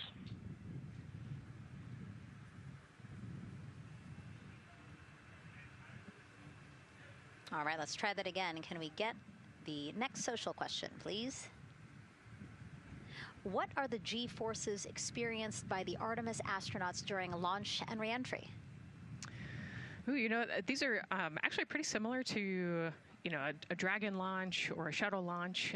We have to accelerate to get out of the Earth's atmosphere, and then, we talked about the secondary burns that they will do to get away from Earth. But, for me personally, it kind of felt like we got slingshotted off the Earth is how I like to describe it. So, you get set back in your seat and the G forces are into your chest. CDR OTC Orion Earth 1. Go ahead. When leak check complete, the cabin is going to be vented to flight pressure momentarily. Integrity copies. That's fantastic news. Yeah. Again, so the spacecraft is holding pressure as expected, and so now they will depressurize it, which will take about 6 to 8 minutes. Exciting. Yes. Yeah. Go ahead, Nicole. Like we talked about, continuing to march towards the launch. So the G-forces are into your chest, and it's kind of a slow build, and you can get all the way up to 4.5 Gs into the chest during the launch. And often they have to back off on the thrust a little bit so that you don't get too high in the G-forces, and especially as we go through kind of max Q or that max aerodynamic force, so as they get through the thicker parts of the atmosphere.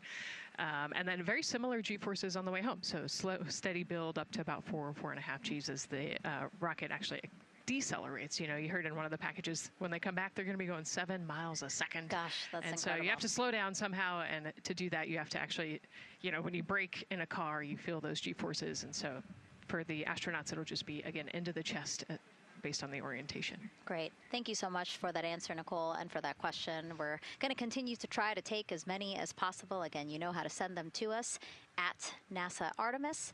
But now we again have another question for you, for our audience. We want to know, what part of Artemis II are you most excited for? Liftoff, Earth views from Orion, lunar flyby, or splashdown? Tell us again on NASA's Instagram or Twitch accounts, and we'll share your answers a little later in the broadcast. That's a tough one. I don't know what my answer would be. I know. I don't know either. I'm excited for it all, but that's a cop-out. All right, now let's head back over to Banana Creek. Again, the crowds there, really excited. People coming from all over the country, from around the world. Why don't we get another check with Leah Martin to see who she's caught up with now. Well, Megan, we were a little while ago talking to some students from around the globe.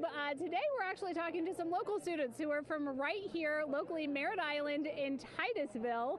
We talk a lot about the Artemis generation and about the students who are going to become the next generation of dreamers, of engineers, of scientists and technologists. And I'm actually standing with a group of those students here today. Our local high school has actually implemented a really neat new program in the spirit of being able to create these pipelines for employment and engagement. Can you tell me a little bit about what Merritt Island High School is doing? Sure. Well, this is a new program, first of its kind here at Florida, and basically what we're studying is astronautics and aviation, kind of blended the two together. We have flight simulators in our lab, but students are also learning about engineering, aerospace engineering, and we're trying to make all kinds of pathways available for them, trying to give them opportunities to see which pathway they might want to be interested in. So yeah, it's just a great opportunity for them to learn about space. We just finished doing a whole model rocket build where the students took CAD software, developed their own rockets, put them together, and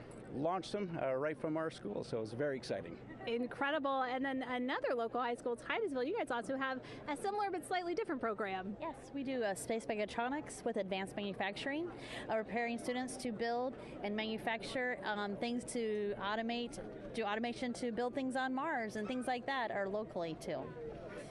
Now, you told me that you're actually trying to figure out a little bit what you want to do when you're done your freshman in high school.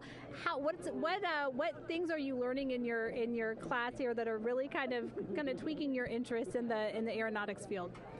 So we're building a lot of things with like metal and how we're supposed to do it on the rockets. We're also doing computer programming, which would help with NASA and like programming and coding.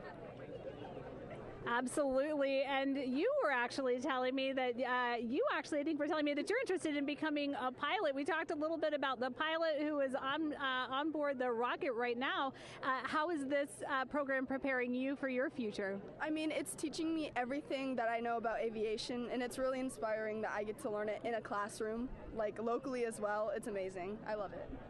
And then you were also telling me you're taking this class. What's the most interesting thing you've learned?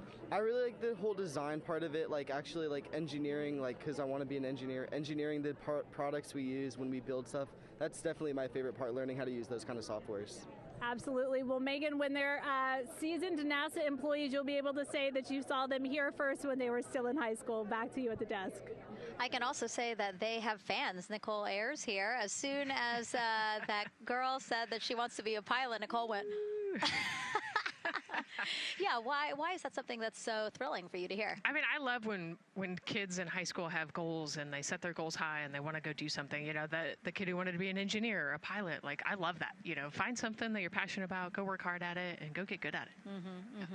Yeah, and speaking of passion, I mean, we definitely have a whole bunch of people here passionate about what NASA is doing here. Again, the lawn behind us just filled with media from around the world, making sure that they can help tell our story to everyone who is interested in hearing it. So Back here in Florida, of course, we have NASA leadership also keeping a close eye on launch operations. Let's go now to Jasmine Hopkins, who is standing by with Lori Glaze, Acting Associate Administrator of NASA's Exploration Systems Development.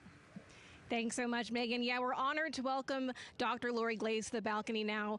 Lori, this is our very first time having crew on an Artemis mission. How does that feel, and how does that change our overall approach to the mission? It's a really good question, and it really came home today when we were watching the crew walk out, and then we saw them get into their van and go out to the pad, and we've been watching them getting into the crew module. And so we've really put an enormous amount of rigor into assuring the safety of our crew. One of the most important things on this mission, different from Artemis 1, is we now have environmental controls and life support systems. One of the most important things we're going to do on this mission is test those out and make sure that we can keep our crew healthy and safe throughout their mission. We also on this mission have an activated launch abort system, which we had the system for Artemis 1, but it wasn't active. But we definitely had that active on this mission. We want the ability, again, if something goes wrong, to be able to have that ability to abort and get them back to the ground again safe. Absolutely, Lori. I mean, as you're driving home, safety is paramount here at NASA, and your program is responsible for all of these Artemis elements. We have the Space Launch System, Orion, ground system. So how do you get everybody cohesively on the same page for a day like launch? And that's a great question, and it's really been wonderful to watch our teams working together. We have the ground systems, which are kind of the bookends of our mission. The ground systems help prepare us to get the rocket ready to take off. They're doing all of the loading of the tanks right now and getting the crew into Orion, and then at the back end they'll be there to recover the crew when they land in the ocean. But they know that their job is to make sure that that rocket is ready to go and that the crew module is ready to go. And then the rocket itself, the space launch systems, they know that their job is to deliver the crew module to the right point in space so that they can conduct their mission. And then again, they have to make sure that everything is ready, that they set them on the trajectory that is going to bring them around the moon and set them up to land in the right place in the Pacific Ocean. And that's their job, and they know how important that is. And they have to work closely with Orion, which again, they also have to work with all the other teams to make sure that everything's working together. And then on top of that, our flight operations teams, all the people on the ground, they're all working together. They know this mission doesn't work unless every single part of the mission works. Right. Lori, there are so many things that have to work together today. We can't wait to see what happens next. Thank you so much for being here. It's my pleasure. Thank you. Of course. And with that, let's take it back to the countdown with NASA's Megan Cruz. Yeah, and speaking of the countdown, 1 hour, 59 minutes and counting until the opening of our 2-hour launch window at 6:24 p.m. Eastern Time.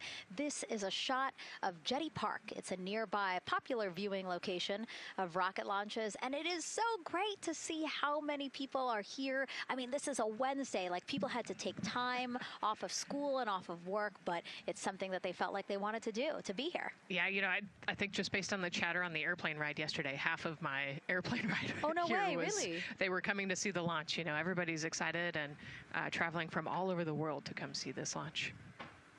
And it really is a great day. We had some sprinkles here in the crowd, but for the most part, I mean, it's just a beautiful day to witness history. It is, yeah, you know, a little bit of sprinkles, but for the most part, the clouds are staying away, and you can see the blue sky behind us, so hoping for good weather in a couple hours. Absolutely. And so Dr. Lori Glaze mentioned what we learned from the Artemis II mission helps pave the way to sustained human presence on the lunar surface. So what are the objectives of this mission to eventually accomplish that? Let's check in with Gary in Mission Control for more. Thank you, Megan. Yes, the ascent teams are here in Mission Control Houston, working through their steps to prepare for a go for launch. Right up here on the front board, we're watching the teams in the White Room work through their checklist and closing the hatch as we verify ours, working as one NASA team. What Dr. Glaze said about working across the teams throughout the nation is true. It takes one NASA team to bring everything together and accomplish the mission objectives. The Artemis II is designed as the first crewed test flight of NASA's Artemis campaign, sending astronauts into lunar space to validate systems, operations, and human performance ahead of a more complex lunar landing missions. NASA has identified an extensive list of mission and flight test objectives that serve as a checklist to verify the capabilities needed to land humans on the moon. For the Artemis II mission, there are 5 overarching priorities that cover the mission and flight test objectives. First is, of course, the crew. As the first crewed mission inside the Orion spacecraft, this mission serves to demonstrate the capability of safely sustain the flight crew throughout the mission, including launch, the deep space component, and return. Number 2 is systems. This mission brings it all together to validate the performance of all ground and flight systems needed for a long-term lunar campaign, from launch infrastructure to spacecraft operations in deep space. Third is hardware and data. We'll be gathering performance data as much as possible over the Deep Space Network, but we also aim to retrieve onboard data and hardware after splashdown to gather additional insight and improve future Artemis missions. Fourth is emergency operations. The crew and flight control team will be testing emergency systems such as abort procedures, rescue operations, and contingency responses. During the flight, astronauts will rehearse a number of these procedures to ensure that in the event of a real emergency, the planned procedures and operations are sound. And finally, there's subsystem validation. Engineers will be verifying subsystems across the board to ensure reliability across life support, propulsion, avionics, and navigation systems aboard the Orion spacecraft. Human spaceflight is a complicated endeavor that requires precision and confidence across all disciplines. You may hear the phrase, human spaceflight is the greatest team sport, a few times in today's coverage, and it's absolutely true. Not only does it need mastery of specific components, but the integration extends across thousands of people and facilities around the world to come together and make it all work. A lot of the work from many people has led to this moment, a rocket at the pad with humans on board, ready to put everything we worked for to the test. I'm certainly excited about it. The teams here in this room are looking forward to supporting the mission, and I hope those watching are as excited as we are. We are following the countdown here in Mission Control Houston. Everything continues to look good, now inside 2 hours from the beginning of the launch window. With that, I will send it back over to you, Megan and Nicole. Hey, Gary, thank you so much. We are getting word that the launch team is working something that we would like to give you an update on, so let's get on over to Daryl. All right, thank you, Megan, and we are live in Firing Room 1 here at the Launch Control Complex. Yes, we are currently not working any constraints with regards to the rocket or the ground systems. But the launch team has been made aware of an issue that the range is working. And currently they're monitoring that work that is going on over at the range. We understand that that issue is related to the flight termination system. Now, the flight termination system, just to give you a quick explainer, every rocket has a flight termination system. It's the system that the Eastern Range here uses in order to send a destruct signal to a rocket in case it veers off path. So it's a very critical, important safety component in terms of how the range keeps the public safe here. We understand that the flight termination system, they're working an issue. And so as they continue to work that issue, they've asked for some assistance from the launch team to help verify some of the work that they're doing on their FTS system. And this is where it gets a pretty unique situation here. The assistance they've asked for is to verify what's going on with their system. They want to check it to see that the work they're doing is okay.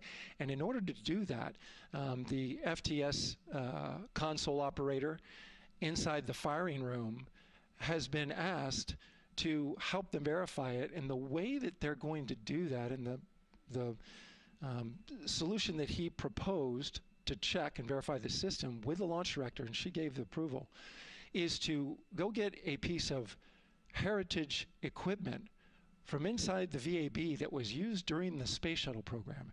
And this equipment is able to receive commands by the range through the flight termination system. And so with this piece of equipment, this console operator who works FTS was granted permission to go over to the VAB next door and get this equipment that he's very much aware of and used during the space shuttle era. And so that is in work right now. The bottom line of all this is, at this moment, the range is no-go. But that is not stopping us from moving forward in the countdown. We can continue to process and work the countdown. The closeout crew will continue to do their work, and the launch team will continue to do their work as well. But we'll keep you updated on what happens in regards to, as far as my understanding goes, a pretty unique situation here with trying to bring resolution and kind of help out the situation that we're seeing at the range right now. And that's the latest here from the firing room. I'll send it back to Megan and Nicole out the host desk. Thank you, Daryl. Yes, very unique, but I think it speaks to the ingenuity of this team, right? To say, hey, we have this equipment at the VAB. Why don't we leverage it to try to solve this issue and work it? Yeah, what a great example of human creativity, right? We know this thing exists. Let's go solve this problem. We have time, you know, like Daryl said, we're going to continue to march down the countdown. So we'll continue to get the rocket and the crew ready, but we still have that 2-hour window. So in the meantime, let's try to figure out what's happening with the range. And speaking of the range, what is the range for people who might not watch rocket launches with us often? Sure, yeah. So anytime that you launch a rocket, you have to clear the airspace, right, in the launch corridor. So where the rocket's flight path is going to go, you have to make sure that that whole airspace is clear. And so we actually have assets, you know, the Space Force helps us out with this one, but, you know, we want to make sure that there aren't airplanes in the way and there aren't other, you know, maritime assets in the way or things like that. So that there's a whole group of people. We talked to, actually, Gary said it great, right? It's a huge team sport, and so there's a whole group here on the ground that is monitoring that launch corridor to make sure it's clear and ready to go. And so if they're having issues, then we definitely can't launch this rocket. We don't want to launch blind into a corridor that we can't see. Yeah, because as Daryl said, I mean, it is very important, the flight termination system, needing to activate it in case of an emergency. So yes, something that we will closely be monitoring throughout the countdown, and hopefully again won't be an issue, that they can fix this issue by going to the heritage hardware that's in the vehicle assembly building. Right, what a great idea. Okay, so again, under 2 hours from the opening of our 2-hour launch window, 6:24 p.m. Eastern Time. The crew, as you can see there, inside of Orion, relaxing, getting updates from the team, but also just getting in the right headspace for hopefully launch today. Let's learn a little more about each of them now. The moon, to me, it's the thing that connects me together with all the other humans in my life. I remember being a little kid lying in bed at night and just looking out at the moon in whatever phase it was in, and I was thinking, man, my friends that live like 20 miles away, they can probably look out and see that same exact moon. And then when I was in the Navy and I would look out at the moon and I'd be halfway around the planet, and I would think, man, my brother can see that moon where he is, and he's halfway around the planet from where I am. To me, it's a connection of life on Earth. We can all look up and see that moon, and it's always changing. The moon is never the same 2 days in a row. I love that. My name is Reed Wiseman. I'm the commander of NASA's Artemis II mission around the moon. I grew up in a little town just north of Baltimore, Maryland, about 20 miles north of the city. There was a National Guard base nearby my house, and there were A-10 aircraft that would fly over every now and then. I just would look up at them and be like, man, I want to be up there. I want to go do that. And then my brother went to the Naval Academy, and I would go every year and watch the Blue Angels fly during commencement, and that just started to grow and grow and grow. For a while, I wanted to join the Air Force, and then I realized Navy flies as well, and they fly from ships in the middle of the ocean, and that was it. Like, done deal for me. That is exactly what I wanted to do for my career. Flying is freedom to me, especially when you're in a jet aircraft coming off of an aircraft carrier in the middle of the Pacific Ocean. Nearest land is over 1,500 miles away. So when you come off of that aircraft carrier, you are truly just alone with yourself out there. It is a magical experience to be out there all by yourself in an aircraft over the Pacific. Just it's free.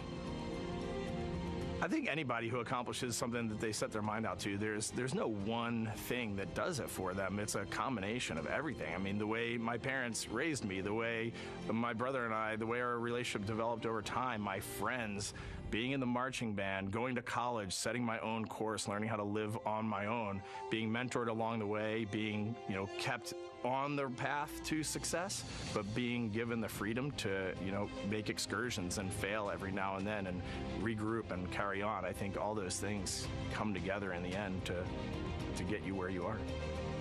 I've had to overcome, I'm a human being. I've had to overcome a lot of fears. I'm pretty scared of heights. I joked about that on the International Space Station, but it turns out I'm only scared like at the edge of a building. When you're up on the International Space Station, even though you're 250 miles up, I never had that feeling of falling or that I was, at risk up there. I just kind of loved the feeling of floating and looking down at Earth. There have been challenges all throughout my life. By far, the biggest challenge was losing my wife in 2020 to cancer and now raising two daughters who are grown up now, but that's been the biggest challenge by far I've ever had to face. It is not easy.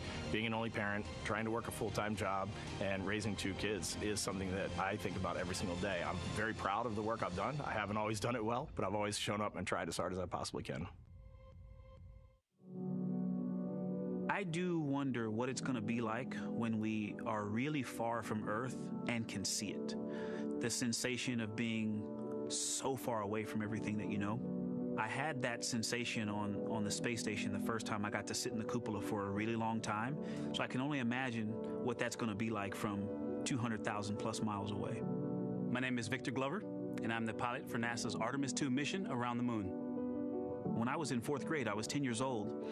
And that's when the Challenger accident happened. And it helped me understand how the general public felt about the astronaut corps, right? Like, these are the people that we want to be. And that just gave me an easy thing to strive toward.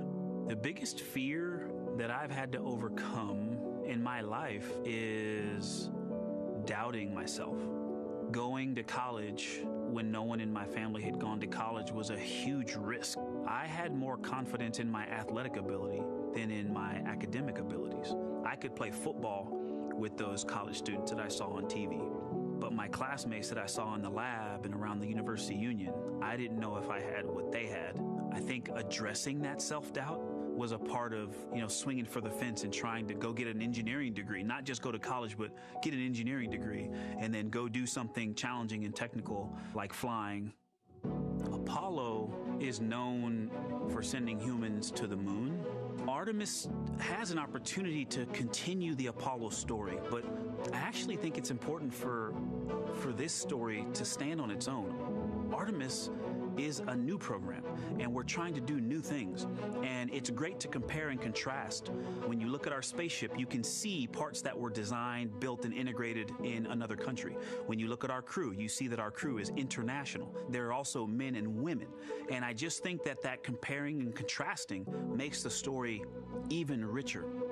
The piloting role specifically, I will have an hour and a half or so where I get to fly the spacecraft by hand. We haven't flown that many spaceships. And so the ability to fly one actually in space on a test mission is just a really unique opportunity. I can't tell you how I'm going to feel when we fly by the moon and see the moon up close and the Earth from 250,000 miles away, but I don't use the word excited because I'm focused.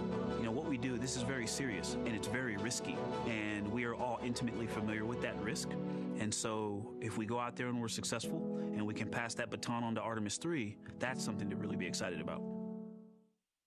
I tell a story, which is one that my dad told me before the Apollo missions when he was just a very little boy. He was looking up at the moon with his mom, and his mom said to him, "Don't worry, Ronnie, we'll never get there." Fast forward maybe 70 years later, it's his daughter that's actually going there. And I think that long arc is something that we can all learn from. The idea that the seemingly impossible becomes possible if you just believe in it and are willing to work hard and come together to achieve it. My name is Christina Cook, and I'm a mission specialist for NASA's Artemis II mission around the moon. When I look back at my dreams as a kid, I definitely never thought I would actually get here. I was very pragmatic. Even though I'm a dreamer, I knew that the odds were way against me again, so I might as well do something I'm loving in the meantime. I I definitely loved science and math in school and, did pretty well in those things, but I also loved being active. I was always outside. I loved things that made me feel small. I loved looking at the night sky, oftentimes between the pine tree branches, or I loved the ocean.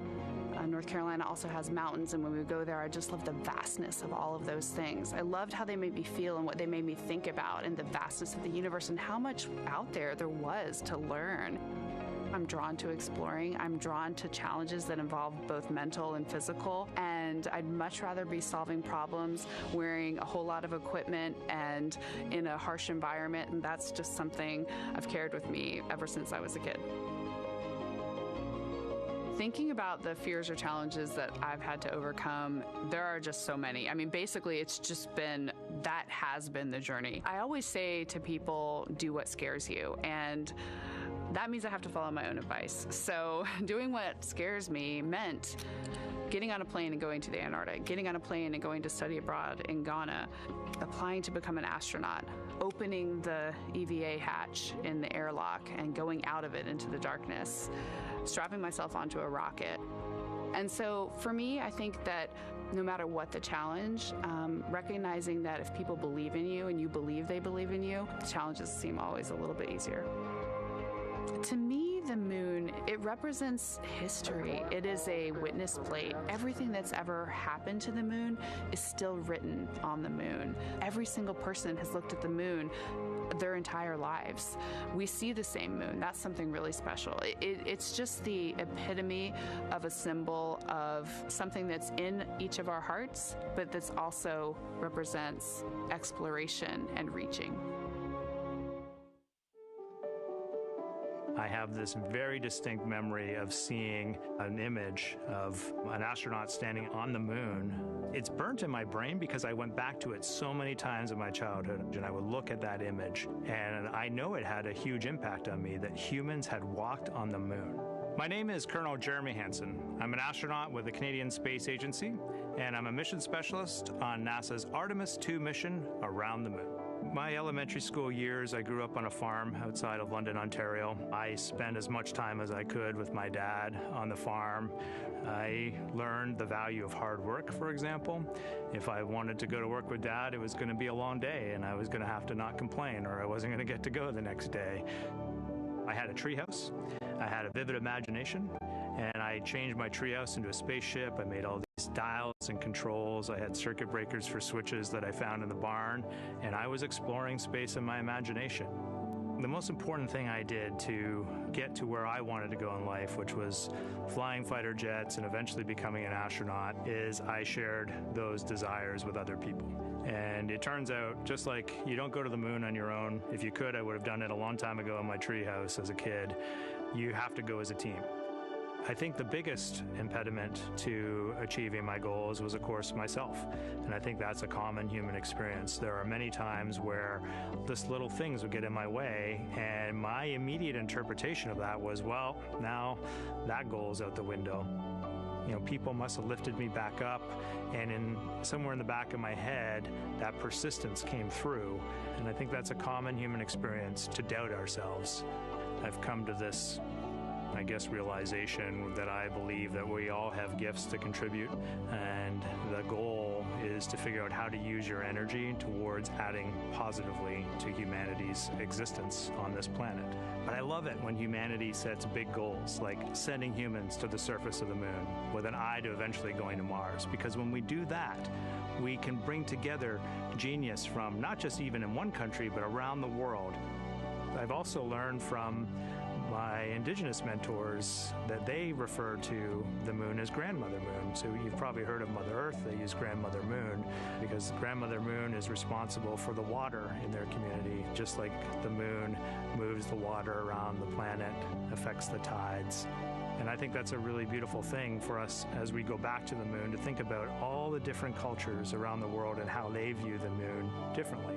And that's really neat because we all share that same moon in the night sky.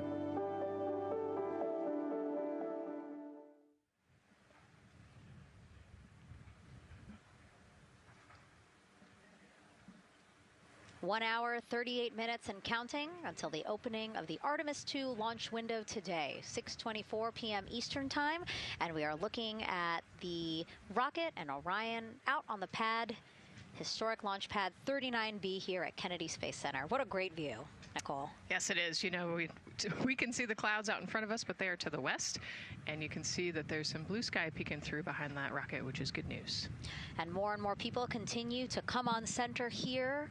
About a couple of hours ago, folks with special passes to come on center were allowed to start driving on with family and friends. And of course, we have media growing by the moment here at the press site here at Kennedy Space Center, setting up their cameras, setting up tents, interviewing folks. Again, this great jib shot that we have from our camera here showing all the interest that we have here at the press site. And actually, even to the right of us, so camera left, no, sorry, the right of your screen, left of us, plenty of other people there, set up with their own tents, broadcasting to their own viewers. And so again, just really cool to see everybody wanting to share in this moment. Yeah, I mean, how many media tents we can see from here. It's a beautiful thing. Yeah. I think it's important to share this message with the whole world. Yeah. And so let's take a look now at people who are watching in other parts of the country. We have this shot here from the U.S. Space and Rocket Center in Huntsville, Alabama. Oh, man, look Just at that. kidding. Museum of Flight, Seattle, Washington. So sorry. Hello to you over there. Sorry, I thought that you were in Alabama. But here you are from Seattle, Washington. Again, the Museum of Flight.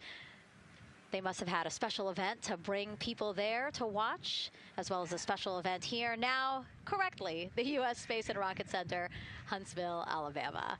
Of course, they would have a lot of people here, and I'm sure this crowd will grow when we get closer to launch. Marshall, the home of the SLS rocket. Yes. Yeah, this is a great shot. You can see all the people there, and obviously you've got quite a few artifacts in there as well. Oh, now they know. Yes. Yeah, now they know. They're on the broadcast. That's too funny. Awesome. Hey, listen, it's all right. We can sit. We can sit and chill until we wait for the opening of the window. No, there they are. Yeah. Everybody's excited. Thank you guys Love for it. showing us your excitement. I know deep down it was in there. It's just that you felt like sitting at the moment, and that's all right. There's a little delay. Yeah, that's all right. Well, thanks so much to those supporting these watch parties and bringing them to us live here.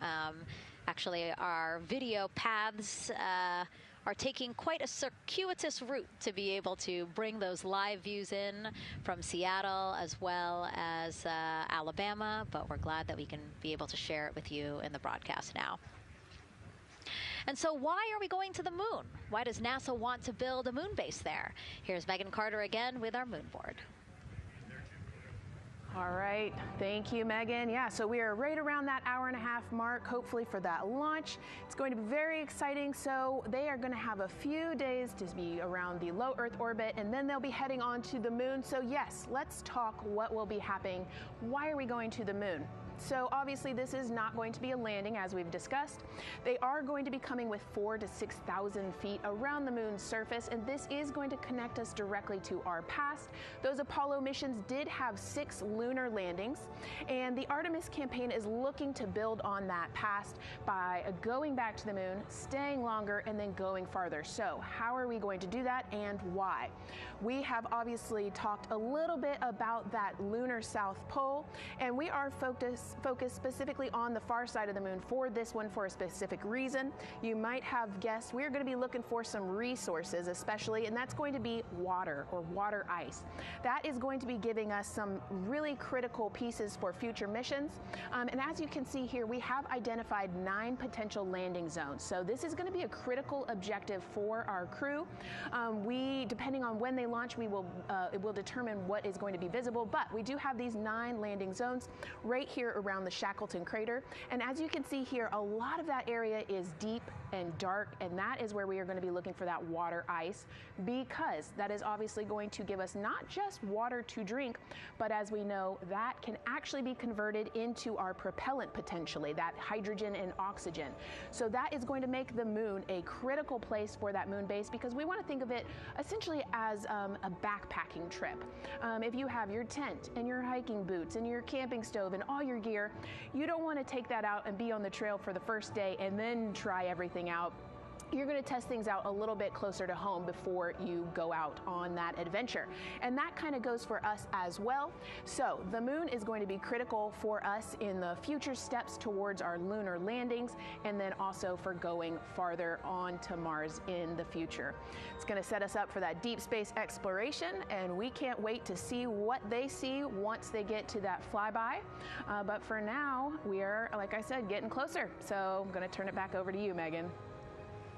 Exciting stuff. Again, the idea of accomplishing a moon base, like as we've been saying, sometimes things just seem like science fiction, and it's amazing that we're making it science fact. Yes, yeah, we're going back. We're going to scout it out, and then on the future Artemis missions, we're going to put boots back on the moon for the first time in over half a century. But we're going to stay, and we're going to learn from the moon, and we're going to, you know, as Megan talked about, the water ice, and harness that resource, and, you know, not only learn from the moon about Earth and about the solar system, but also figure out how we get to Mars from the moon. And so what we're seeing now back inside the White Room with the closeout team, they are removing basically fixtures that protected the crew module hatch while they did work around it, right, Nicole? Yep. Yeah, so anytime that you're moving around and working, there are some sensitive sensors and parts of the crew module that we don't want to kick or bump into, and so it's easier to just put a guard up while you're working in there and then take it down later. And so this is a visual cue for us that the team is getting ready to close the last hatch, again, the launch abort system hatch. Can you tell us about what the LAS is?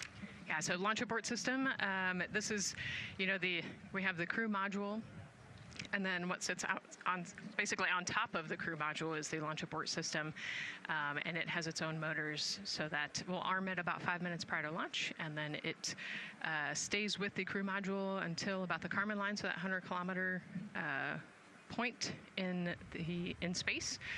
Once the crew could safely get to orbit, it will actually be jettisoned, and the crew module will then be exposed. So this is just a safety mechanism that stays on the outside of the crew module, and then as they monitor the attitude and the thrust and all sorts of the roll, all sorts of different data points to make sure the crew is safely getting to orbit.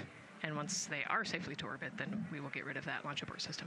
And it looks like they're putting all these parts that they're removing from around the crew module hatch into a bag, because they have to take this out with them once they leave the pad, right? Yes, yeah, we don't want anything left up there in the White Room, and especially because that crew access arm will move away from the capsule and the rocket, and so we want an empty White Room, no FOD like we talked about, so that we can have a safe launch. And this orange tube that you see on the right side of your screen, that had been inside the crew module providing breathable air to the crew. And now again, with the crew module closed and them getting ready to close the second hatch, that has been removed and is out of the way. So again, the closeout crew can continue to do their work. Yeah, that's just a duct to provide some cooling air and some breathing air to the crew and the closeout crew while they're in there. That's actually a good point, yeah. And so as we continue to watch the crew prepare to close the launch abort system hatch, why don't we take a look at the crew's mission patch? Now, crews have designed their official mission patches since the Gemini 5 launch in 1965. Reed, Victor, Christina, and Jeremy, they really wanted to play on the abbreviation of Artemis II to all, signifying not only the second major flight of the Artemis program, but also a mission to explore for all, by all. The crew chose the iconic Earthrise photo for a reason. It was taken by the Apollo 8 crew in 1968, the first crew to ever fly around the moon. The mission was to prove teams then were ready to land on the moon the same way Artemis II hopes to fly around the moon ahead of a lunar landing with Artemis IV. This time, as we've been saying throughout the broadcast, to stay on the moon and pave the way to Mars. Yeah, we talk about incremental steps, right? And so Artemis II is very similar to Apollo 8 in terms of that increment. They're going to fly around the moon and set up the rest of the Artemis program for landing on the moon, but also with a nod towards the fact that we do this for all humanity. And I love the thoughtfulness and how much they, how much importance they put on their patch design. Another camera angle of inside the Orion spacecraft. I was going to say, we might be able to see Rise, but I think it's right behind Reed's foot there. And so to orient people again, so basically we have Christina in your upper right hand, Christina in your upper left hand corner. Then you have Jeremy below her. And then the feet you're seeing, those are Reed's feet. And then next to him, the upper right hand corner, that is Victor, who's unfortunately hidden by Reed's feet, but again, that is the orientation of the crew inside Orion right now. Now, earlier this week, the crew got to stick their patch on a wall just outside the suit-up room. We can play that video there now. You can see that crews have been doing this as part of a pre-flight tradition again. Wow, Reed just making sure that thing won't come off. It's flat. And so now Victor is signing there, followed by Christina, and then Jeremy. That's a fun tradition, and your patch is up there too. It is, yeah, ours is on the left-hand side there. Yeah, it's a fun tradition. This is a really fun day too. They did this a couple days ago, but it's just another step that makes it a little bit more real that you're going to be launching soon.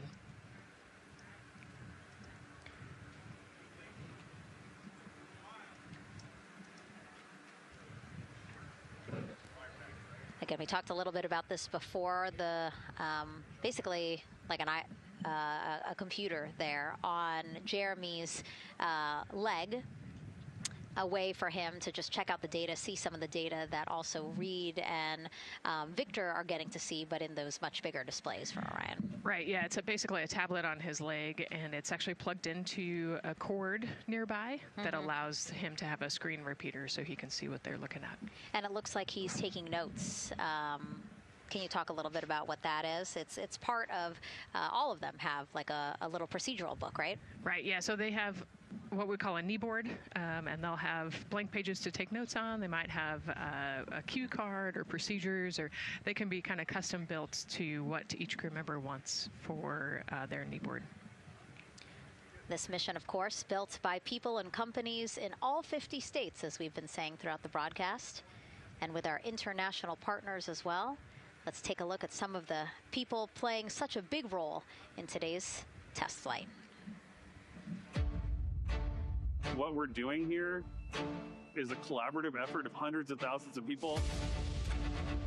This is about the parts, the hardware, the software, the services, all coming together to make that mission possible.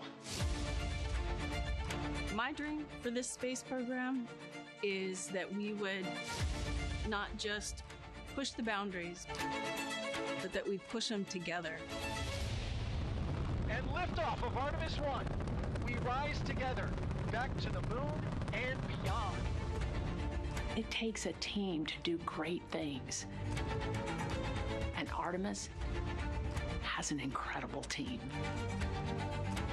We have international partners. We have commercial partners and industry partners. It takes unity to accomplish great things, and that's what this mission's all about. We're not sending our money to the moon and lighting it on fire. We're putting that money right back into the economy in ways that benefit everybody. So every dollar that comes out of the Treasury that goes to support this mission goes back into the Treasury 3 times. What is very important to me is that we do it the right way, and that we do it with our values, that our industries grow, that our communities grow, that our families are healthy and safe and have amazing things to work on. Then we're going to build machines to go even further onto Mars.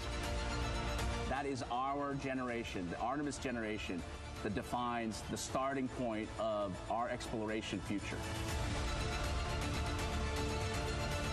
I just want to say thank you to all of the hands that have touched a part of this program and the hearts that have moved everyone to this goal, because we're going to the moon and we're going beyond. One team. One team. One team. One dream. What I really like about that package is, again, just reminding people that this is spurring so many jobs across the country. Yeah, across the country and across the world, right? The whole world has a part of this. The Artemis Accords are signed by over 40, 50 different countries. And so, yeah, we're taking all of the taxpayers' money and we're putting it right back into the jobs here in the U.S. And the money, too. You know, when we have more disposable income because we have good paying jobs, that's money that goes back into our economy as disposable income. So really, it is just an ecosystem that NASA is proud to be a part of. Right. Not only is it about the money and the economy, right, but it's also about the science and what we're going to learn and exploration. You know, on top of all of those things, we benefit the economy as well.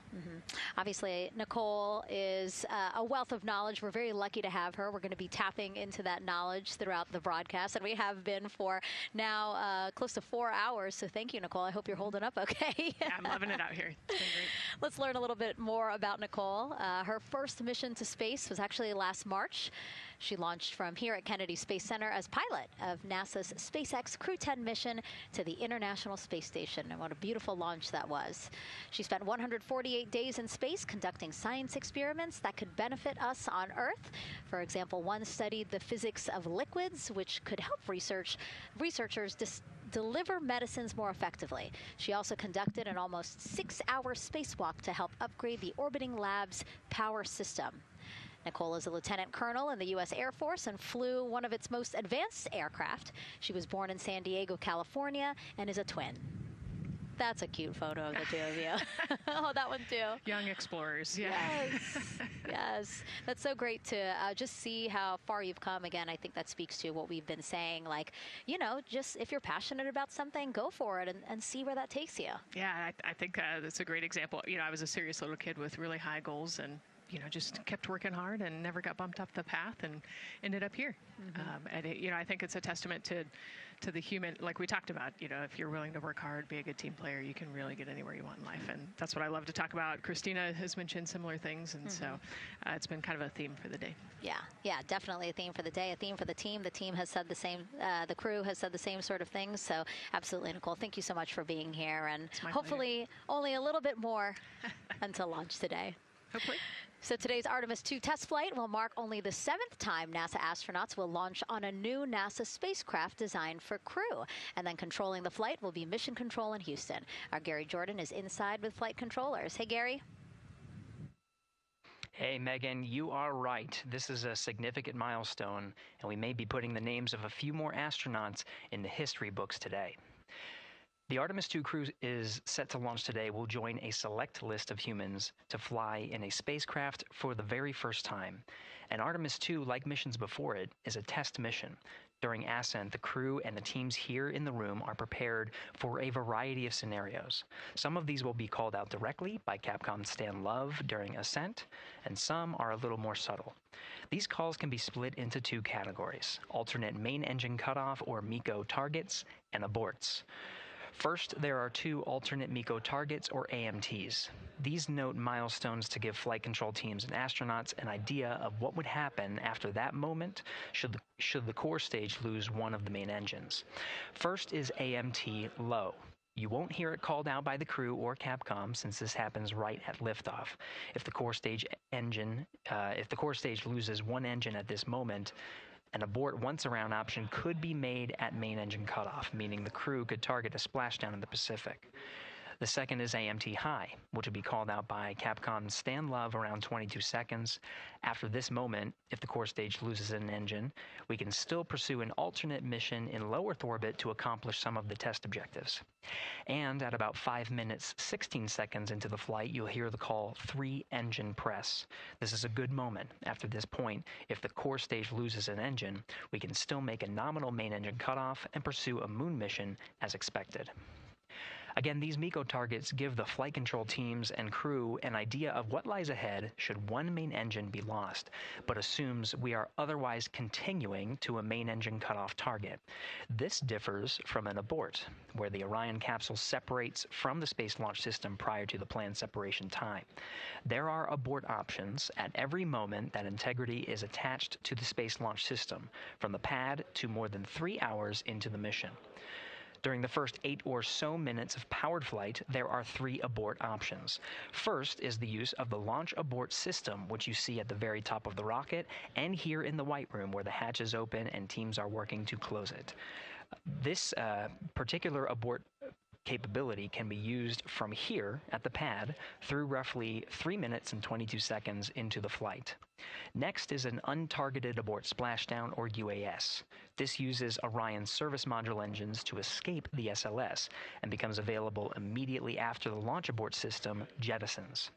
Third is an abort once around, or AOA. You'll hear Capcom Stan Love call AOA open around 7 minutes 30 seconds into the flight. This also uses the service module engines, but the burn profile is a bit different to aim for a splashdown in the Pacific after one trip around the Earth. NASA's expedited recovery teams are staged off the coast of San Diego to get to the crew and integrity quickly for this abort option. An AOA option continues to be available until solar arrays are deployed on the Orion service module a little more than 30 minutes into the mission. At this point, an abort to orbit, or ATO option, becomes available until separation from the upper stage around 3 hours and 23 minutes. Mission profiles can vary depending on when an ATO is executed in that window, but with power being drawn from solar arrays, it buys more time for astronauts and flight control teams to make decisions and stay in Earth orbit, return for a splashdown, or continue to the moon. The Artemis II crew and flight control teams are well trained on all of these scenarios, and the calls you'll hear to the crew on Orion to Earth may help them be in a ready state for whatever challenge may come their way. At this time, we're not tracking any significant issues here in mission control in Houston, Texas that would be showstoppers for today's launch. We're continuing to, of course, monitor the countdown along the way and make sure all systems are go for when we reach T0. With that, I'll send it back to you, Megan, at the Kennedy Space Center. All right, we are ready for another reading if you are ready over there. Yes, sir. CBA is steady at 2,600 PSI. All right, copy that. And you know, the more times we ask you to do that, the closer we get to launch, so that's a good thing. Copy. You heard it there from NASA Test Director Jeff Spaulding. The more that they keep on asking her how the pressure is holding in the counterbalance assembly mechanism is a good thing, because it means we are getting closer to launch. So that's amazing news over the loops that we just heard on Orion to Earth 1. Again, that communication channel with the crew. But now I want to get back over to Daryl with the launch team. He has an update now on the flight termination system that the team was tracking. All right. Thank you very much, Megan. And we're getting an update now from the launch team as we speak.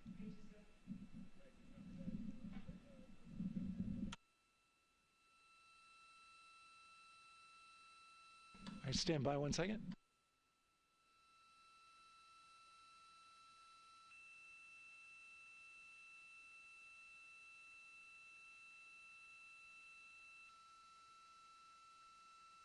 Okay. Sorry about that. We're just getting an update, in fact, about what I was about to report out on the range. And the good news is the range is go. So we reported that they were working to verify their equipment regarding the FTS system. And they asked for a little of that verification work to be done by one of the FTS engineers here in the firing room. He went out to the VAB to get some legacy hardware to help out with it. But in the end, this is a fix that the range had come up with to get clearance, to clear the range rather, and to as well work the FTS system. And so now they are go. Again, the range is go. That is no longer a constraint. And so you combine that with the fact that the rocket and the ground systems here also working, no constraints.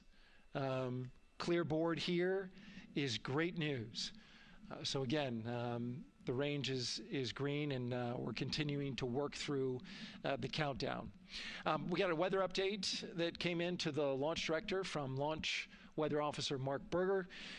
He reported out that there's still a little bit of feisty weather activity that's happening up in the Titusville area. That's the city neighboring the Kennedy Space Center. Those showers had passed over Kennedy, and then now they're currently over in Titusville, currently still within that mile kind of constraint of flight through precipitation rule.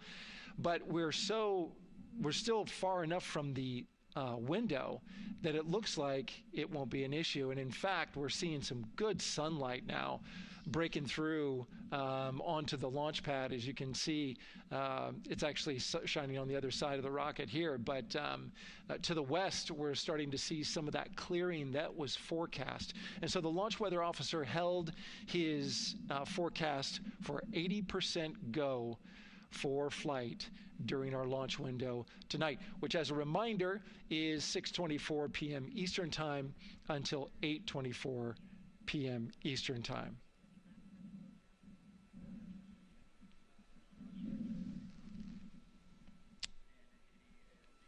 And we're also hearing that the last hatch closure, as you can see in the bottom corner of your screen, they're starting to work on that. That's the launch abort system hatch. There are two hatches, the crew hatch and the launch abort system hatch, and the closeout crew that you see right there, right on time with their work as they go to shut. And you can see it in motion right now, that launch abort system hatch. That's the latest from the firing room. We'll send it back to the host desk. Thank you so much, Daryl. Great news all around. And yes, we did just see them close the last hatch. And now we are looking at a live view of Banana Creek. Lots of people there, I'm sure, relieved to hear that that issue with the flight termination system has been resolved. And we are go for launch. Go for launch from the range, go for weather, and go from all of them, I would imagine. Yes, it's got to be exciting. The crowd is building. And as Daryl said, you can start to see the sun poking out here, and we can see all the clouds are moving north and moving away from us. So it's all good news. And so as we know, we have our Leah Martin down there at the Banana Creek viewing location, and she's standing by with some other guests. Hey, Megan, I don't know if you heard that huge cheer just now. If you heard a big rumble, as soon as Daryl said that the range was clear for launch, everybody clapped. It was super excited as we get to these final countdowns. Standing next to me, I have Hudson and Maddox, the son of brothers here. And I asked you a little bit earlier, how excited are you to be here for launch? What did you say? I'm very excited. It's our mom's birthday, and, you know, not a better way to celebrate right now. I asked you on a scale of 1 to 10, how excited are you? Would you say? 11. Yeah, 11. I'm very excited. Super excited. Yeah. So, Megan, we've been watching the launch broadcast here and hearing some of the questions that you and Nicole have been asking and answering. And I actually wanted to ask these two kids, if you could take a 10-day trip around the moon and take 3 people with you, who'd you take with you? Well, I'd take my dad and my mom. And, I mean, I don't know.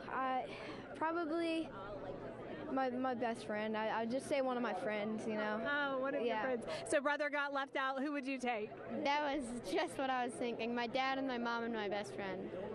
That's a pretty good answer. Your brother can get his own trip to space, right? Yeah. So I'm actually joined here also by Dad. Now, you were sharing with me that a lot of the work that you've been doing over the last several months has been prepping the launch teams, our engineering teams, our ground systems teams, to get ready for launch, to be mindful and to be in this moment. How does it feel to be standing here knowing that the people you've worked so closely with are doing what they're passionate about, or doing what they were born to do, moments away from launching this rocket?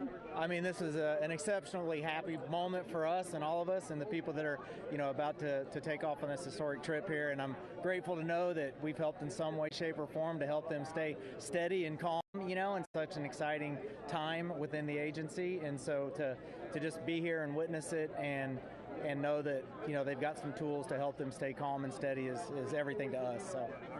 Fantastic. Well, Megan, we are standing by ready to go, and we're ready to cheer this team on.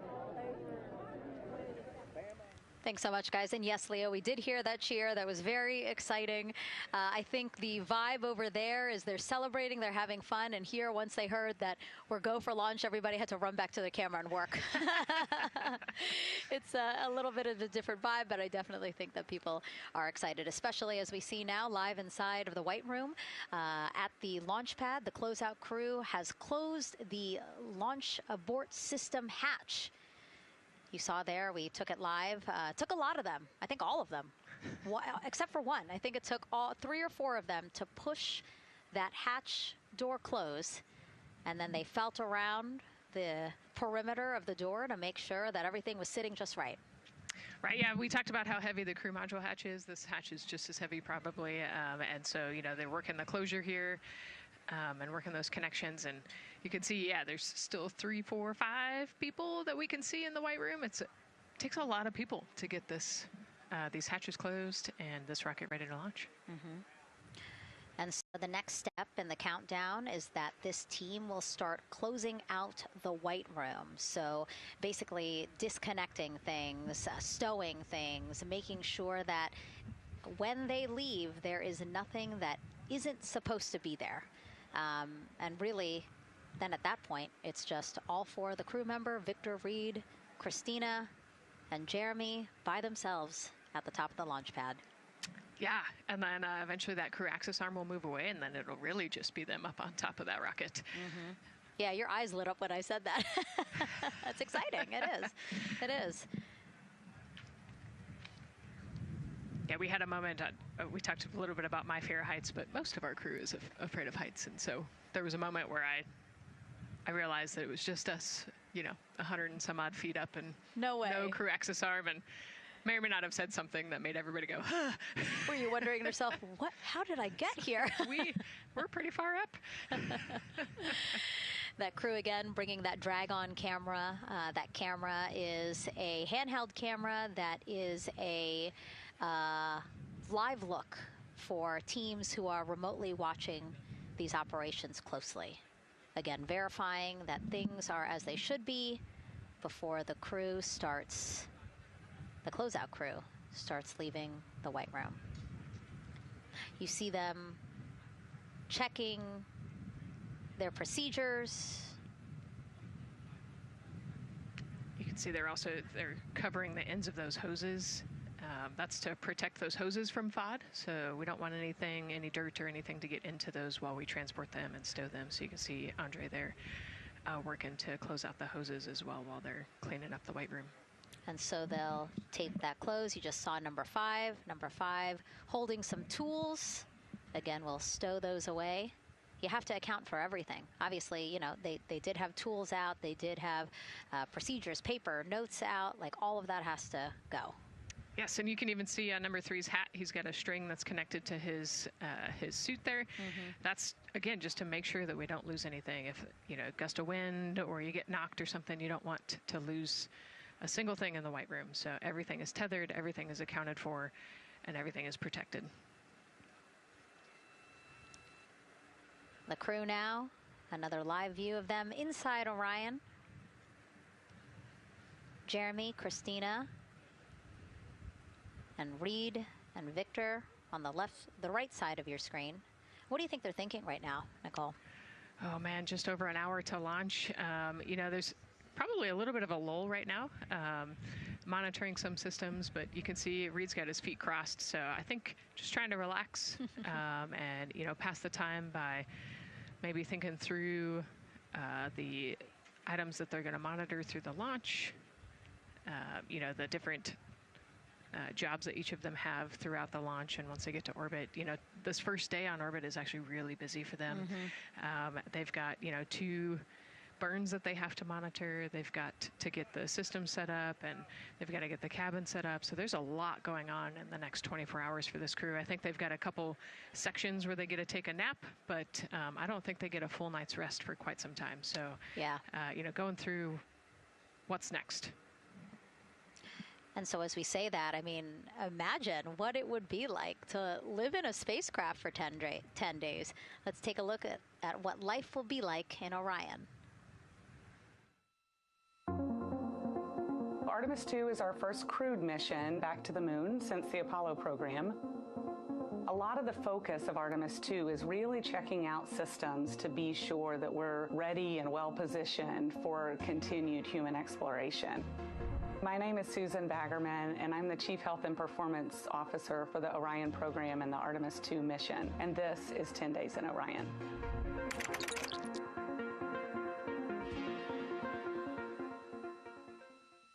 For this mission, the crew will launch in the Orion spacecraft on top of the Space Launch System rocket, or the SLS rocket.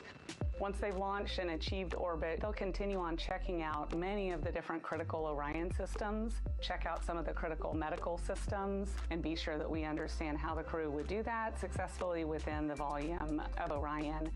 We also have, of course, systems to feed the crew. They have a potable water dispenser that they'll check out. And then we also have a food warmer. Kind of looks like a suitcase that the crew can use to heat their food.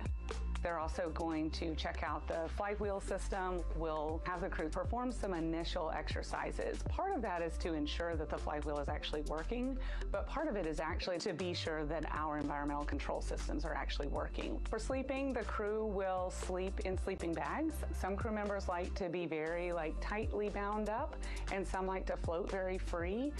They'll use the toilet for the first time and be sure that it's able to flush.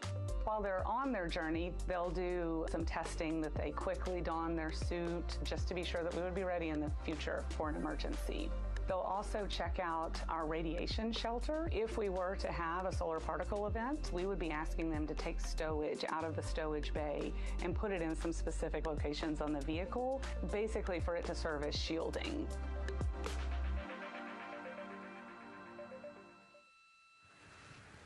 And so I want to talk a little bit more about what we just heard in that package. I am interested in the space food. So Reed, Victor, Christina, and Jeremy have a pretty big menu to choose from, so that's really cool. We're actually going to pull up a graphic now that kind of shows you some of the food that they're going to have with them on their 10-day journey around the moon.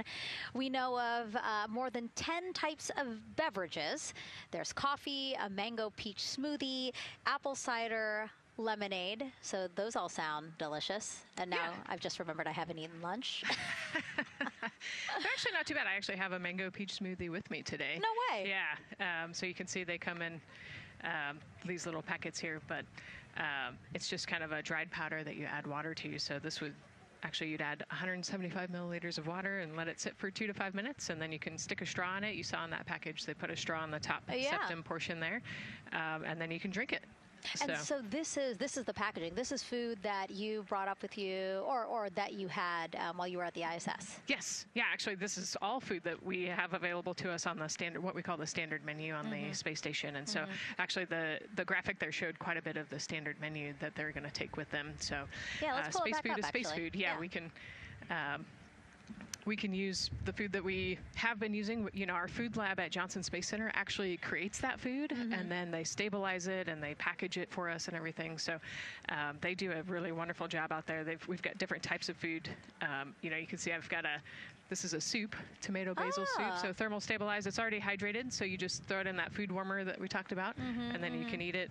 But then we also I have some shrimp cocktail here that's, you know, irradiated, so it's in a package that protects it. I'll show you. I've got a brownie too. This is probably my favorite one. But are we eating it? We might, if you're. Yes. Look, see, they want us to eat. I don't know what happened, but it worked out with what we were saying here. So it's in an outer package to help protect it against, you know, radiation, and then it's in this inner package. And so this cosmic brownie, actually the trick, Ann McLean, my crewmate, taught me. The trick is you got to put this in the food warmer and get it nice and warm, and then you can get it. But so what we do is we just take scissors and you open it up, and then it comes right out. So these brownies are nice because they don't have a ton of crumbs, and so you can actually just eat it pretty easily in space. You know, if you imagine, that would not happen in space. It would not fall. But yeah, so we've got all sorts of things that you can actually eat. The menu's pretty good and pretty diverse on the space station, and then as you saw, pretty diverse for Orion. Nice. Yeah, that's amazing. And again, here's a look at the crowd that's starting to continue to grow here as we get closer and closer to launch. We are now under an hour from the opening of our 2-hour launch window at 6:24 p.m. Eastern Time. And so let's take some questions from social media. We haven't taken some of those for a while. You put that brownie away, Nicole, or I'm going to steal it. Nicole, we have another celebrity who submitted a question. Let's take a look. Okay. A quick question for the Artemis crew. What food from Earth would you bring with you into space? And why would it be lasagna? Because that's the greatest food. Again, not really a question. Yeah. Because he was like, it's lasagna. It's got to be lasagna. You know, there is lasagna on Space Station, and it wasn't too bad. Probably not my favorite food of all, but yeah, lasagna's not a bad option. It's a high-calorie meal. If you're trying to, carb load for a spacewalk or something, it's a great option. Yeah, I remember Christina saying that her favorite food on the menu, and actually, she was saying that she was getting in trouble because people kept on saying, you can't eat mac and cheese every day, Christina. We mentioned the mac and cheese and brisket earlier. Man, I would put those two on a tortilla. That would be great. That sounds delicious, delicious. Well, thank you so much, everyone, for sending in those questions. For everyone from a 5-year-old that we got a question from to all the way to Roy Woods Jr. there, a comedian. So thank you so much. And if you're just joining us, welcome to the Space Coast of Florida, where we are counting down to liftoff of Artemis II. You see a beautiful aerial shot there of our rocket on the pad. For the first time in more than 50 years, we are sending humans to fly around the moon and back, and we're taking you all of you with us on this next chapter of human spaceflight. I'm NASA's Megan Cruz, and this is NASA astronaut Nicole Ayers. Great to have you here, Nicole. Yes, this has been a beautiful day. Excited. We're continuing to march towards this launch. Yeah, and if all goes as planned, this crew could travel farther from Earth than any other humans before them and see parts of the moon no one has ever laid eyes on. How exciting. Yes. Exciting is an understatement, I think. That's true. We're going to see the far side of the moon for the first time by humans in a long time. It's important. And as the crowd again builds behind us, more activity that you're seeing here at the Kennedy Space Center press site. We also have a ton of people gathering around the world to watch this history-making moment. So let's take a look at those watch parties now. Oh. That crowd has grown. We checked with them probably like 30 minutes ago, and it was half that. But again, as we get closer and closer to launch, we are seeing more and more people gather together, wanting to experience this together and not just in a vacuum at home, Yes, this is so exciting. Look at all of those people. Man. And now here we are back in Seattle, the Museum of Flight. Again, people gathered there to show their kid. We see someone walking in the second row there. His first crewed launch to the moon. How exciting. That is exciting. Hello, everyone. Woo. Oh, that's so great. And now let's get you up to speed on what's happened so far. Again, we are now within an hour of the opening of our launch window. So what has been happening so far today? Well, a lot. After waking up and grabbing a bite to eat, our Artemis II crew suited up inside the historic crew quarters, a tradition that dates back decades. Teams helped them into their custom Orion crew survival suits, and just like other crews before them, they gathered around a table for a card game to pass the time, but to also burn off any lingering bad luck before they walked in the footsteps of every NASA astronaut launching from Kennedy Space Center since Apollo 7 in 1968. They walked outside the Neil Armstrong Operations and Checkout Building to greet a crowd of family, friends, supporters before getting into their Astrovan for their security-escorted ride out to historic Launch Complex 39B. They got a close-up look at the SLS rocket, then walked across the crew access arm and climbed one by one inside their Orion spacecraft. After that, teams conducted final checks with the crew before closing both hatches, the crew module hatch, as well as what you're seeing there, the launch abort system hatch. And now we are back live at the pad where the closeout crew is getting ready to leave the White Room. They are now tethered, Nicole, because they are about to move some pieces that connect the Orion spacecraft to the White Room, correct? Yes, there's kind of what I would call a shroud. You can see them working that there. So it is actually connected, so that way the gap between the crew access arm and the crew module, and well, I guess that's the LAS there, is covered. but they're about to remove that so that the crew access arm is not connected to the rocket in any way, so that it can retract here in the next few minutes. And for how we're looking with the launch countdown milestones, let's go to Daryl Nail in the Launch Control Center. All right, thank you very much, Megan. And as you can see there, the finishing touches, as you've been talking about, to the LAS, which brings me to that subject, because we currently are hearing the launch team is working an issue that was reported out with the LAS. At least there's an issue apparently with a battery on the LAS. The engineer who is in charge of the launch abort system sits on console here, reported that a temperature for one of the two LAS batteries is out of range, and although it's not a constraint for launch right now, it would be when that temperature is checked inside of T-minus 6 minutes, which is inside of terminal count. So right now the team is working some troubleshooting on this issue. Going to follow, of course, along closely with what they learn. But again, a battery temp for one of the two batteries on the LAS is out of spec, and the team is working to understand, first of all, whether or not this may be a sensor issue, or is there an issue with the battery itself. So again, looking into it, troubleshooting and researching as we speak.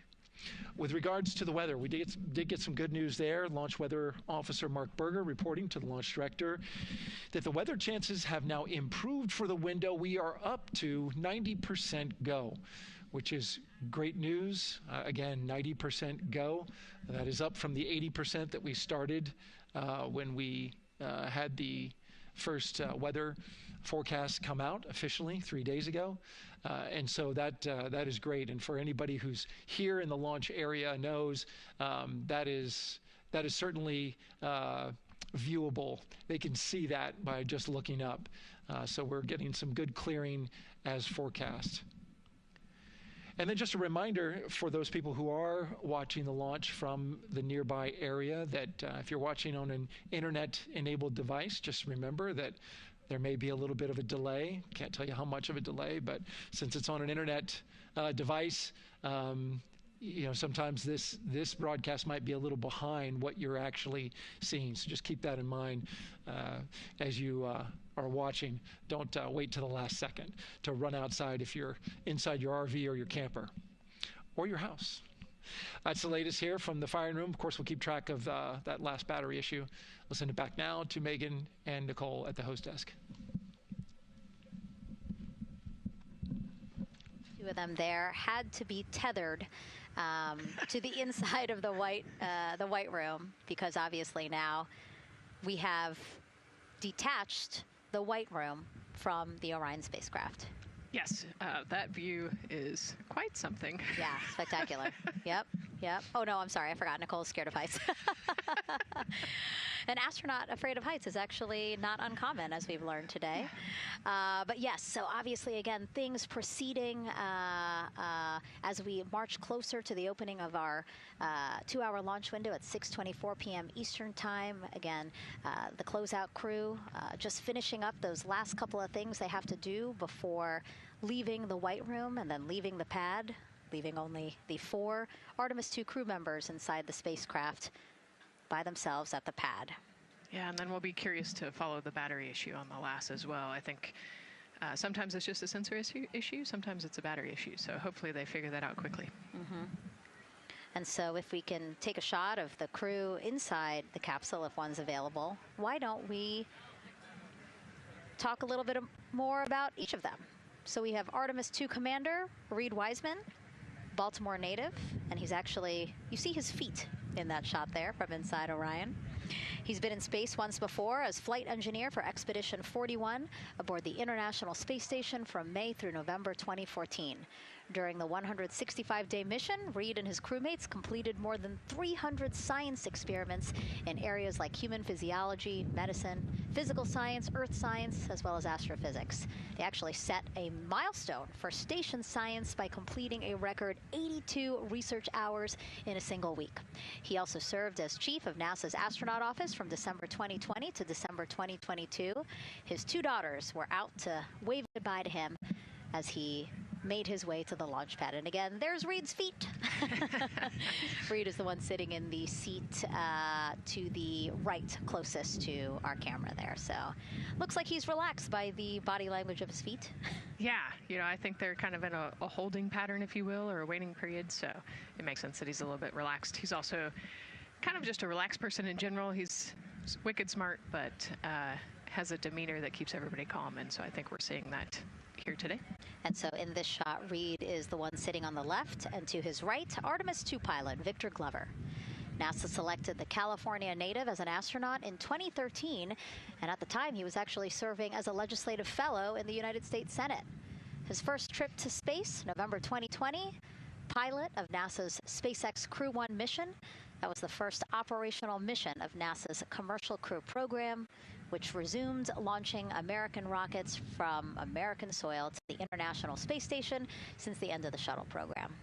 Victor is a U.S. Navy captain and naval aviator who served as a test pilot, racking up more than 3,500 flight hours in more than 40 different aircraft. So again, he probably feels pretty at home in the pilot seat of Artemis II. Yeah, I think he does. He got to say goodbye to his wife and 4 kids.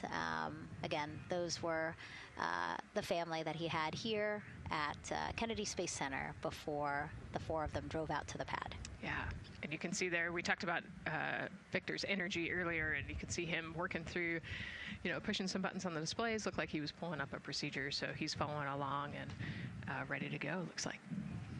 And then mission specialist Christina Cook, sitting on the upper left-hand corner of the screen there, native of Grand Rapids, Michigan, was selected to the Astronaut Corps in 2013, same class as Victor, served as flight engineer on the International Space Station from March 2019 to February 2020.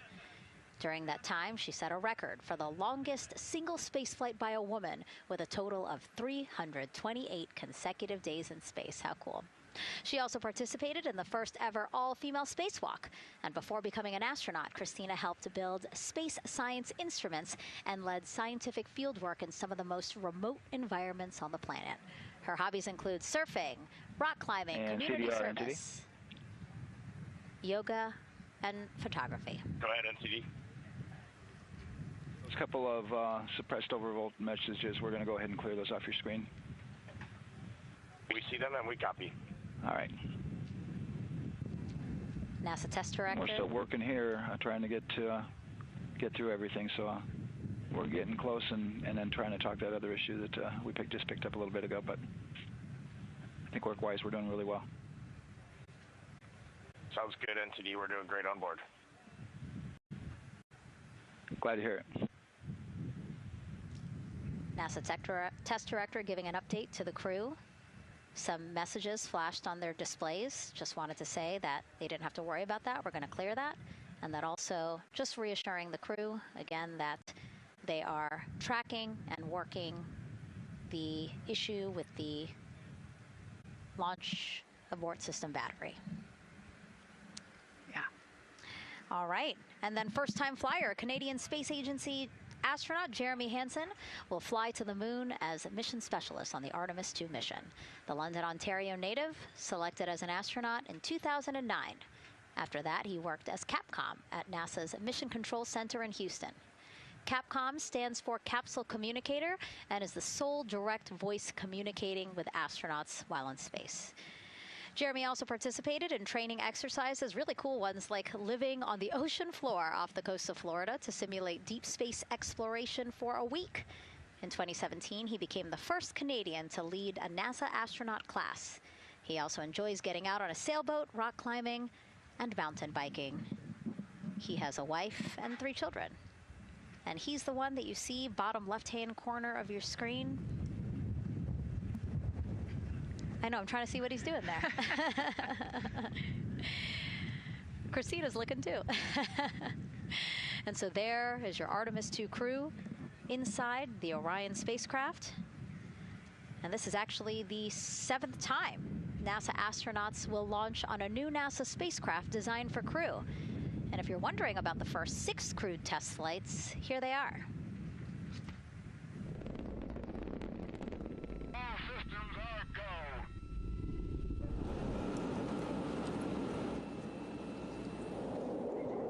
go. Gemini 3, Gus Grissom, John Young, March 23, 1965.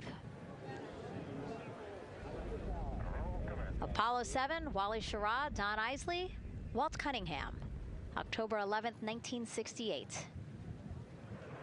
Space Transportation System, or STS-1, John Young, Robert Crippen, April 12th, 1981.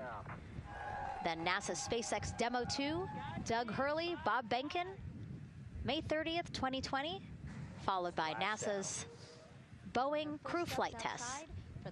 Butch Wilmore, Sonny Williams, June 5th, 2024. And now, Artemis II with Reed, Victor, Christina, and Jeremy. It is really surprising, honestly, to hear that through all these decades, through all these launches we've had, this is only our 7th new vehicle that we're testing for crew. Yeah, you know, we have so many different missions that we think about and we talk about, but really 7 vehicles that we've tested and that we're flying. You know, I like to think of spaceflight really as a permanent test, right? We have, you know, hundreds of missions or so. You know, an airplane that gets tested and then flown has thousands of data points. And so really spaceflight is always going to be in the test field. And I think it's important to remember that, especially as we put humans on rockets that we never have before, or for the 7th time we start a new vehicle and a new mission. Just getting word now that White Room closeouts are complete. And so the closeout crew is preparing to leave the pad. It's exciting stuff. We are making good time, and the closeout crew is doing really well. 41 minutes, 43 seconds and counting until the opening of our window. And Artemis II is a 10-day mission that will send the 4-person crew on a journey around the moon and back to Earth. It will be a critical step towards future lunar and Mars missions.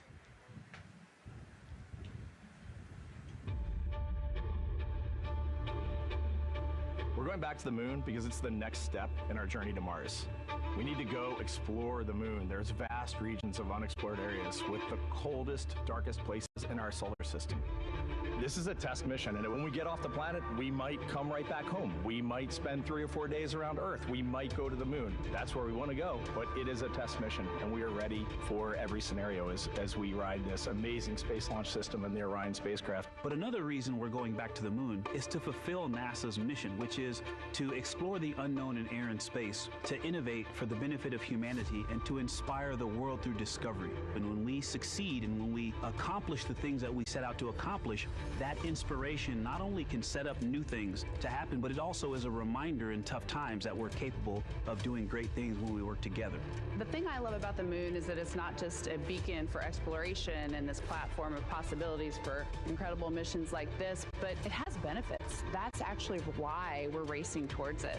Those benefits are really wide in nature. You have everything from innovation, technology development, not only for future missions going deeper into the solar system, but technologies that come back to Earth. You have inspiration, a whole generation of people starting this pipeline of STEM workers and manufacturers and operators that are excited to see what you can do when you work hard and you come together as a team.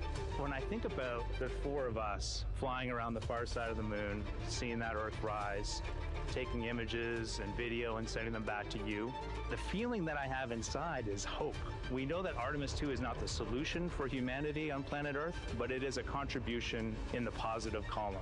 We hope that just for a moment that people will pause and say, wow, it's extraordinary when you look back upon the Earth with over 8 billion people, and you see this concrete example of what humanity can do, this extraordinary thing when we set big goals and CDR NTD to achieve them.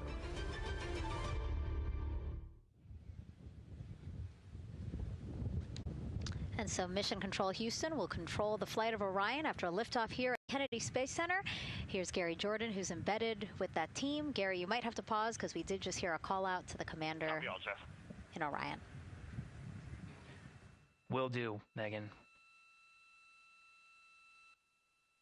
I think that was Commander Reed Wiseman responding to prepare for some of the next steps. We are now holding at the T-minus 10-minute hold. Expected a 30-minute hold. So we are well on the countdown. We are well on the timeline to meet this L- time and launch towards the beginning of the window, but continuing to track progress along the way. Again, I'm here with the Artemis II flight control teams in Mission Control Houston. The team in the room behind me has been monitoring the countdown and verifying their own mission-specific launch criteria of the Space Launch System, the Orion spacecraft integrity, and its crew. During the final poll before launch, if all looks good from each of the flight controllers in this room, Flight Director Judd Freeling will report a go for launch from Houston Flight. Upon liftoff, teams here take control of the mission and communicate with the crew while they fly on the Space Launch System. This phase of flight is highly dynamic, and each console position has a dedicated and important role of looking after critical systems. You'll hear calls from Capcom and NASA astronaut Stan Love in this room to the Artemis II crew as milestones are reached during the more than 8 minutes of powered flight on the core stage. Liftoff and ascent are just the beginning. This room will be staffed around the clock over the next 10 days to oversee every moment of the mission through splashdown. Here from the Johnson Space Center, we'll be streaming the mission live 24/7 so anyone can follow the crew's journey, take peeks inside the spacecraft, and share the experience of a lunar flyby with astronauts looking down at the moon's surface. Teams here have been rehearsing tirelessly in simulations to throw every conceivable and inconceivable scenario their way. We are ready and eager to begin the Artemis II mission. Still milestones to come as we continue the countdown, but we'll be right back with you during the ascent phase of today's flight. With that, Megan, I will send it back over to you at the Space Coast. Thanks so much, Gary. Under 37 minutes until the opening of our 2-hour launch window, 6:24 p.m. Eastern. I've never been more excited for a time. But why don't we send it back over to Megan Carter with the Moon Board to learn more about what happens after ascent. Absolutely. I am definitely also getting excited. Things feel like they're starting to pick up a little pace here. A lot is about to happen within the first 10 minutes of launch, but what happens after those first 10 minutes? Let me take you over here to my mission map so we can kind of jump ahead and let me explain a few things. So, our main engine cutoff is going to stand for MECO, and that is essentially where the rocket's job is done, and it is then going to turn the propulsion duties over to our ICPS. That stands for Interim Cryogenic Propulsion Stage. Don't try and say that too many times fast, but the ICPS is going to be right here, and that's our in-space propulsion. About 50 minutes into, after about 50 minutes into launch, it is going to conduct that first burn, and that's going to be the perigee raise maneuver. Essentially what that is going to do is going to raise the spacecraft from a lowest point of Earth just a little bit higher into space, and then they are going to conduct that nice path. It's going to set them on that nice circular path around the Earth. That's when they're going to start to be able to really check out the spacecraft. The Orion spacecraft is going to be able to, like we've talked about, be maneuvered by the crew. They're going to check out those life support systems, and communication checkout's going to be vital at that point as well, obviously. Then they will be conducting that another burn, and that's going to raise them just a little bit higher again. And then they will, it'll be about time for the ICPS to separate, and they will start another lap around the Earth as well. Now, the ICPS, but even after it separates, its job will not be done because they will have the opportunity to conduct something called the Proximity Operations Demonstration.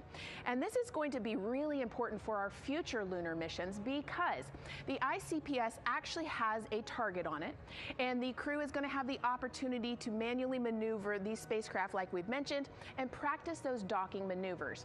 Now, obviously, they will not be docking for this mission, but that is, again, going to be critical for those lunar missions in the future. Now, all right, after that ICPS has separated and they've done that second lap, they're going to conduct 2 more burns. And what these burns are going to do is set them up to the high enough orbit and a fast enough speed in order to conduct the translunar injection.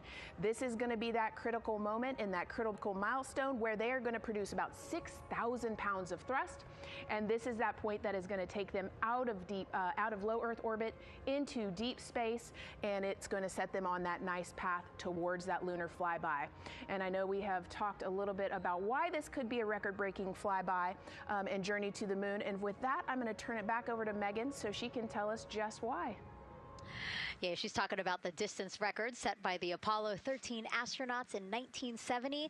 They were 248,655 miles away from Earth, and this Artemis II crew might surpass that on flight day 6 when they fly around the moon by more than 4,000 miles. Yeah, it's a long ways. It's tough to fathom 250,000 miles from Earth, right? I mean, space, the space station is only 250 miles, and so we're going, I don't want to do the public math, but we're going much further than that. But it's important, right? Because we want to get back to the moon. We want to see the surface. We want to see the far side of the moon. And the way we do that is by breaking distance records. Yeah, and the exact distance record depends on exactly when they launch, like the time, the day. So we'll learn more as we go into this 10-day mission with the Artemis II crew. But here we are, 32 minutes, 50 seconds and counting from the opening of our launch window. Feels really, really surreal here as more and more people come to gather on the press site lawn here at Kennedy Space Center. Why don't we take a look at this video that we have here? Some familiar faces who wanted to wish our Artemis II crew a safe journey. Reed, Victor, Christina, and Jeremy, you are the real deal. You're flying to the moon for all of us, and we are in awe. You're the true heroes. You are not just astronauts. You are pioneers, venturing deeper into the unknown. But you are not alone. We will be all cheering you on from planet Earth. Hey, I'm Victor Wembanyama, and I play basketball in the NBA. But I'm not only interested in shooting hoops. I'm also interested in shooting stars, dark matter, and all other types of astronomical phenomenon. And to the Artemis II astronauts who are shooting for the moon, I wish them good luck and Godspeed. Hi everybody, I'm Ryan Gosling, and I play a biologist who goes to space to save the planet in the film Project Hail Mary. But the Artemis II astronauts are going to space for real, and they will travel farther from Earth than any humans in history. Sending all our best wishes to the Artemis II crew. I just want to say how proud I am of each of you and how inspired you make me. But it's not just about me. Your mission is going to inspire future generations of scientists, engineers, athletes, and dreamers to do something that they never thought possible. Hey, it's Roy Wood Jr., and I want to wish the Artemis II crew a happy and safe journey to the moon, well, around the moon. To go around, I know what you're doing. You got to look for a parking space. This is to go around the moon, make sure somewhere to park, and then you park journey. Good luck. It's actually a really good way to explain what how this mission builds. Again, we are hoping to land astronauts on the surface of the moon in maybe 2 years. So yes, we are looking around the moon on this lunar flyby mission to see where we might park. Thank you, Roy Wood Jr. Okay, and as we look at this live view of the rocket on the pad, there is a spectacular place here at Kennedy Space Center to watch launch from, and that's the Banana Creek viewing area. Why don't we go back there where the crowd is excited, and Leah has the best assignment ever talking to people who are super excited about being here for Artemis II. Oh my gosh, Megan, you talk about the excitement being palpable. I'm telling you, everybody here on pins and needles as we get just about half an hour away from launch. I've been walking around talking to people, and I'm just struck again and again by how many people are here from across the agency. I want to introduce you to just a small portion of the people across NASA who have been supporting this mission. Patty Ortiz, NASA Armstrong Flight Research Center, Orion program. Orion. Kathy Graves, Glenn Research Center, Office of STEM Engagement. David Alexander, NASA Glenn Research Center, Office of STEM Engagement. Jennifer Becerra, Johnson Space Center, the Office of STEM Engagement. Here we go, right back here. Where are you from? I'm from NASA Glenn Research Center, Joseph Panakitis. Joseph, here we go. Wes Furman from APL. Maria Arredondo from Headquarters, Next Gen STEM. Mark Robinson, Stennis Space Center, Commercial Space. Amira Flores, Armstrong, Office of the STEM Engagement. Molly Kearns, NASA Glenn, Space Communications and Navigation. Matthew Pierce, Goddard Institute for Space Studies in New York City. Here we go, and right over here. Lauren Ring, Ames Research Center, Data Integration. So we're coming together. We're one big NASA team, one big NASA family, and we have one major message before we launch tonight. Okay, guys, what are we going to say? 1, 2, 3. Go Army!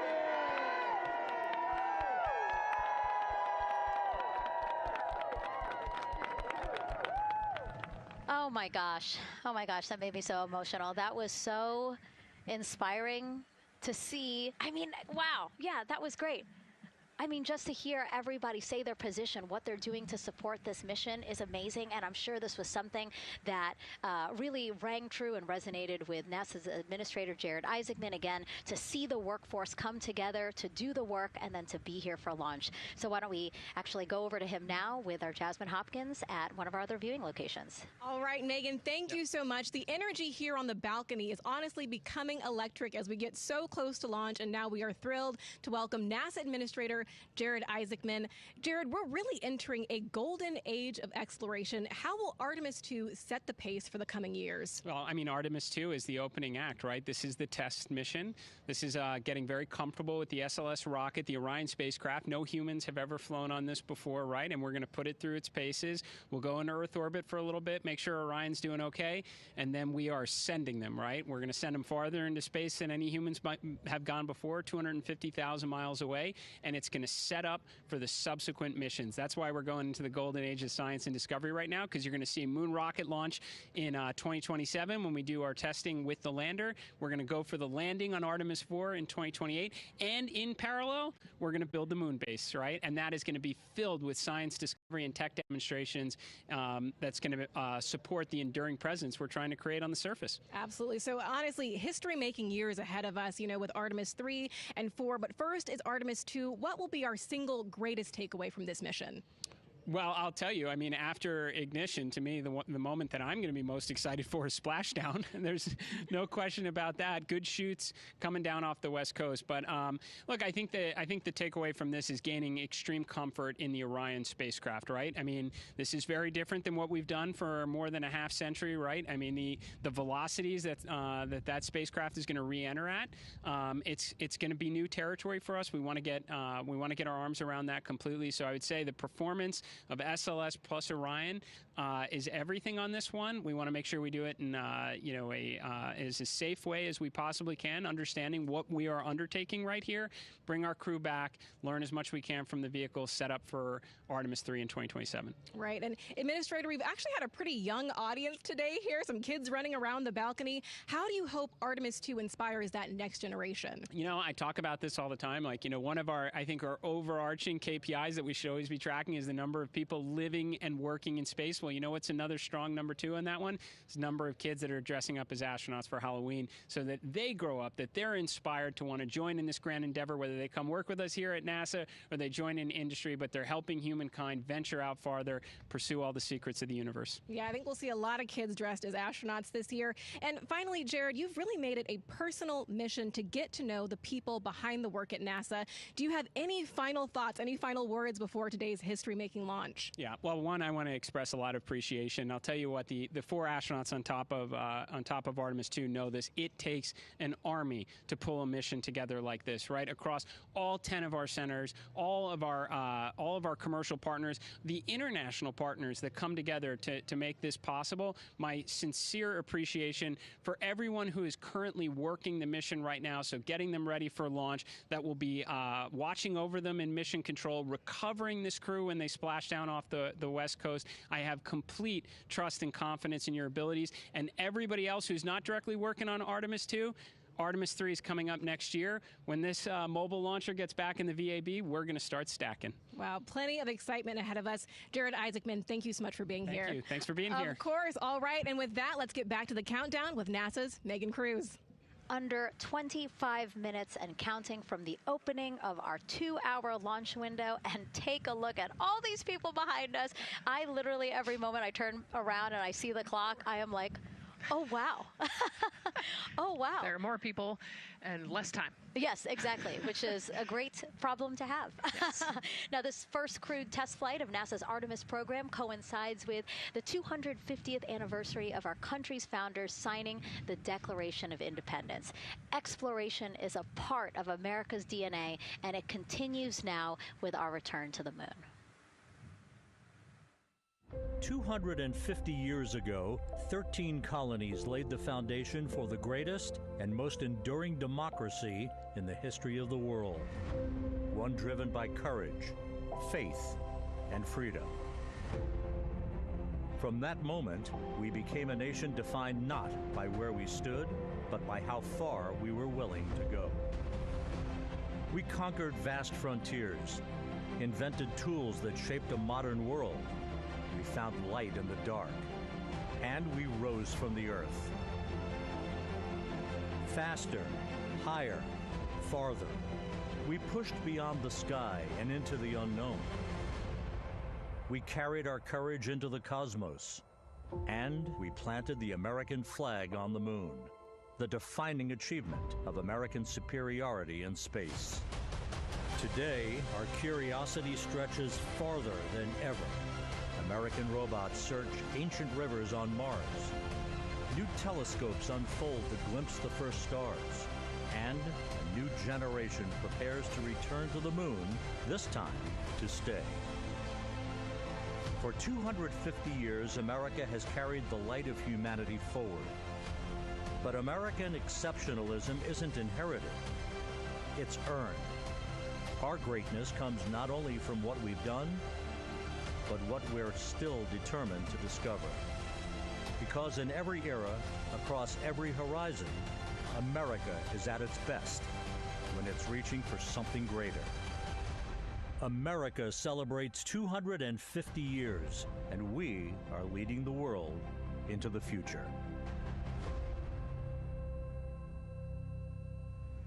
22 minutes, 15 seconds and counting from Artemis II, NASA's boldest test flight in a generation. The crew has said this often, that they hope it inspires children around the world. And recently, a group of kids here at Kennedy Space Center got a surprise of a lifetime while watching that rocket roll to the launch pad.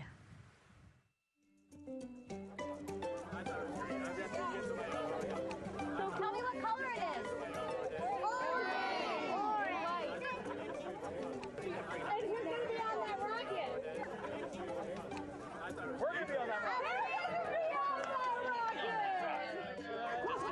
Make it a little bit longer. Did you see it? Okay, so everybody's looking at the rocket because it is kind of cool and impressive.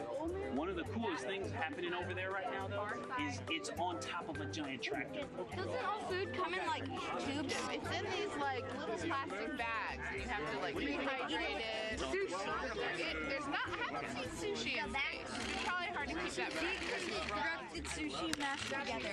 My favorite part was this one little girl. She had a question. She had patiently held her hand for a long time, and Christina turns to her and says, "Okay, what's your question?" She just goes, "I forgot." It was like, that's a perfect little kid moment. I just love. Wait, are you my mother's cats too, astronauts? What? Say that again? Never mind. It's a little hard to say. Go Artemis! These two? Yeah. Yeah. There you go. I like your dabbing astronaut back there. It's just so fun to see the enthusiasm, the energy, and a little bit of chaos. 3, 2, 1. Wasn't that so cute? I love kids and their excitement and, you know, even just being real. Like, I don't remember what I was know, he ask. goes, but I'm glad you're here.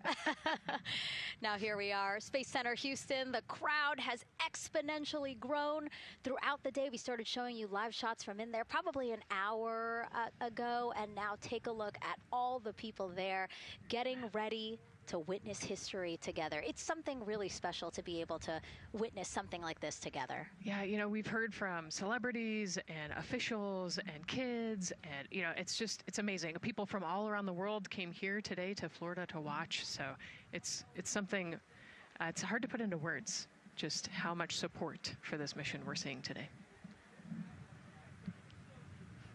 And great news, too. Remember, the team was tracking an issue with the launch abort system battery. They appear to have cleared that issue, so we are go for launch. Yes, it's exciting.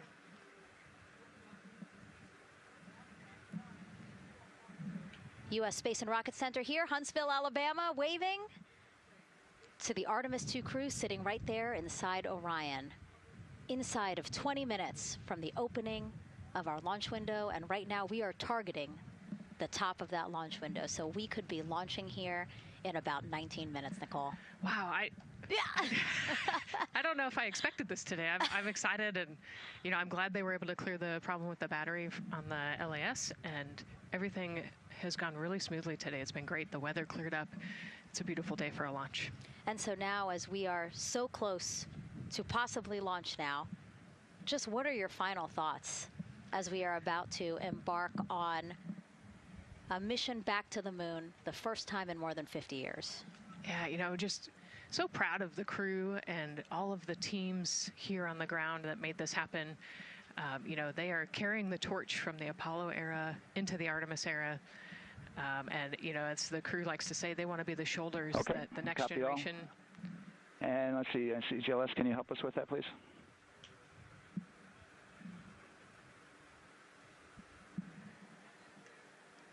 They want to be the crew wants to be the shoulders that the next generation can climb on. 001. You know, I think it's in their patch. We're going for all. It's in the name of their capsule, integrity, representing humility and the professionalism of everyone that got them there today. So proud of them. We love them. We're excited for them, and we cannot wait to see what they see. Just leveraging everything we've learned so far as an agency, taking us from Apollo now to the launch pad here, 39B, with Orion and SLS poised to again fly us into the history books. And before we leave you now here at the host desk to get back into operations, we just wanted to answer one question for you guys. We asked you earlier on today, what are you most excited for? And we asked you to go vote on Instagram and Twitch. Instagram, you guys said launch. Twitch, you guys said lunar flyby. So I think you guys will all be very excited since we are now about 17 minutes from the opening of our launch window today. And so with that, as we approach terminal count, let's send it back to Daryl Nail in Firing Room 1. Daryl. All right, thank you, Megan and Nicole, and just want to give you an update on the launch abort system that you just reported that they cleared. They believe, they're convinced, this is an instrumentation failure. So there are 2 batteries on the LAS. The LAS, of course, and with the help of my 2-year-old son's model rocket, Daniel said I could use this, so it's okay. The LAS is right here. It's the tower above Orion. Orion capsule is inside of here. It's used to pull Orion off the rocket in case the rocket something's going on with the rocket, either on the pad or in flight. 2 batteries are bad. Well, I'm sorry, one of the 2 batteries reported an out-of-family temperature, and it was very much out of family. And so they checked their data going back into the vehicle assembly building where they recharged the batteries and worked on them. And they have good, solid data, they reported, that tells them that this is an instrumentation failure, that there's something wrong with the sensor. And so they took it before the mission management team, which has to accept the risk, any changes to launch commit criteria. criteria, which this would be one, and they all fully accepted it. So now we are clear as far as that constraint is concerned. And one quick thing as we count down now, we are getting into the final minutes before liftoff. There's a 2-hour window. We haven't quite set the T0 yet, but this is a list of the cutouts. There are 150 cutouts that are included for this 2-hour launch window. And that's important. They're in very small print. That's important because there's basically 16 minutes inside this window that they cannot launch. And these are because of small things flying in orbit. There's a lot more things in orbit than there were back in Artemis 1 when we had 35 to 40 cutouts. For that reason, because of these 156 cutouts, they're going to be managing the launch window as we go forward. So they may have to wait out one of these cutouts. They range in time between 2 seconds to 23 seconds, but you'll hear the NASA test director talk through that. We're getting ready to merge that loop from NASA test director Jeff Spaulding.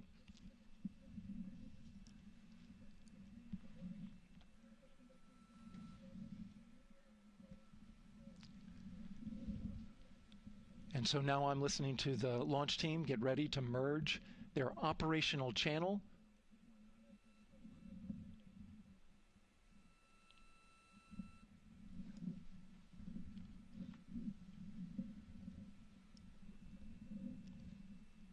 We're now entering one of the most consequential phases of launch day, and that's terminal count, the final 10 minutes. And OTC, NTD on 212 for comm check? Good, comm. How me? I hear you the same. STC? 2. GTC? GTC is on 212. All right, copy that.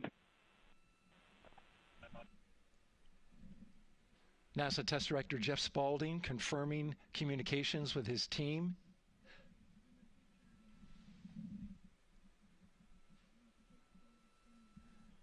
There will be 2 polls that we'll hear. One from Spaulding, the NASA test director, confirming the ground systems and the launch team are ready to proceed. At this point, we have a clear board, no constraints, but we need confirmation from each individual on the NASA test director team. So we'll hear him poll his team. The other poll that we're waiting for is the poll from Launch Director Charlie Blackwell Thompson, who will take that final status from NASA management before giving the go to come out of a hold. And you're seeing the clock count down at L minus 12 minutes. CCL, OTC, Orion, RS1. CCL. Yes, sir. Reconfigure ARS primary loop ISO valves. Copy, that's in work. And CDR, OTC, Orion, RS1. Go. ARS loop ISO valves are being closed at this time. Integrity copies. NGDLP. Go. Yes, I had a discussion with sea ice and with MER manager regarding the observation the sea ice had a few minutes ago. They were able to confirm with BCI photos that the condition that they observed has been there since 2025. MER manager has had a chance to review the findings, and they do not have any constraints from either a sea ice or MER manager perspective. Okay. Copy all. And Launch Director, NTD, you copy? Yes, sir. I copy. That's good news. OTC, CCL 212. OTC. ARS primary loop isolation valve configuration is complete. Copy.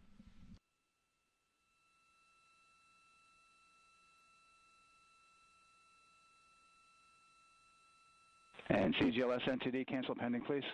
GLS copies, and that's complete. All right, and for all personnel, we got a little bit more work to do before we pick up the clock, and we're about a little over a minute from getting to T-minus 10 minutes, but we've canceled the resume time there, and then we'll pick it up after we get through all of our work and anything else that we need to do to get through the remainder of count. So we'll continue working that to get to our T0 today. So when we get to about 50 seconds from now, we'll extend that hold. CVSE, OTC. CVSE. 400, 290, looking to verify that we are configured for ascent. Yep, give me about 2 more minutes. I'm going to start CMA2 streaming. Copy. NTD COSE hold requested. Copy that. I have an LCC violation of O-CT-004, S-band transponder anomaly.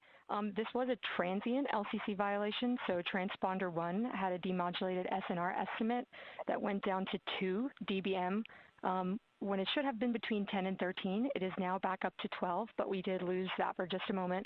It does not appear that we lost our bit sync or carrier lock, which would be indicative that we lost our lock with the vehicle. So at this point, recommendation would still be go. However, we do have a pre-planned contingency procedure if we want to look at that. But again, this was transient, so we're back in a nominal range. All right, let's see, LPE NTD. Yeah, we're not seeing that hit, so I guess the question for COSE, was that less than 3 samples? Was that below our persistence? Stand by, let me look. It did look like it did persist for several seconds on mine, but let me take a look at the number of samples. Could I get a repeat on the affected LCC, please? Yes, ma'am, that's going to be O-CT-004. Thank you.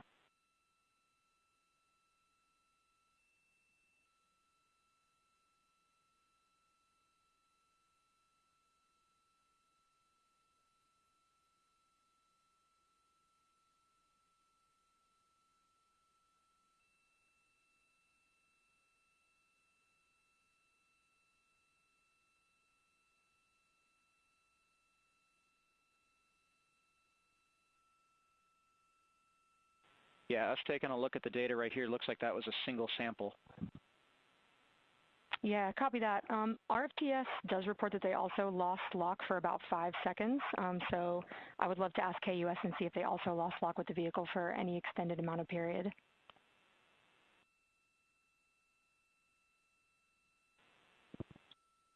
And COSE, while we're doing that, these are 1/10 hertz measurements, correct? So we would have had to lose it for over 10 seconds to get a second sample?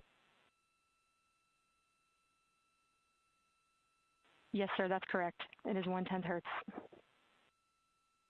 Yeah, so from our perspective, the allowance is effectively up to 30 seconds, up to 3 samples based on the 1/10 hertz. This is not an LCC violation, I believe.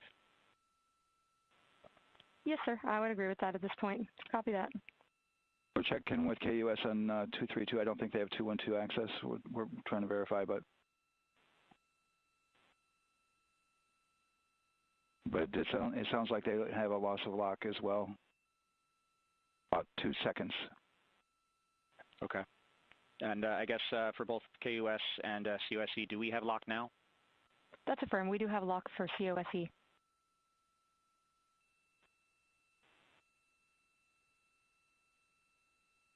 Yeah, so from the integration console perspective, we did have a temporary loss there within the allowable, and per the requirement, let's go.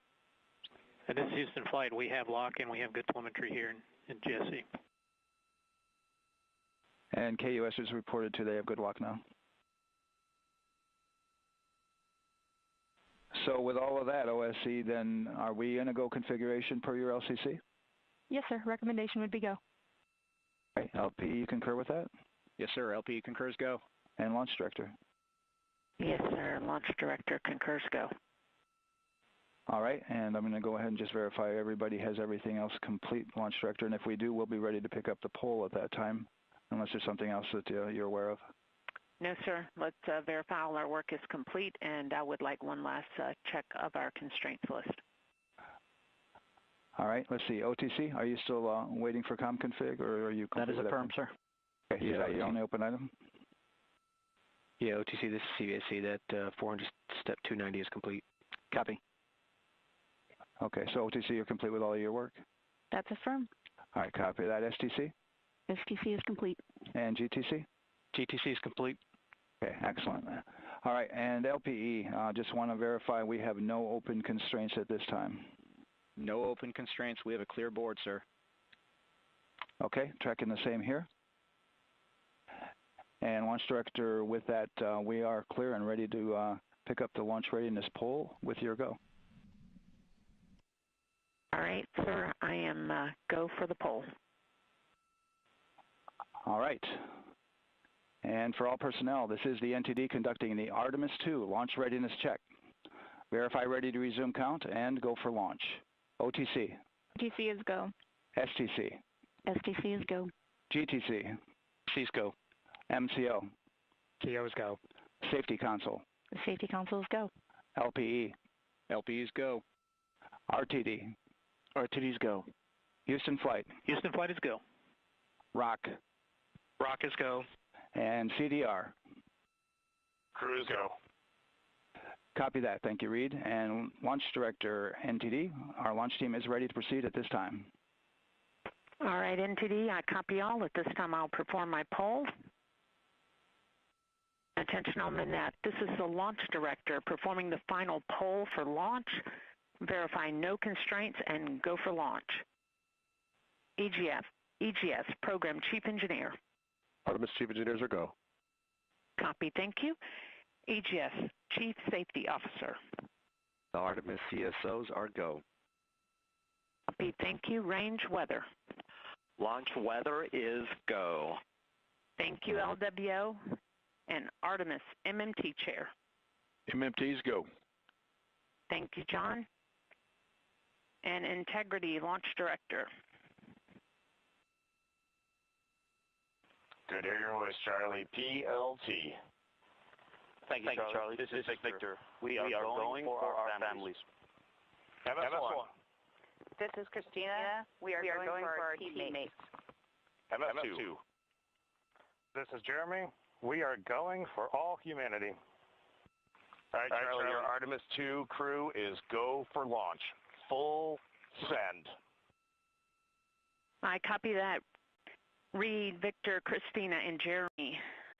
On this historic mission, you take with you the heart of this Artemis team, the daring spirit of the American people and our partners across the globe, and the hopes and dreams of a new generation. Good luck. Godspeed, Artemis II. Let's go.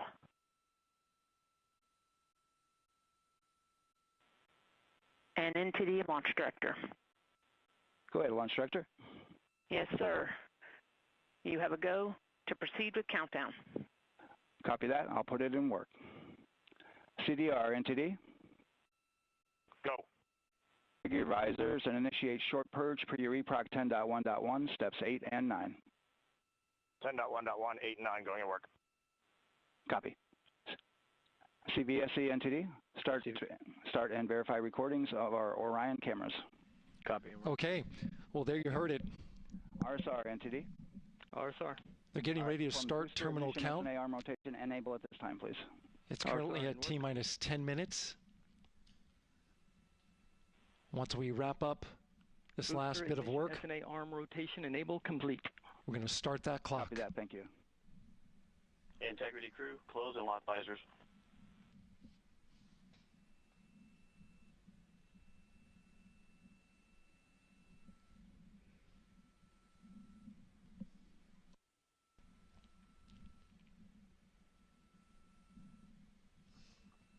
You heard an issue, worked in real time with telemetry lock on the Orion. It was transitory. It was very short. They checked the data, confirmed that they had a good lock. This was with the S-band transmitter on the Orion. Worked through that issue, looked at the data, and cleared it. All with the world watching. Impressive work by the launch team. So we have a 2-hour window, which starts in just a few minutes at 6:24 p.m. Eastern Time and goes until 8:24 p.m. Eastern Time. And ECL NTD will be waiting for your verification on the short purge. ECL copies. And for all personnel, once we get that short purge verification, we'll verify that we are clear to go, and then we'll proceed with the terminal count.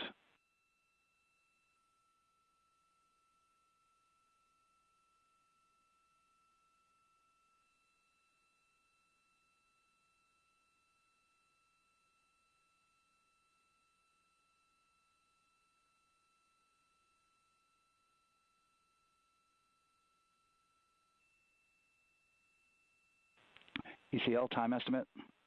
About a minute. Copy.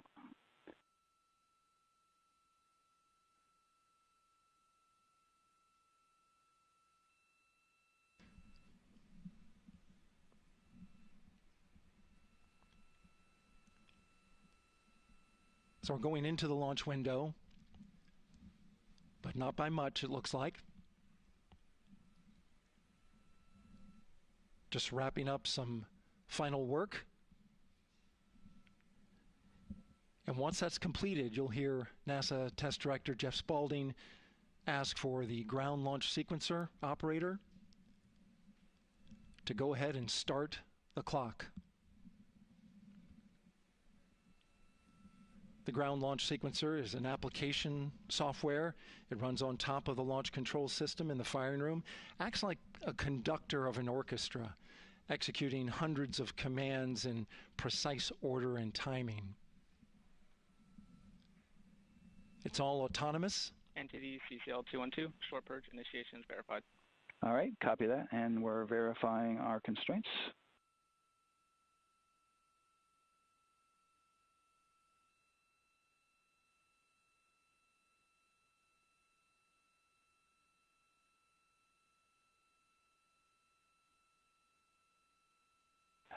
All right, and we're clear from cutouts. And with that, we're going to resume the clock momentarily. And CGLS, you can resume the clock on your mark. GLS copies. 3, 2, 1, mark. GLS mainline has been initiated. T-minus 10 minutes and counting.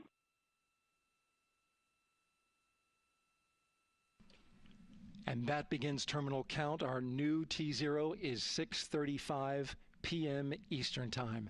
6:35 p.m. Eastern Time. We are now counting down to liftoff of Artemis II.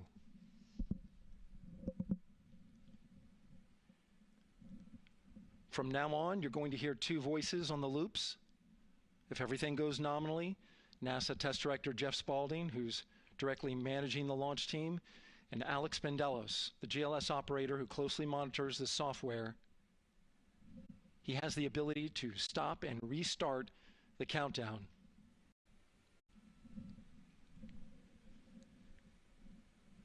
A lot of people ask about whether there's a launch button. There certainly is not. Flight and Rock, our new T0 is 22:35:12. Houston flight copies. Rock copies. 22:35:12. Affirm.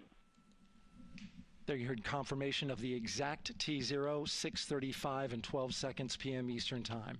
Again, our T0 is 6:35 and 12 seconds p.m. Eastern Time. But as I was saying, there's no launch button. This is autonomous.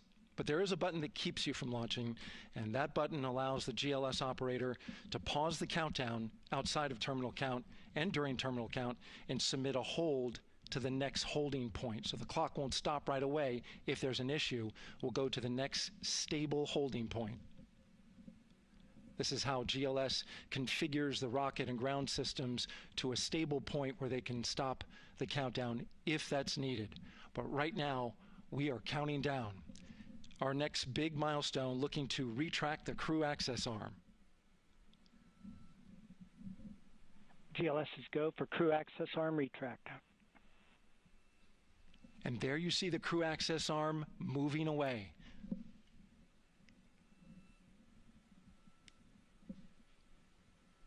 That's the path that the astronauts took to ingress into the rocket.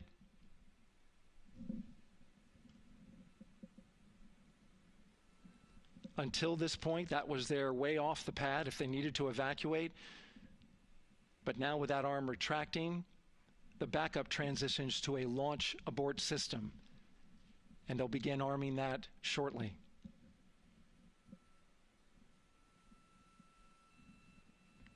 Of course, the launch abort system, great shot there of the crew access arm retracting away. The launch abort system is the tower at the top, and that's what would pull Orion and its crew off the top of the rocket in case of an emergency, whether it's on the ground or in flight.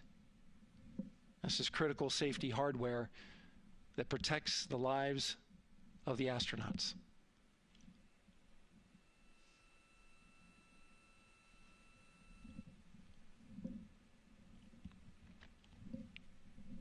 Starting at T-minus 6 minutes, the GLS will start bringing that and other high-energy systems online, starting with core stage pressurization.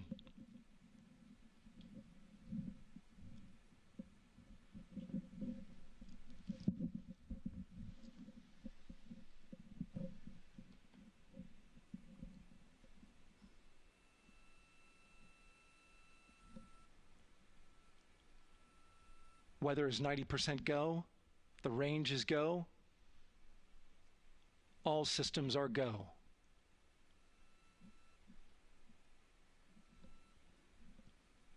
GLS is go for core stage tank pressurization. That means the replenish valve for the liquid hydrogen tank has now closed, and that tank is beginning to pressurize to flight levels because that hydrogen is naturally boiling inside the tank. We'll get the liquid oxygen tank a little later in the count. Now the team is waiting for verification that, if needed, the Artemis II crew could use the launch abort system to pull Orion safely off the top of the rocket in an emergency. Let's listen in for that call. GLS verifies last capability available. And CDR, do you copy? CDR copies, last available. That's great news, and you heard the NTD verify that with the commander of the mission. GLS is go for FTS arm. Now work is being done to arm the flight termination system. This is so the range safety can send a flight termination command if the rocket flies too far off track.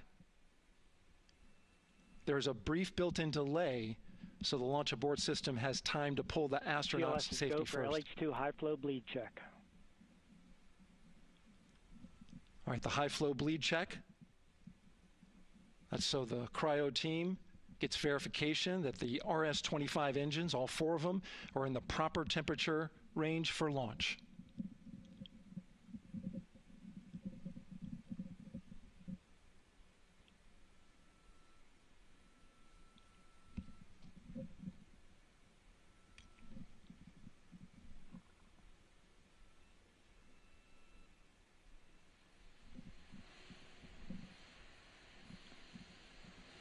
GLS is go for core stage APU start. Core stage APUs start. Those are auxiliary power units, high-speed turbines which provide pressure to hydraulic pumps that steer the RS-25 engines. We're going to see a gimbal test a little later at T-minus 2 minutes and 30 seconds. This is what allows that to happen.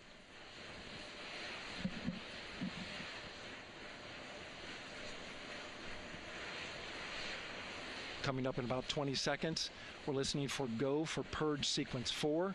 That's a helium purge of the 4 core stage engines downstream of the propellant valve. This gets all the air and moisture out of there.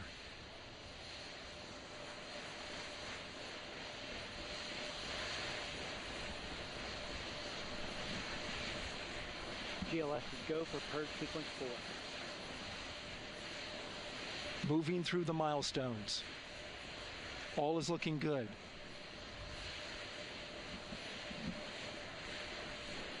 Coming up in just a few seconds, we're going to get that thrust vector control actuator test. This is a gimbaling of the engines.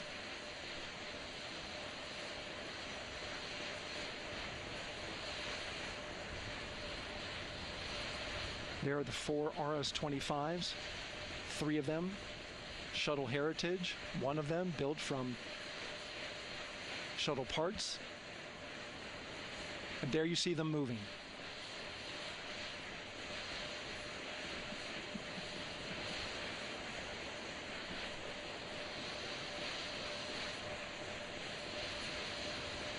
Now we're going to start moving the power from both the upper stage and the lower stage of the rocket to internal, taking ground power away and now going to battery power.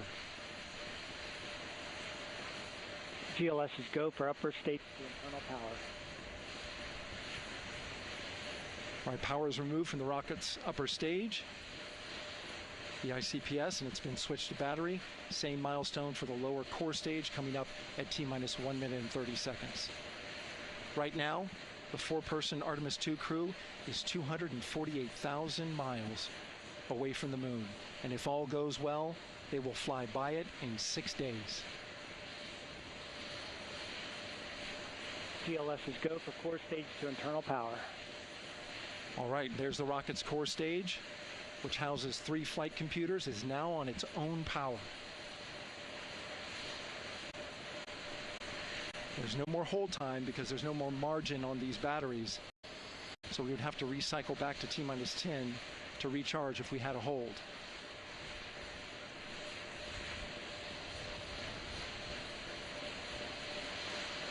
One minute.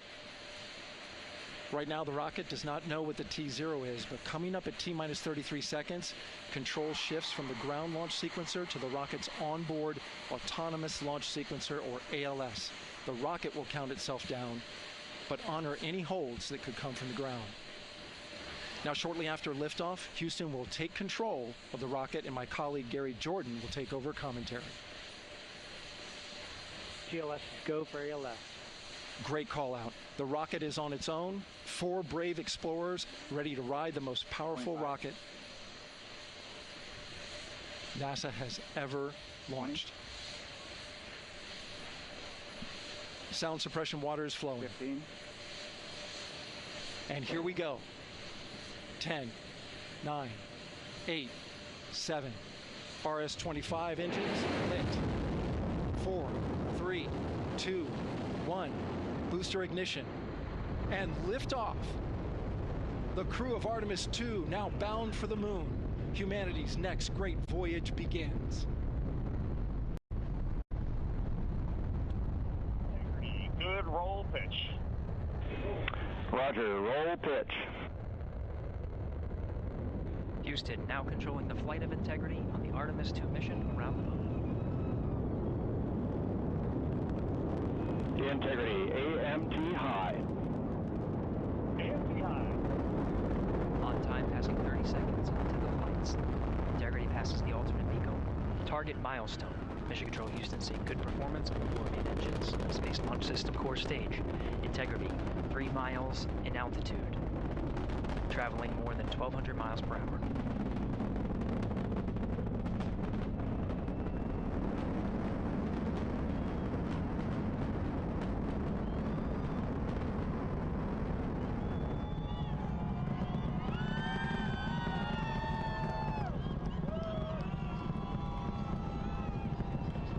Mission elapsed time, passing 1 minute, approaching max Q.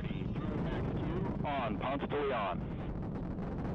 Stan, we have you loud and clear on Ponce de Leon. Have you the same. Communication signal transfer confirmed as Integrity and its crew go supersonic. Approaching 90 seconds into the Artemis II mission.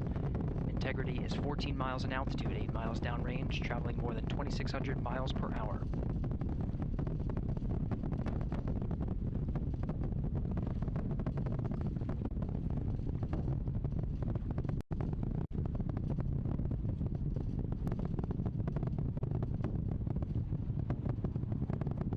Minute 50 seconds of mission elapsed time, standing by for main engine throttle down to 85%, ahead of solid rocket booster separation expected at the 2-minute 9-second mark. We see throttle down.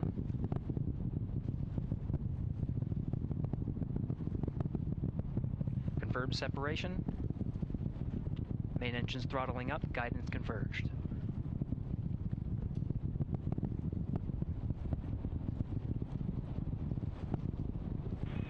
Integrity, guidance converged, performance nominal, upper stage RCS ready. Copy all, Stan. Integrity, SM priming complete. SM priming complete. 2 minutes 45 seconds of mission elapsed time into the Artemis II mission. Thrusters on Integrity and upper stage confirmed in a ready state ahead of service module fairing separation.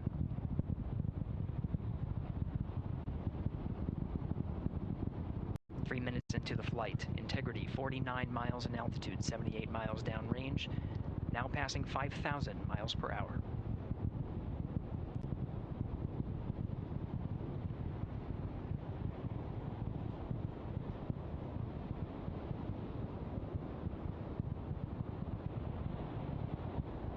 Standing by for launch abort system jettison. Houston integrity, good last jettison, great view. Copy jettison, Team Eco 8+02.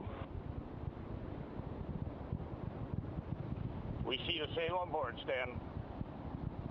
And Houston has you loud and clear on Tidris at the Kármán line. Outstanding, Stan, we have you the same. 3 minutes 50 seconds into the flight of Artemis II, Wiseman, Glover, Cook, and Hansen cross the boundary to space with good comm checks. GPS signals acquired after last jettison now working on internal checks to verify accuracy. Flight Dynamics Officer analyzed the time of main engine cutoff, confirmed at 8 minutes 2 seconds, time of MECO.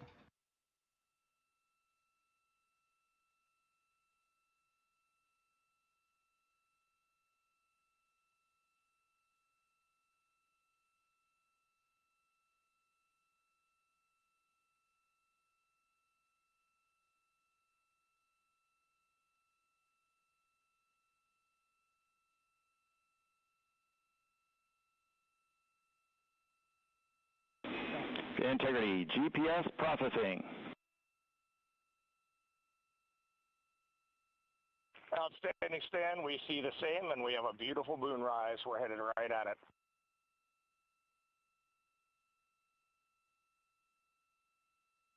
Approaching 5 minutes into the flight, Commander Reed Wiseman confirms he has visuals of his destination. GPS guidance, navigation, and control software finishes internal checks and sends to navigation channels.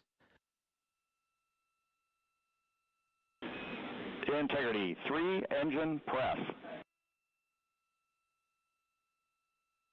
3 engine press. On time, now passing 5 minutes 20 seconds of mission elapsed time into the Artemis II mission. At this point, 3 good main engines are all that's needed to carry Integrity to a nominal main engine cutoff target. Though at this time, we're seeing 4 good engines here in Mission Control Houston. Integrity, 75 miles in altitude, 330 miles downrange, approaching 10,000 miles per hour.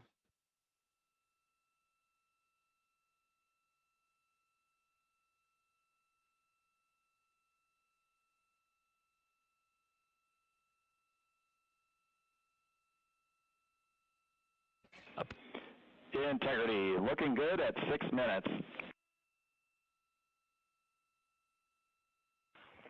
Same on board, Stan. Good trajectory and engine performance. Booster officer will soon report the shutdown plan to Flight Director Judd Friedling, expected at the 7-minute mark. Integrity, 78 miles in altitude, 460 miles downrange. Integrity, expect nominal shutdown. Integrity copies nominal shutdown.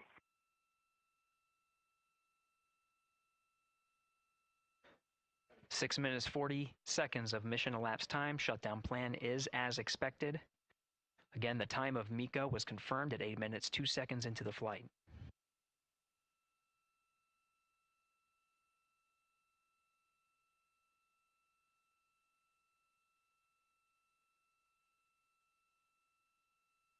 Seven minutes of mission elapsed time. Throttling down as we approach the abort once around option.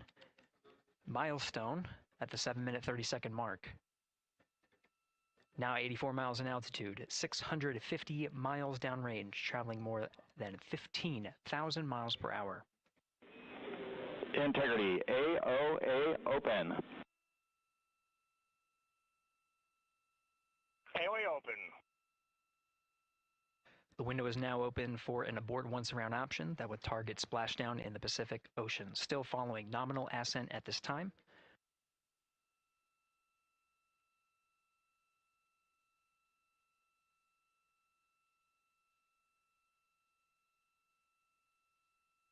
About 10 seconds remaining until the main engine cutoff of the Space Launch System core stage.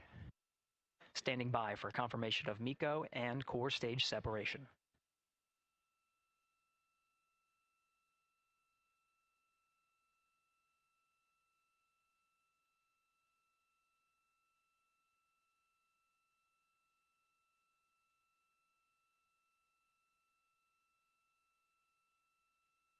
Integrity and nominal MECO, core stage separated.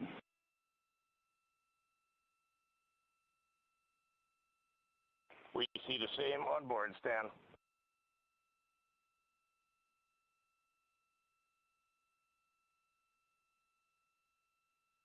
Eight minutes, 40 seconds into the flight, we have a nominal main engine cutoff heading in the right trajectory on the way to swing around the moon.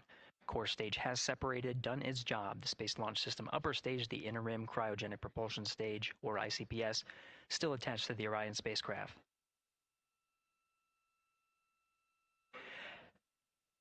Nine minutes of mission elapsed time. Integrity crew of Reed Wiseman, Victor Glover, Christina Cook, and Jeremy Hansen now in orbit around the Earth at the beginning of their journey to the moon.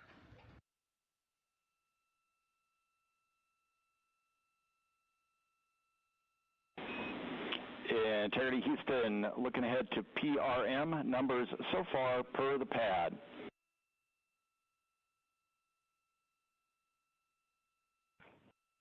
Copy that, Stan. Numbers for the pad.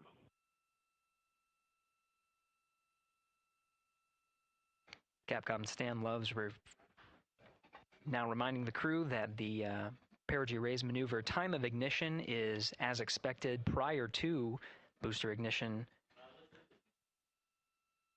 That time being 49 minutes, 50 seconds of mission elapsed time.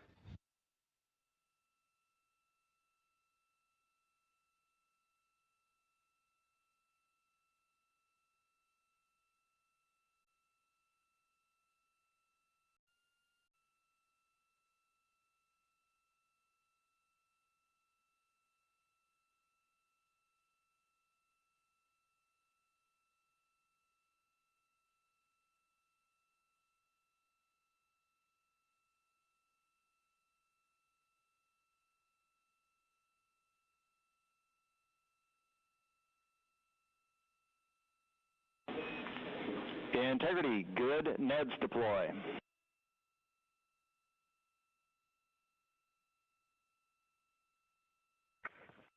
Copy that, Stan. Good, Neds.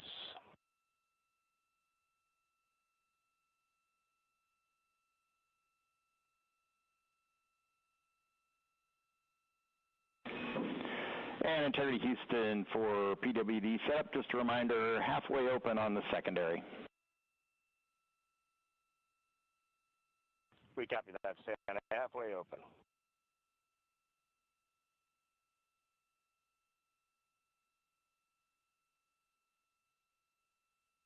Passing 11 minutes of mission elapsed time.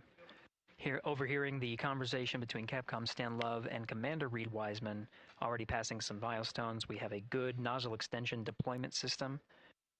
That is confirmed. Complete. We also have the visors are confirmed up now past the dynamic phase of flight, that is ascent. Their launch and entry suits that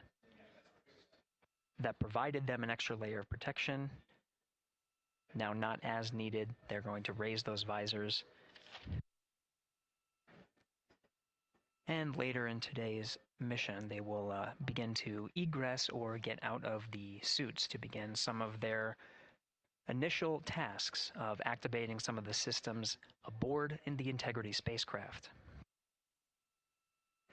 It's passing 12 minutes of mission elapsed time. Again, the perigee raise maneuver that's targeted near 50 minutes of mission elapsed time, 49 minutes, 50 seconds. That's what the crew is going to be working towards. The Commander Reed Wiseman, pilot Victor Glover will focus on preparing for that milestone. In the meantime, mission specialist Christina Cook and Jeremy Hansen will start some of the activation of environmental control life support systems. You may hear confirmation of their activation over the Orion to Earth communication network.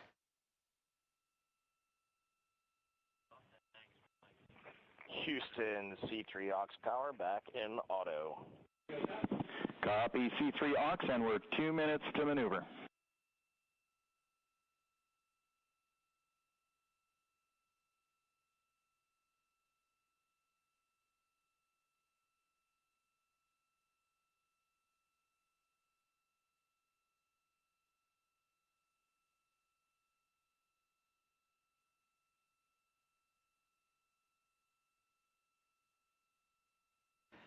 13 minutes and 30 seconds of mission elapsed time. We're going to continue to follow the crew of the Artemis II mission.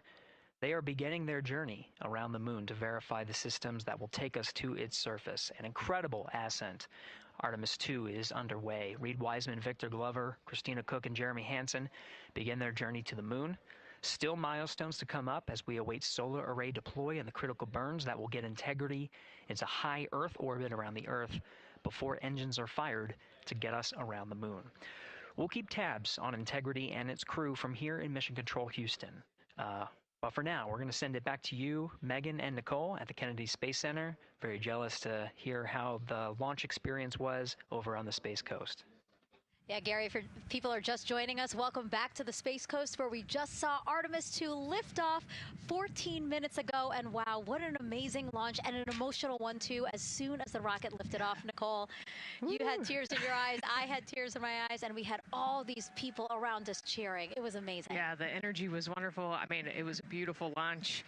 You know, we've got 4 friends and family members headed to the moon. It's pretty amazing. Yeah, how does that make you feel as someone who, you know, is an astronaut as well, but also, as you said, friends? Yeah, so proud of them. You know, man, we don't have the words in the English language to describe this kind of an event, and pride, love, so many emotions. You know, they are truly breaking some barriers, and hopefully, you know, as Gary just said, they've got a long day ahead of them, so wishing them well on everything, but so far, what a beautiful launch to watch. Yeah, to be returning to the lunar orbit in more than 50 years. Maybe they go farther from Earth than any other humans before them. Maybe they see parts of the moon that we've never seen before. I mean, what a great start to what could be all of these milestones that we break in just a 10-day mission. Yes, what a way to welcome in the Artemis generation. Yeah, how do you feel? I mean, we saw some beautiful shots we were covering of course, the rocket, of course, the Earth falling away as we continued up into our ascents, but also some of those crowd shots where we saw young and old, just emotional, overcome by this history-making moment. Man, we are going back to the moon for all, and we saw that today. We saw that in all the crowds. And yeah, you guys just saw that view, the sunrise or sunset, I guess. They just made it over the crest of the Earth, and you could see the sun peeking over. One of my favorite views from space, and I can't imagine what they're looking at now, and I can't wait to see what they're looking at in about 5 or 6 days. Yeah, and you know, I know a lot of people are like, you know what, I'm surprised this launched on the first try, because we know, like any little thing, we have to be keeping safety in mind, and we want to make sure we're ready to go, but we were ready to go, and I think it surprised a lot of people. What a wonderful surprise on this Wednesday evening. It did, you know, and it kind of surprised me as well, but you know, it's just a testament to the team here that has been working so hard on Artemis. You know, Artemis 1, we learned a ton of lessons. We learned a ton from the wet dress for Artemis 2. We were able to go in, fix those things. We even had a couple mishaps today, not mishaps, but a couple, you know, anomalies today that the team creatively came up with solutions for. It's just a testament to the teamwork that gets us to the moon. And so we can continue to watch Christina, Reed, Victor, and Jeremy on their way now to the moon in Earth's orbit and awaiting the next in-flight milestones, deploying Orion's solar arrays. So why don't we get back in with Mission Control and Gary. Hey, thank you, Megan. Again, we're following along in the action. It is a long day. They have a number of procedures they need to get to immediately in their timeline. And Integrity Houston, cross-tie is on board per the ETSI-DEM. We copy, Houston. Thank you.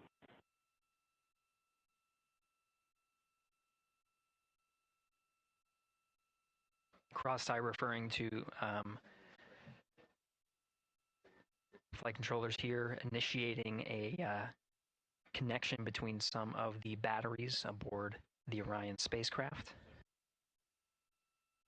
allowing for an even distribution of power. This is the flight control teams that took us through ascent of the Artemis II mission today. Right now we're, as you see, passing 18 minutes of mission elapsed time. The Orion spacecraft Integrity and the interim cryogenic propulsion system are maneuvering tail to sun. It is in this orientation, this attitude. Integrity, any words on that momentary prompt caution?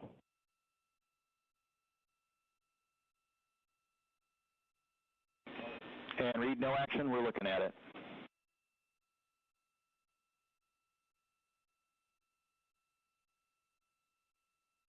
Commander Reed Wiseman verifying what is being routed to his displays aboard integrity. Propulsion engineer confirming that no action is needed at this time. They're pressing through with their nominal procedures to prepare for the perigee raise maneuver. And of course, the solar array wing deploy ahead of that. The solar wing deploy is a critical milestone. We'll continue to have our coverage follow the mission until that deployment. A successful launch is just the beginning. The deployment of the solar arrays and successful confirmation that those solar array wings are drawing power is a significant milestone and says to the flight control teams that we will continue on today's mission. Power needs to be drawn to continue through some of the next milestones. Until then, the AOA open option that was called up upon ascent, the aboard once around, is the current option, and aboard to orbit option ATO will be switched to a preferred mode at the time that the solar array wings are deployed and latched. It gives the flight control teams a little bit more flexibility. Integrity Houston, update on TDRS handover for your pad.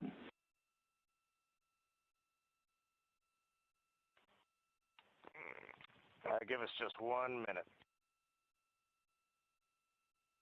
And Stan, you can read it. Ike is ready to copy. Roger. TDRS handover east to west expected 1 second earlier at 5:1 minutes 26 seconds.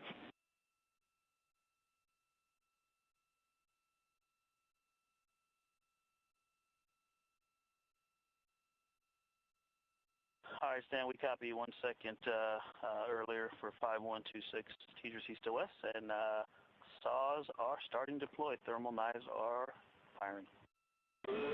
We concur. Thanks for the report.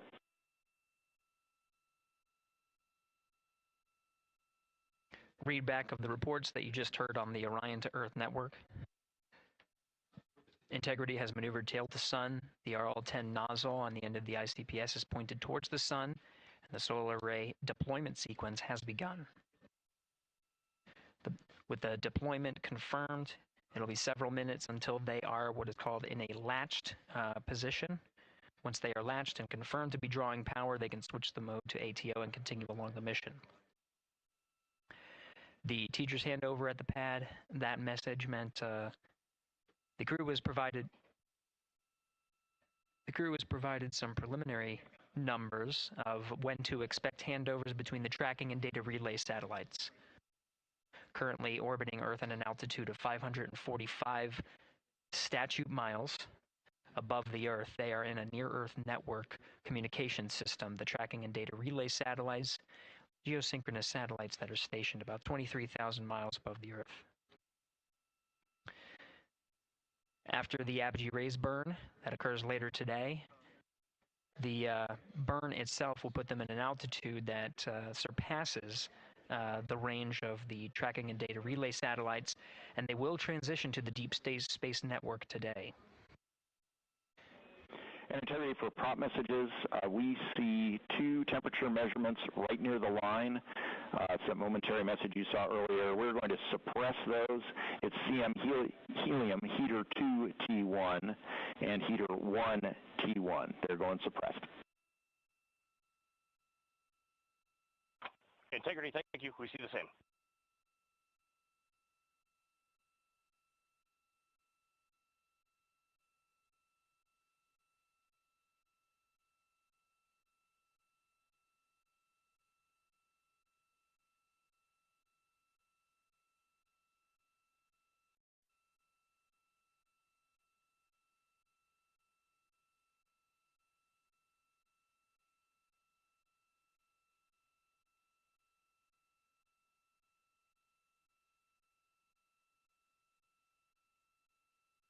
This is Mission Control Houston, passing 23 minutes of mission elapsed time into the Artemis II mission.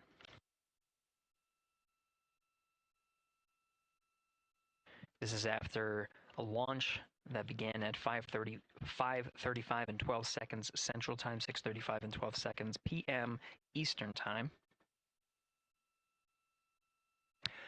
Right now, the orientation you're seeing from our aero visualization that translates some of the telemetry that we're getting from the spacecraft and puts it into a model so you can follow along on some of the milestones that we are following here. The RL-10 nozzle that you see at the left end of your screen, though it is currently not firing, that nozzle is pointed towards the sun, and the solar arrays are currently deploying.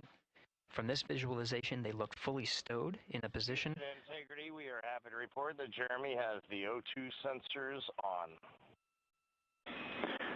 Copy O2 sensors.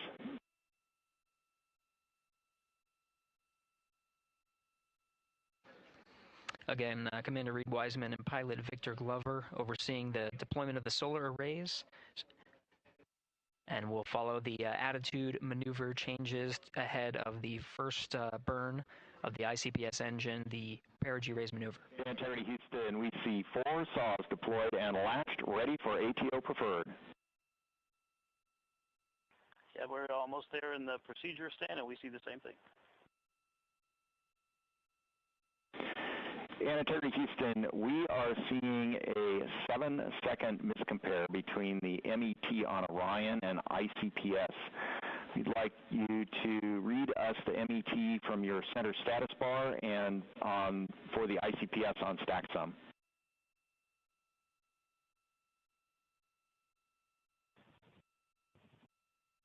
And Stan, we see a absolutely precise alignment. MET 25, 14, 15, 16, precisely aligned with ICPS MET.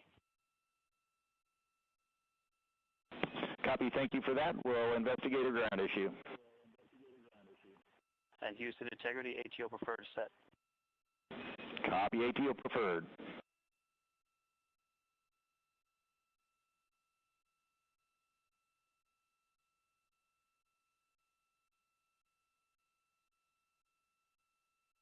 This is Mission Control Houston, 25 minutes, 45 seconds into the flight of Artemis II.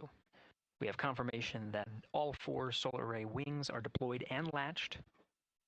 This is the configuration needed to switch to ATO preferred, which you did hear confirmed from pilot Victor Glover. That mode has been switched.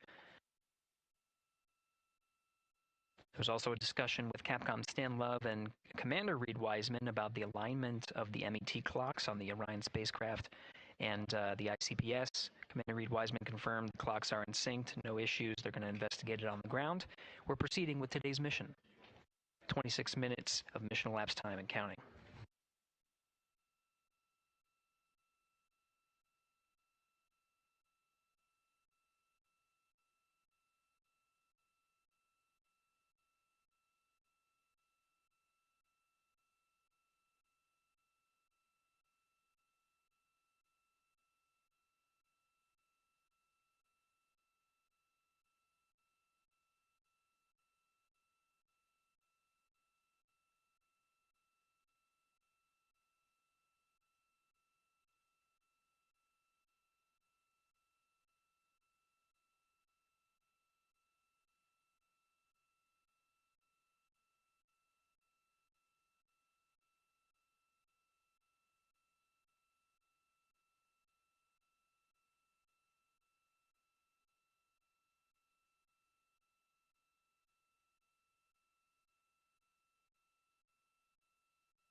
This is Mission Control Houston. We're approaching 28 minutes of mission elapsed time into the Artemis II mission.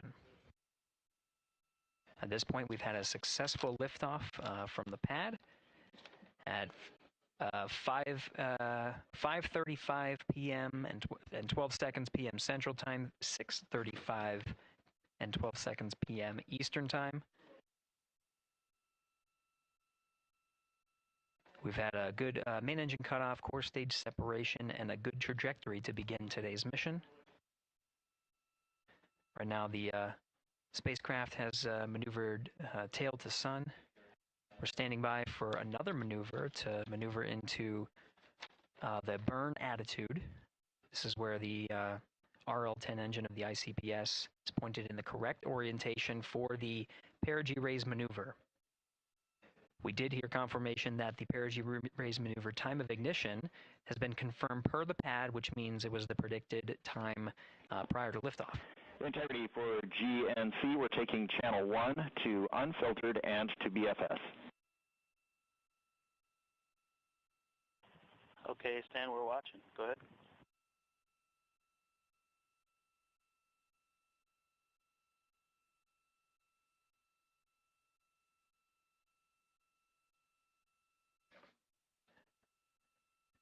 Capcom Stan Love reading up to the crew of Integrity.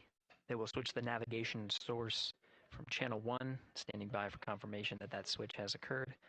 Pilot Victor Glover will receive confirmation when, and as at least watching to confirm that that switch has occurred. Again, the perigee raise maneuver that we're heading towards, not too long from now, we're actually inside 20 minutes at this time from the time of ignition of the perigee raise maneuver. We did have a successful deployment and launched of all 4 solar array wings. This is the configuration needed to commit to the perigee raise maneuver. Of course, flight controllers here in Mission Control Houston will continue to evaluate that everything is good before committing to that burn. The perigee raise maneuver does raise the perigee, the lowest point in the orbit, from 15 to 100 nautical miles. The 100 nautical mile mark is needed to continue in low Earth orbit and hit the target for the apogee raise burn. That will put them in a high Earth orbit for the remainder of the day and set them up for the right position to execute the translunar injection and head to the moon tomorrow. The burn duration of the perigee raise maneuver is 26 seconds. It's a relatively short burn, but it does raise the perigee and do the job to get into the correct position before firing that main engine on the ICPS. The pad had a TDRS handover. This is the tracking and data relay satellites. East to west, they are geosynchronous satellites that are positioned around the globe. And as Orion makes its way around the Earth right now, above the west coast of Africa, at an altitude of about 923 statute miles, and counting.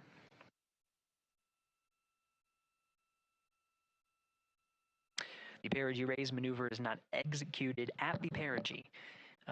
It is rather executed on the, actually closer to the apogee. But what it does is it raises the perigee on the other end of the orbit to 100 nautical miles.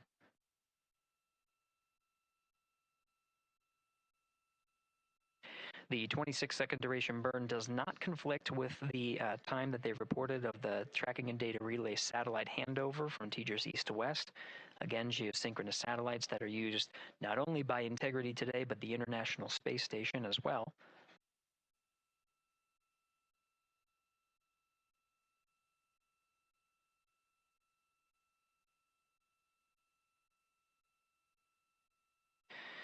That time of handover is 51 minutes, 26 seconds. Plenty of margin before the perigee raise maneuver cutoff happens, and the trajectory is analyzed to see whether it was a good burn. Good burn means that the burn was performed as expected and sets the trajectory on course for that 100 nautical mile perigee target mark.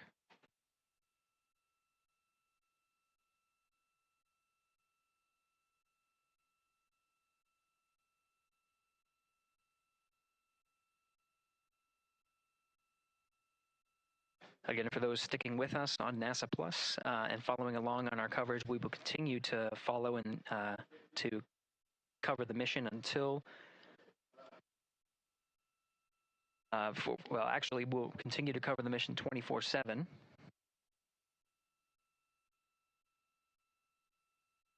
But we'll wrap up our coverage here shortly. And now that solar array wing deployment has occurred on NASA Plus and Amazon Prime. Again, we will continue coverage 24/7 at the NASA YouTube channel. For those that want to see all of the upcoming milestones, there are select times where we will be coming back to NASA Plus and other streaming platforms. You can go to nasa.gov to find the latest on when to find those activities. Given that this is an operational mission, we do want to make sure that we are maintaining transparency in the mission and providing you all the information on what's happening in space as Reed Wiseman, Victor Glover, Christina Cook, and Jeremy Hansen head on their mission around the moon.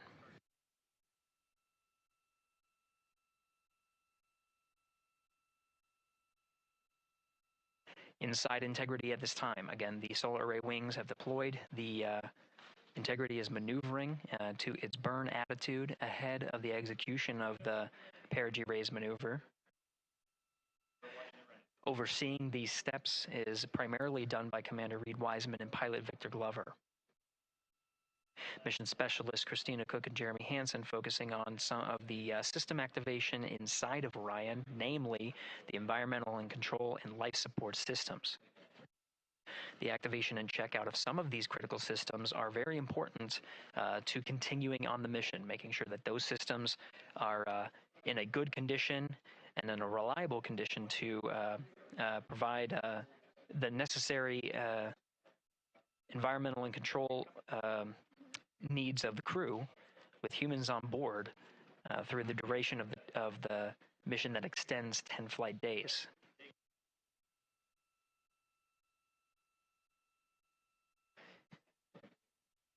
Standing by for an update to the perigee raise maneuver time of ignition. Should be read up to the crew very shortly. Integrity Houston, updated PRM numbers when you're ready to copy. All right, Houston, we are ready to copy. TIG is 2 seconds earlier at 4 minutes, 48 seconds. TIGO unchanged at 26 seconds. 49, 48, TIGO 26.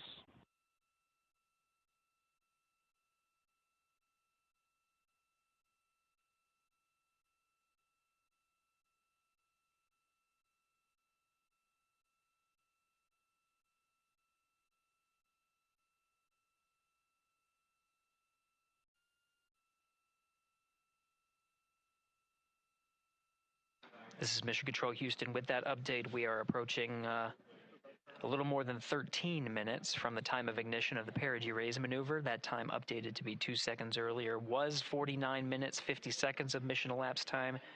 We'll now move to 49 minutes, 48 seconds.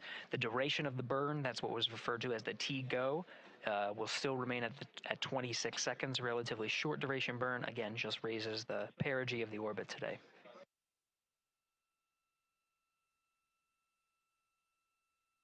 Making sure they hit the mark on that time of ignition is the primary concern of Commander Reed Wiseman and pilot Victor Glover. Mission specialist Christina Cook and Jeremy Hansen inside activating those environmental control and life support systems.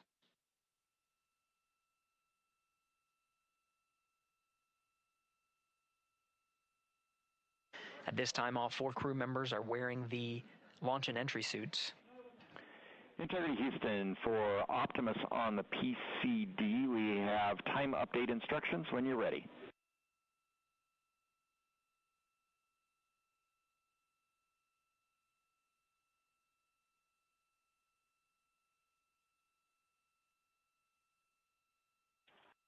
And Houston, Integrity, we copy. Hands are pretty busy at this time. I think we will call you back when we're ready for that. All right, that one is not urgent. 2 minutes to maneuver to PRM attitude. We are watching and concurred. 90 seconds-ish, maybe. Pilot Victor Glover confirming that that maneuver less than 2 minutes. Again, that the point of that maneuver is to point the main engine of the ICPS, the RL-10 engine, in the proper orientation to execute that 26-second burn. It needs to point in the correct position to achieve the goal of raising the perigee to 100 nautical miles.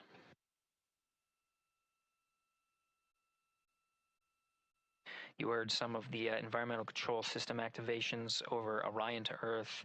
Jeremy Hansen activated the O2 sensors. They'll be measuring the cabin of Orion.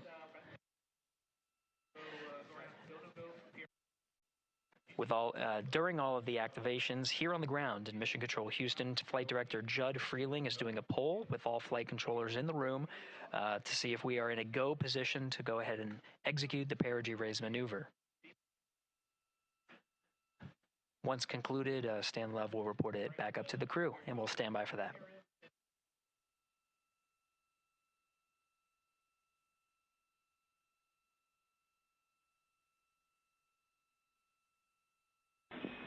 Integrity Houston, MCC polls go for PRM pending attitude and SAWS.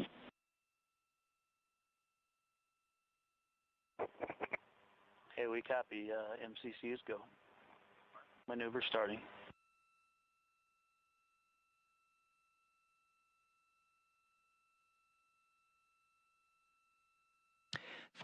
Minutes of mission elapsed time. The maneuver to the burn attitude has begun. The maneuver also is paired with reorientation of the solar array wings that have been deployed. They will have various positions throughout the duration of the flight. Of course, solar array is meant to maximize the draw of power from the sun. So when deployed, we're in a biased solar array wing configuration that was called solar normal. This allows for the greatest surface area of the solar array wings to be drawing power and powering up those batteries of integrity, of which a cross-tie was enabled between the four batteries, the four battery buses that are inside of Orion.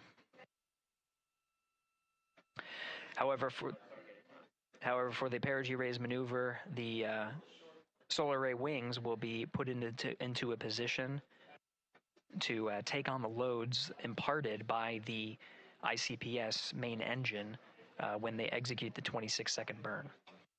You can see in the animation here, the solar array wings are in motion, and the attitude is being reconfigured to point the engine in the correct direction, those solar array wings being pointed forward.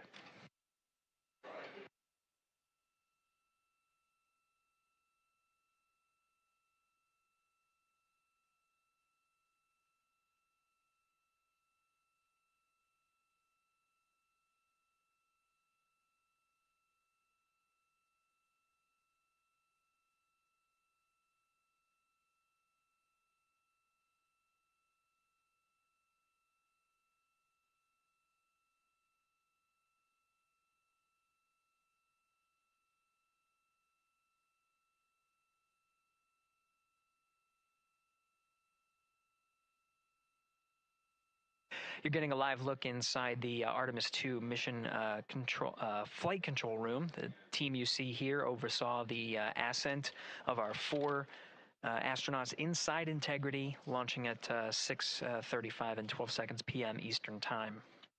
Now again, this room will be occupied 24 hours a day, 7 days a week, with flight controllers shifting on 3 shifts to oversee 24/7 operations of Artemis II while in flight. We will cover that live on the NASA YouTube channel, and we'll be covering that around the clock as we begin to wrap up our coverage here on NASA Plus. Before I do want to send it over to our colleagues at the Kennedy Space Center. And to my colleagues, it was a pleasure to join the teams at the Kennedy Space Center and be a part of such a historic launch. Here in Houston, again, we're turning our attention to the mission. And for now, we'll say farewell and thank you to our colleagues there for today's launch coverage. We'll see you again soon for Splashdown. This is Mission Control Houston, sending it back over to Megan and Nicole at the host desk. Thank you, Gary. And yes, it was such a pleasure to be a part of this historic mission that started right here at Kennedy Space Center. It was such an amazing sight to be a part of. And now, as Reed Wiseman, Victor Glover, Christina Cook, and Jeremy Hansen begin their journey, we here at the Kennedy Space Center are about to wrap our broadcasts. We'll, of course, though, have 24/7 coverage with our colleagues at Johnson Space Center starting as soon as we sign off, so don't worry. You can follow along our 4 astronauts every minute of their nearly 10-day journey to the moon and back. Nicole, I'll definitely be watching it, and I'm sure you will, too. Yes, of course. You know, they just started, right? The launch was beautiful. This was a historic day. They're on their way back to the moon for the first time in over half a century, but they've got a lot of work ahead of them, and so we're excited to see what they have to do and excited to test out the Orion spacecraft. This is a test flight after all, and we're excited to see what we can learn from the mission. Very humbling, inspiring. It was really amazing to be a part of this, and I'm so glad that so many people joined along by either watching here in person or watching online. And of course, Nicole, thank you so much for sitting through this, answering questions, adding so much context and information that really brought a lot out of what we saw today. Oh man, I had a blast. You're a rock star. You're a professional. This was great. Oh, you're great. So this was a wonderful day. Well, again, thank you so much, and thank you to you for watching at home. You know, tonight we didn't just launch a rocket, we launched the next chapter of human exploration. Our Artemis II crew now on their way back to the moon, and we're taking you with us. So thank you again for watching, and go Artemis II.